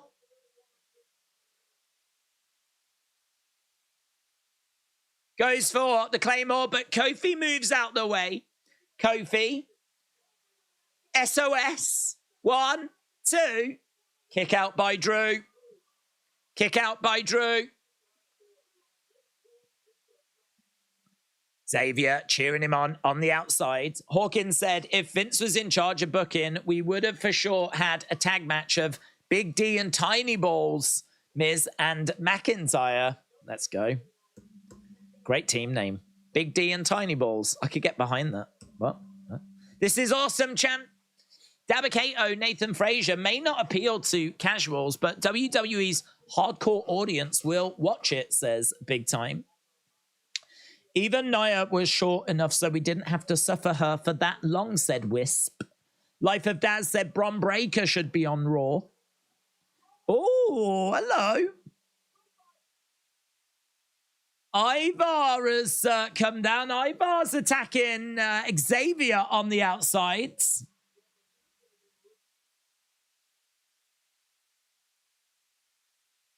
So Ivar destroying Xavier.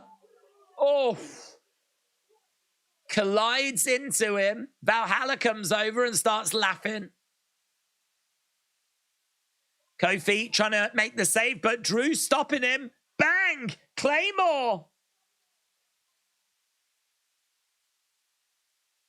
So Drew stops Kofi, making the save, hits a Claymore, and wins. Second week in a row that he has capitalized on the misfortune of his opponent.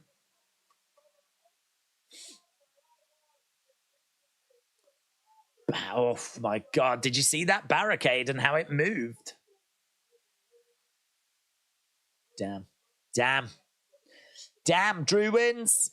A. Jobson said if Rhea doesn't come back next week, She was missing Fastlane, which is fine since she was at Payback. I guess save Fastlane for an EO match.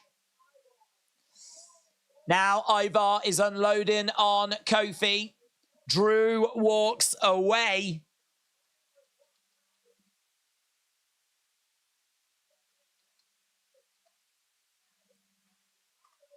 McIntyre walks away. This time he's not even looking back. This time there's no confliction at all. Valhalla tells Ivar to go up top.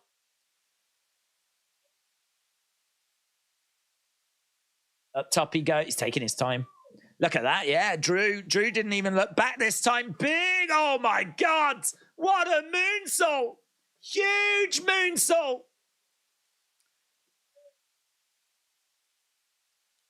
Valhalla screams out.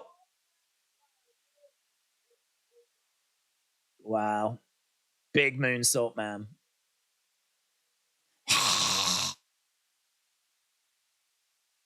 Gunther is berating.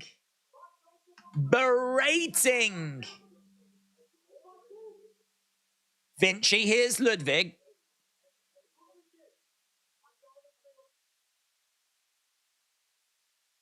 I didn't expect much today. But it was ridiculous what happened.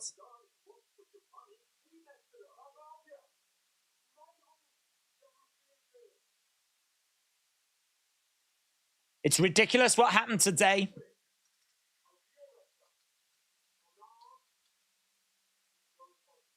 From now on, here's your responsibility.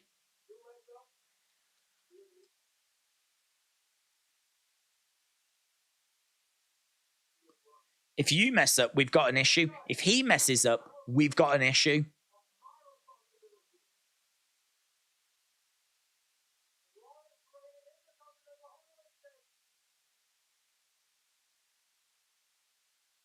Oh, we've got an order. We've got a structure.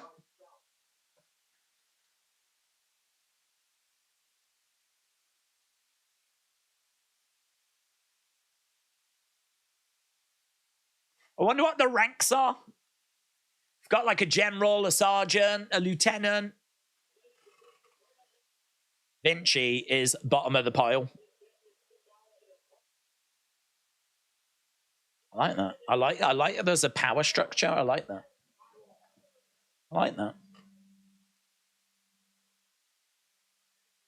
Tomorrow night, Tiffany, Becky, plus contract signing. Carmelo, Elia, let's go. Drew missed the Claymore, says A. Jobson. McIntyre and Viking Raiders could be a good faction, says Michael. Seth was ranked #1 in the world, says Brandon. Juan said, never saw this Ivar do the move he does till today. Thea Hale's new look tomorrow, said Smurfy. Would you say Shelton Benjamin is a Hall of Famer? Yeah, I'd put Shelton in. I think compared to who's gone in, I'd put Shelton in. He's had loads of great moments. I mean, maybe not so many on this run, but the fact that he came back and even had another run, and it was in Hurt Business. That was pretty cool. But yeah, I don't think this recent run would get him in. It'd be more what he did before. But I think altogether, as I've said before, if you've got people like Coco Beware in there, if you've got people like Queen Shamel in there, it's hard to say that Shelton shouldn't go in. Did Cole say Sammy Owens? I didn't hear it. Big Time said, do you remember WWE used to be weird with NXT titles? They never used to mention them. Viking Raiders were called up as champs and didn't appear with the titles. Different world, isn't it? Different world, yeah. Where is R-Truth? I think he's still injured, or maybe just coming back from injury. He was injured down in NXT when he was in a match with Grayson Waller. That was about 12 months ago. Drew is being really passive-aggressive in this heel turn, said Justin. Chris said, I'm starting to think maybe we get Ludwig Kaiser face turn and he dethrones Gunther.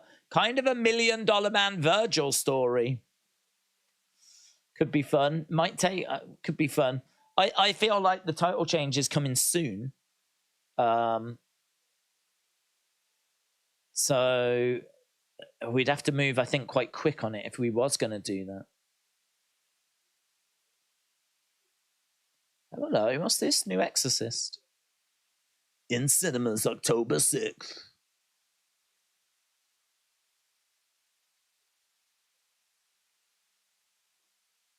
The Exorcist Believer. Before making a YouTube channel, did you watch Raw live or save it? Bit of a mixture, to be honest. I went through periods where I did. It depended on the job. So I worked in retail for 15 years and I worked in lots of different locations, different stores, different shifts. If ever I could get a period where I wasn't in like first thing on the Monday, on the Tuesday, or first thing on a Saturday, or whenever, you know, the shows were on, then I, you know, would be quite happy in trying to get, because you can buy subscriptions to like different services. There's one called Now TV, which means you can just stream the channels you need for a membership fee. And so, yeah, you know, there was times where I would do that and have it. And then if ever my shifts changed, cancelled the subscription, no questions asked, no problems. So I went through periods of like having it, not having it, watching it live, not watching it live. But I always kept up with what was going on. New Day took Eric out of the fight. An eye for an eye. There we go. Thanks for coming. New Day took Eric out of the fight. An eye for an eye. Valhalla could be the lady, what was it, in Snow White with the bad apples. An eye for an eye. Come here, my child.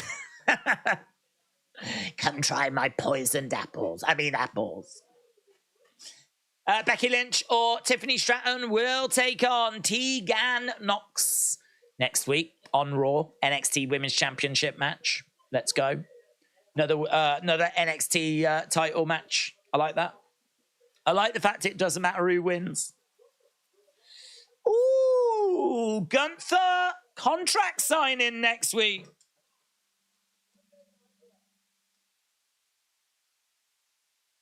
Gunther and Tommaso Ciampa.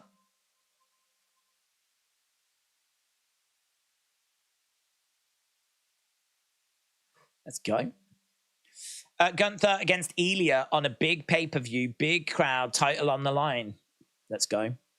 WWE should have Xavier heel turn when he was King Xavier. It was a wasted opportunity.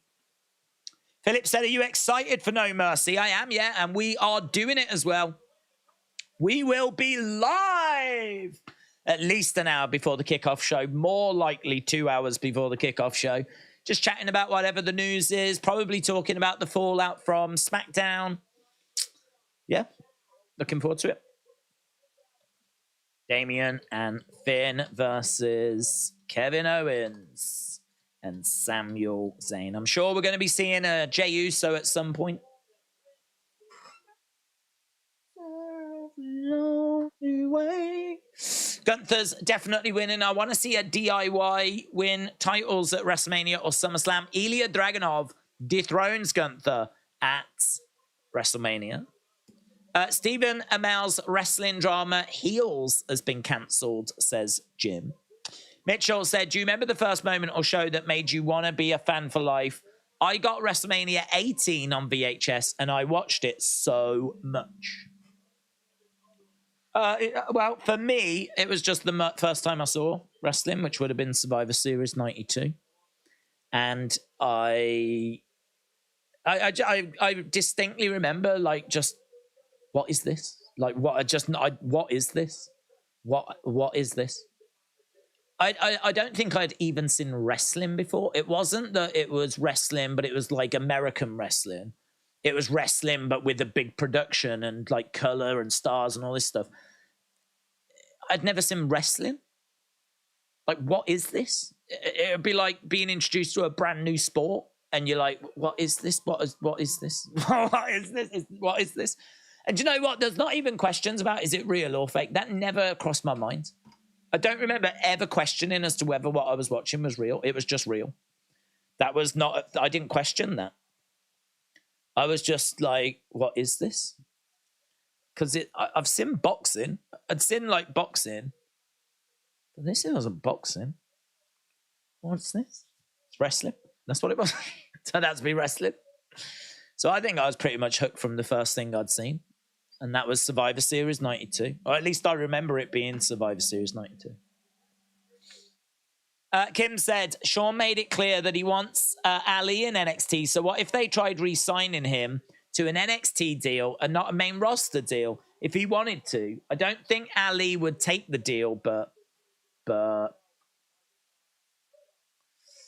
well, I mean, didn't they do something like that with Drake Maverick, where he got released and then re-signed by NXT? So I think there's a precedent for it. So, you know, but Mustafa Ali wanted out anyway, didn't he? So as you say, don't think it's something that will happen. 24 minutes left to go. 24 minutes left to go. Main event time, and I must say it's... don't know that it's a main event that's going to be bringing in the numbers. Maybe it is. There's a lot of star power here. There's plenty of star power. It's just also a match we've seen quite a few times before. I like the fact there's a little bit of argy-bargy. We're also having to see Samantha getting out of there as things were getting to heat up a little bit. Undisputed WWE Tag Team Championship match, and we are underway as a big brawl breaks out. What would be genius is when Damian cashes in, said Daniel, his contract, it turns out to be empty. Finn and JD have the contract and they've sabotaged him. That would be good. That would be good. That would be good. Is that your idea, Daniel? That would be good. I agree. That is, it's, I tell you, that's a simple little thing, that is. I'll tell you the other thing, though. You know, when they cash it in, do they ever actually look at the contract? It would be good. I'm still on board, but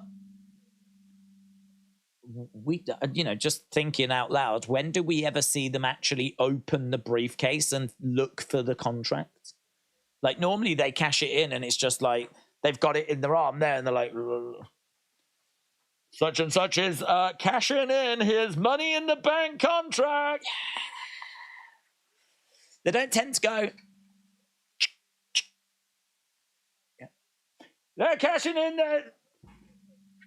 That'd be the only thing I'd say. The only little thing I'd say. Or would we know that it's not in there unless we open it? And why would we open it if we've never opened it before? If that can be answered, do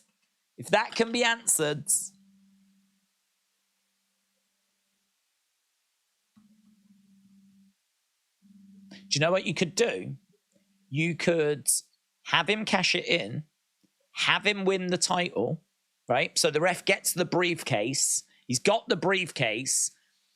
There, he's celebrating new world champion, and then on the screen, Finn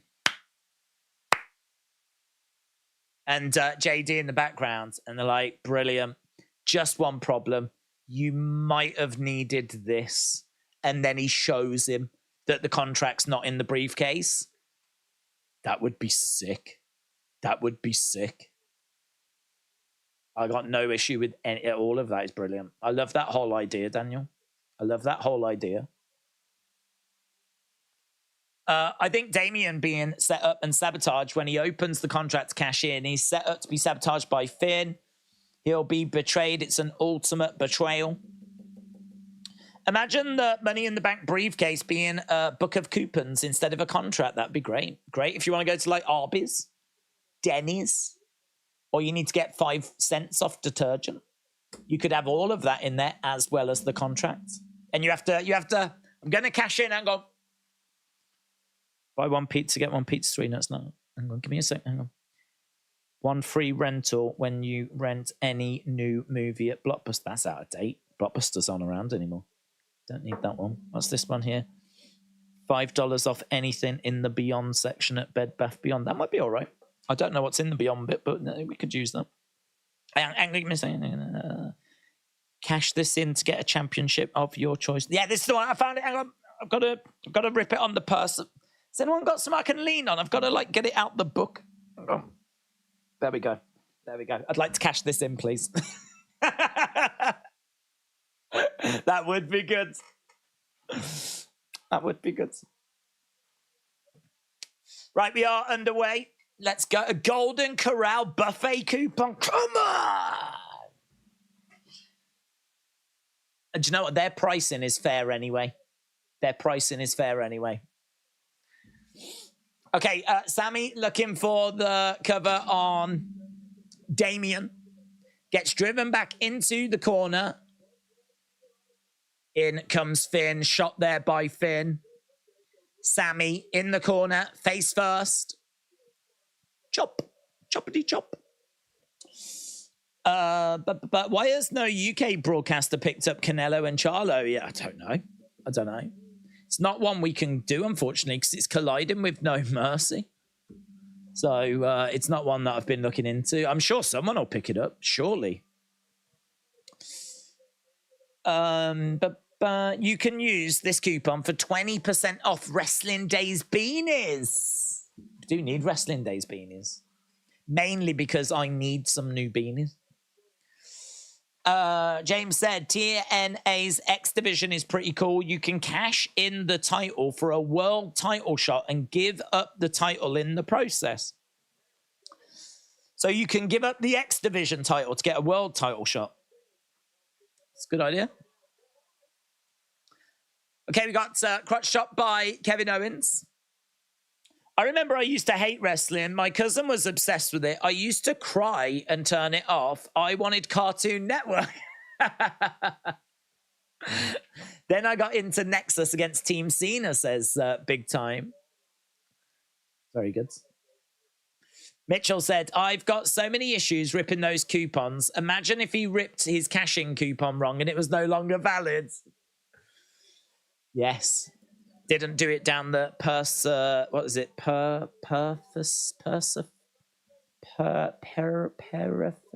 What's that word? Persifated. That's not the word. That's not the word.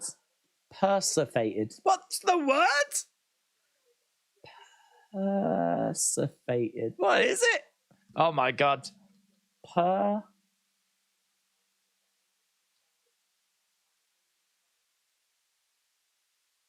Is it persifated? But that's not the word, is it? That's not a word. I can't just sit here and claim that's a word when I know it's not a word. Percafate. What? Persifated. Perforated. Perforated? That's it. Oh my God.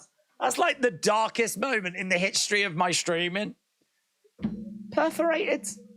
Why was I chucking a C in there? Persifated. Oh God, it's over. It's over, innit? My brain's turned into mush. My brain is turning to mush. This is bad. This is bad. Do you know what? That is a warning sign. That is a warning sign. I've been doing too many streams, guys.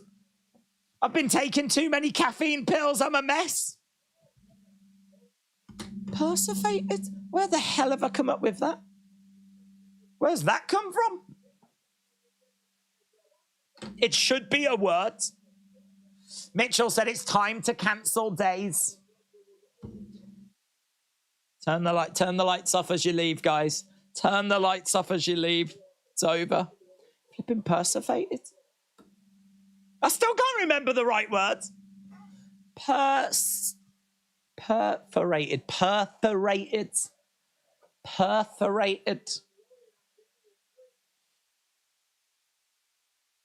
I'm disappointed in myself. I really am. Would you prefer to watch NXT or AEW Collision? Don't know. That's hard because I haven't watched Collision. So I don't really... I would say Collision first so that I know what it's like. But I've heard in recent weeks not as strong.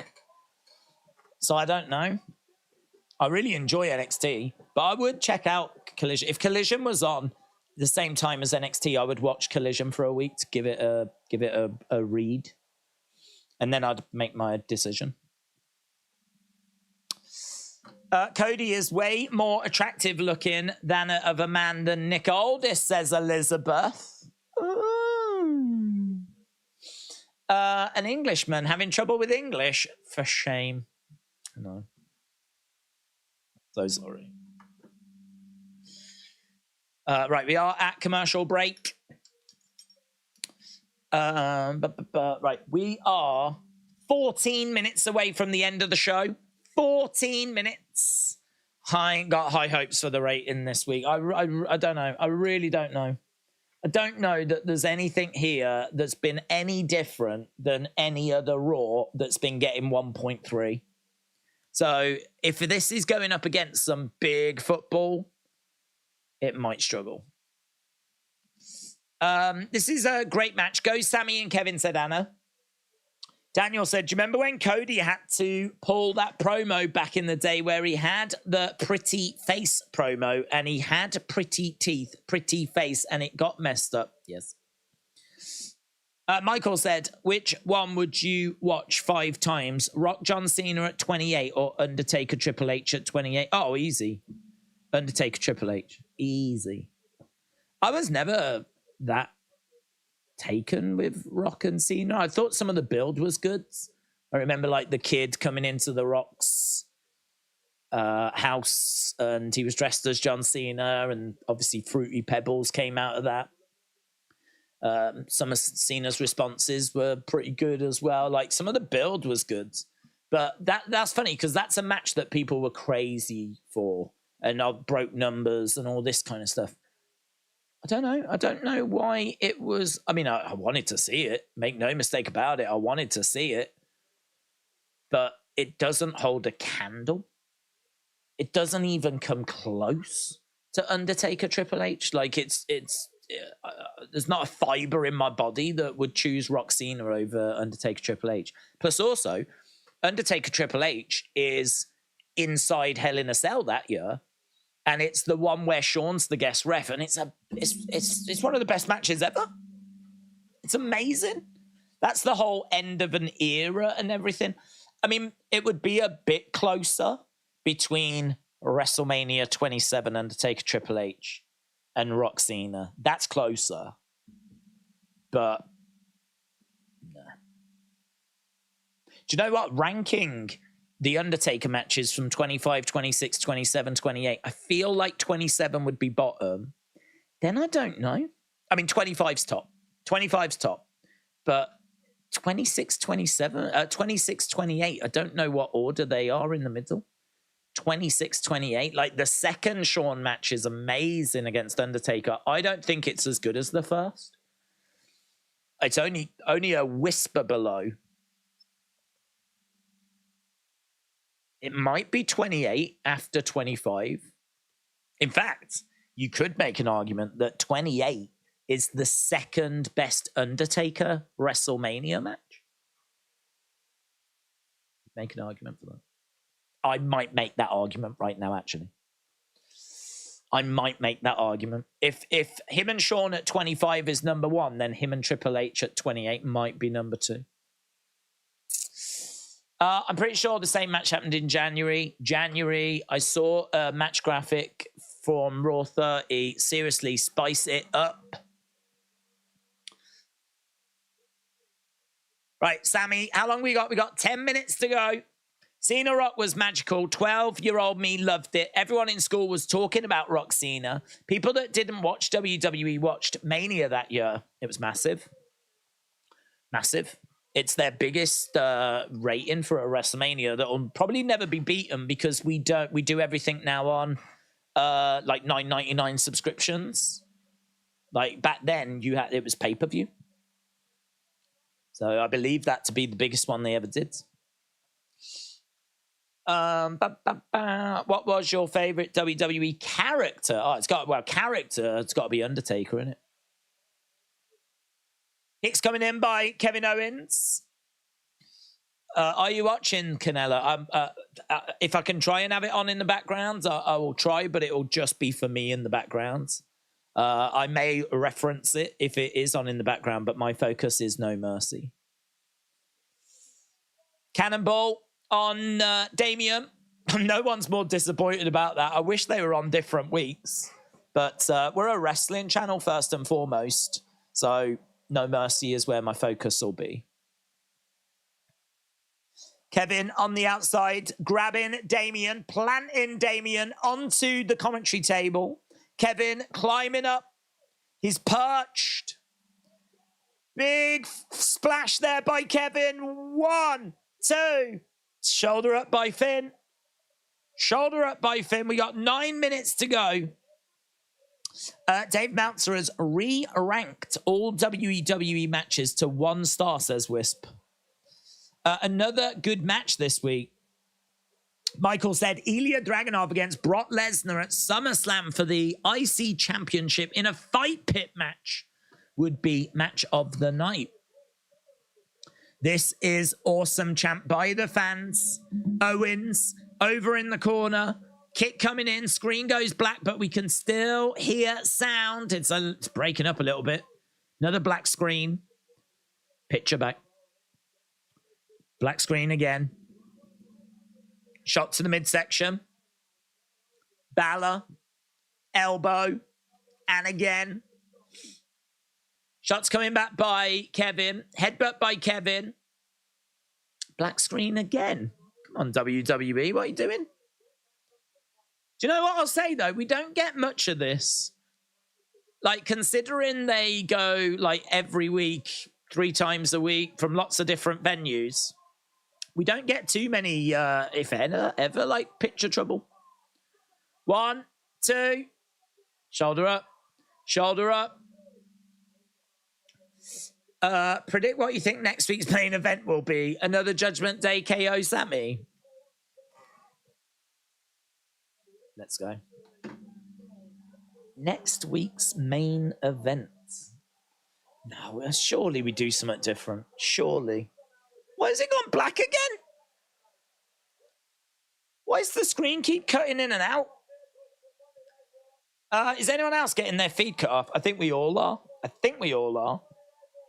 Larry said my screen didn't go black. Maybe it's just the international feed then.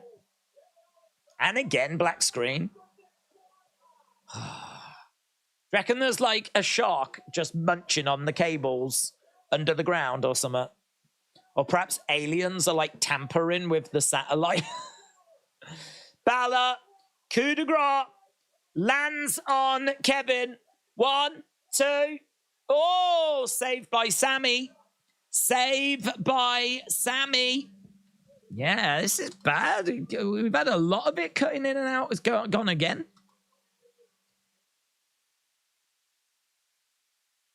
Damian and Finn. Damian coming over, having a word with Finn.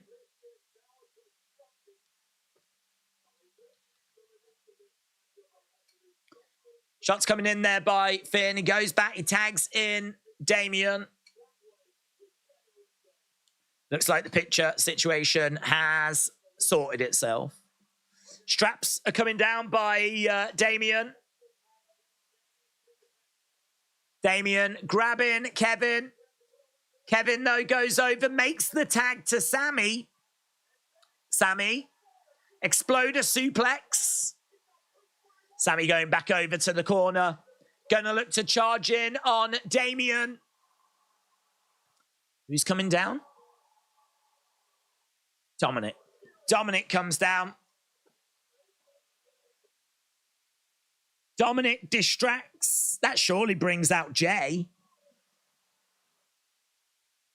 Sami lands on his feet, goes back to the corner. Looking for a blue thunder bomb.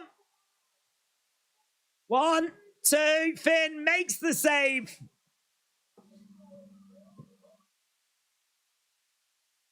So it's a good match with close falls. Kevin Owens and Finn Balor brawling away. They're rolling out the ring. Dominik again gets involved. Damian plants Sami. 1, 2. Shoulder up. Wow. I thought that was it. Sami is still in the match here. Dominik's up on the edge of the ring. This is surely where Jay comes out. Grabs Dominik's leg.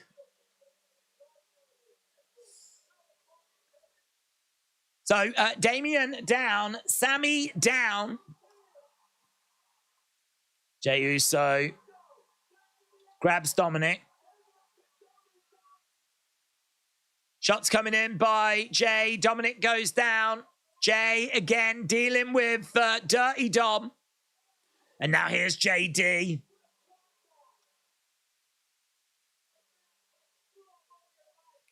Shot coming in there by Dominik and again. And now Cody's come down.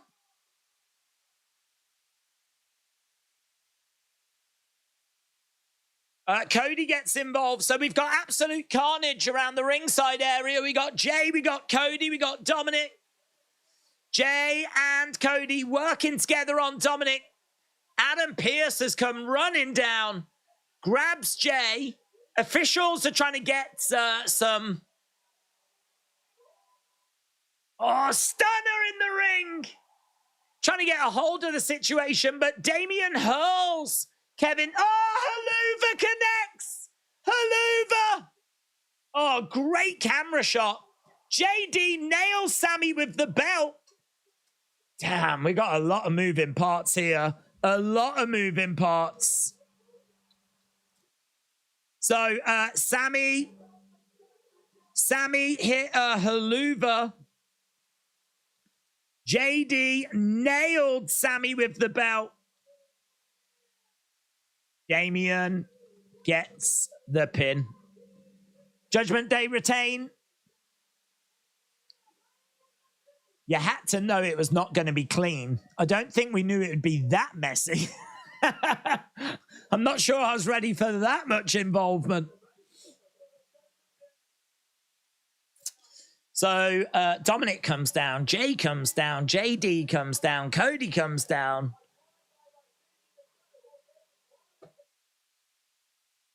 Judgment Day retains with the help of JD. Do you think Jay Jimmy should happen at WrestleMania? I think it's probably the match to make, yeah.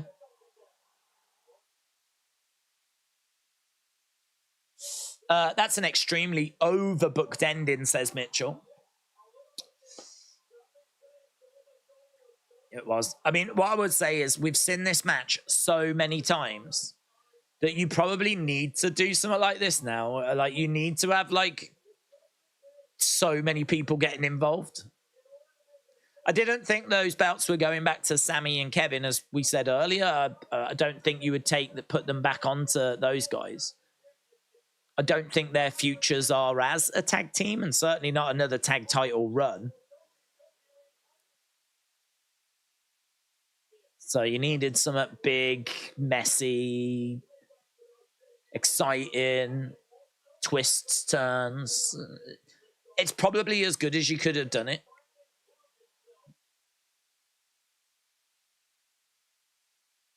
Coming back out is Cody and Jay, and they're jumping the Judgment Day. So Judgment Day are victorious.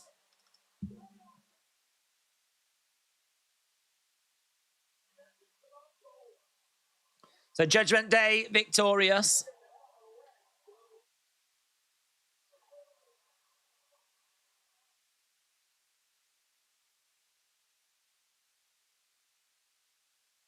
And there's loads going on. Look at this shot coming in there by...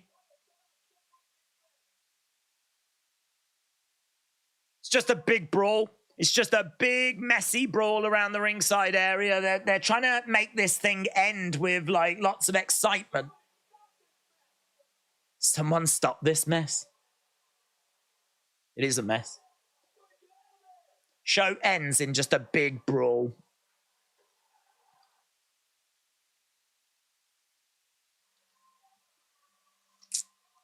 So we've got Kevin, we got Sami, we got Cody, we got Jay.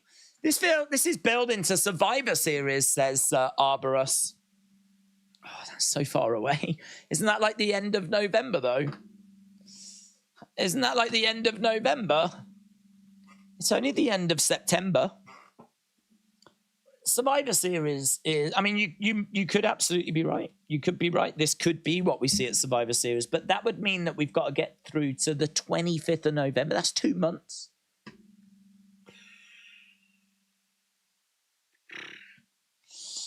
War Games. What if the main event at Mania is a rearranged version of last year's main event, Sami and Jay versus Kevin and Jimmy? You could do that as a match. I don't think I'd do it as the main event. I think there was some real decisions that had to be made last year about what main events night one, and they didn't know whether to have the women in that position or if it should have been like the Bloodline story. I agree the Bloodline story was the right thing to put there, but I don't know that you can do it again for a second year, because I think the women might need that spot back. Don't know. Depends when we get there. But you could do the match. But I think I'd rather see Jimmy versus Jay just one-on-one. I think I'd rather see it as a singles. What a great main event idea, said Fishing Lips. Jay Jimmy in a Samoan street fight with Rikishi as ref is what I hope happens, says Michael. I hope Judgment Day get injured so bad they relinquish their tag titles. So Killer said 7.5. Yeah, put in your scores. I need to just jump over, don't I, and actually put that in the comments thing. I always like to put the scores up on the channel, see what people are saying. I do wonder what the rating's going to come out as for this one, to be honest. I do wonder, because it's not the all singing, all dancing show that I was expecting. The show was fine. It was fine. It was solid, but I'm talking about what is different this week compared to the other weeks? What is like essential here that the other weeks weren't essential with?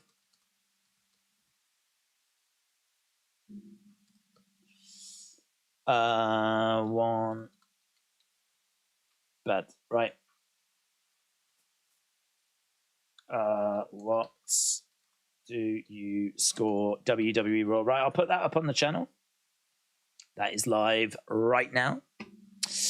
I'm going to go 7. Dom and Lee match was a highlight. What about you? I would probably settle on like a 6, 7, 5. Yeah. I think the main event was big, messy. It was probably as fun as you could make it, but I didn't feel like Sami and Kevin were winning it. And it's that match again. And even if you do make it a big, fun, just mess, I've seen it so many times, man. I've seen it so many times. So you made it as good as you can make it. My score doesn't go down, but I don't know that it's picking up. Drew and Kofi was a bit slow as well, wasn't it? It was a bit slow in places. I like the fact that like Ivar came out and Drew had to make that decision again and again. He leaves the baby face down. So again, that's fine. Dominik and Dragon Lee, I think, is the highlight. I thought there was some decent stuff in the Naya segment. As I said, there's a couple of things that I would have tweaked. I think this is absolutely fine. 6, 7, 5 is where I'm at personally, which is not bad. But is there anything here that's going to result in this doing a 1.5 in the ratings? I don't know. It wasn't long ago we were doing 1.7, 1.8. Now we're down in 1.3. And we've had 2 weeks of that. So, and USA Network said that like they want to see a response, and I didn't see that response this week. I didn't see the response. And I'm not down on that. I'm just saying that it's just an observation. It's just an interesting observation. Like, does that mean a response comes next week? Is it that this week was just a bit too soon? And so if they're going to do some stuff, it's going to be next week or the week after, or, you know, are they putting those plans in place now? Or maybe it's just a load of rubbish and those conversations never happened at all, you know? If this does 1.2, I genuinely fear that WWE is heading closer to 1 million, which is scary. We're now talking about Raw not being far off AEW. Well, we're still a little bit away from that. I mean, Raw's at 1.3 Summit, isn't it?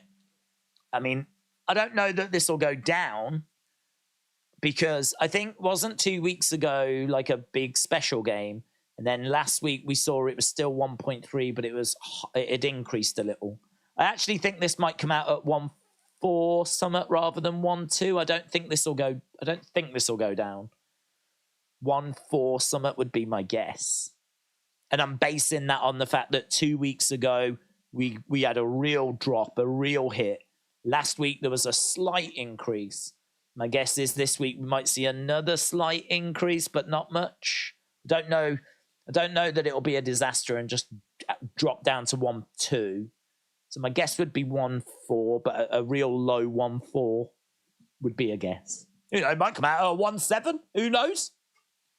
But I don't disagree. Like, but then I mean, USA Network want this to get turned around, but equally USA Network know that this show is not sticking around. But then what kind of message is this sending to people that want to buy it? That the ratings are where they are, you know? It's a tricky one, that, isn't it? The show ain't staying on USA Network, so why would WWE care about giving USA Network what they want, you know? Because it's going soon. It'll leave soon. But then equally, that's not a great message to send to potential buyers, is it? That is a tricky one. Maybe the deal's done though. Perhaps a new buyer for Raw is sorted. It's just not been announced, so they don't maybe need to worry about that either. Fastlane prediction: Seth Nakamura, Cena, Knight versus Sikoa and Jimmy, JD versus Cody, Jay and Zayn versus and Owens versus and Rip. What? Jay, Zayn and Owens and Ripley. Hang on, I've got this all messed up. Hang on.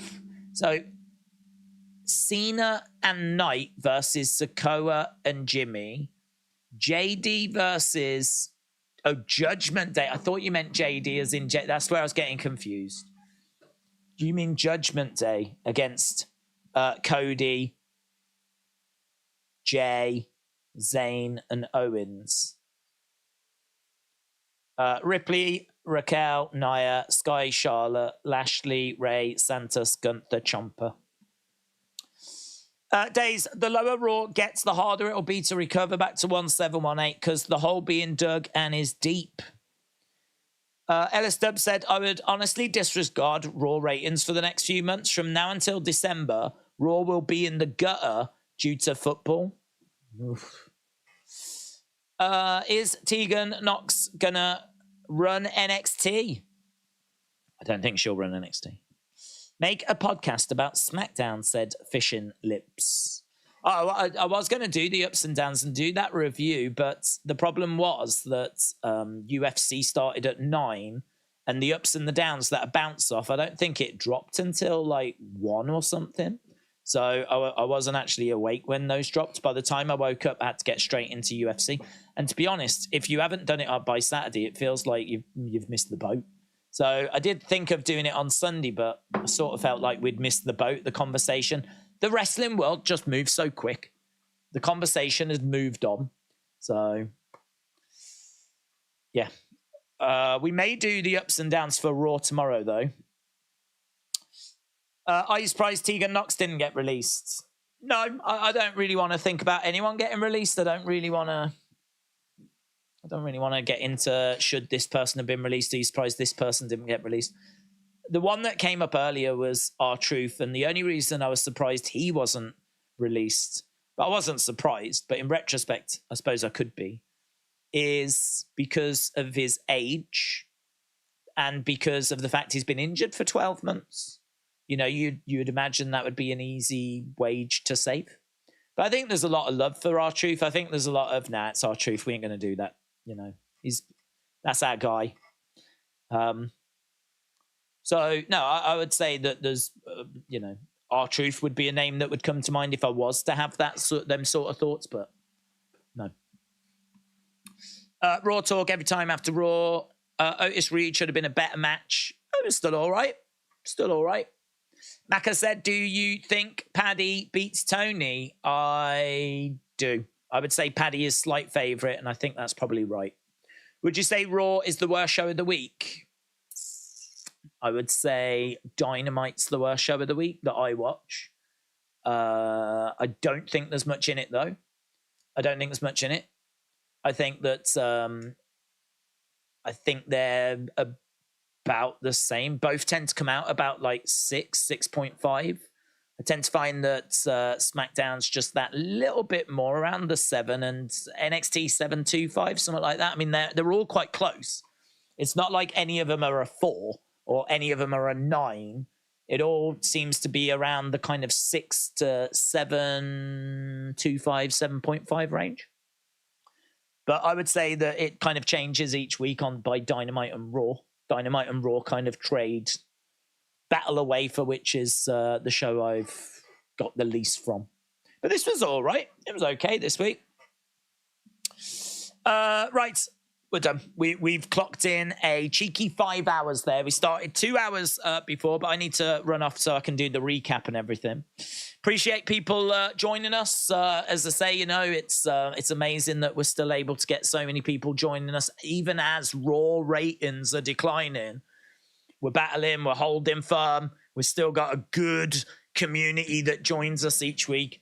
I suppose it's because we have a community made up of like hardcore fans, people that are not going to be distracted by other things, that still want to keep in with the product.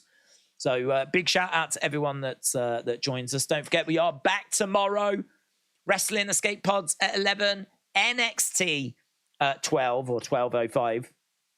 Becky on that show tomorrow as well. And it's the go home for No Mercy. So we've got that as well. So yeah, plenty on the way, plenty to talk about, plenty coming up this week. Appreciate the support as always.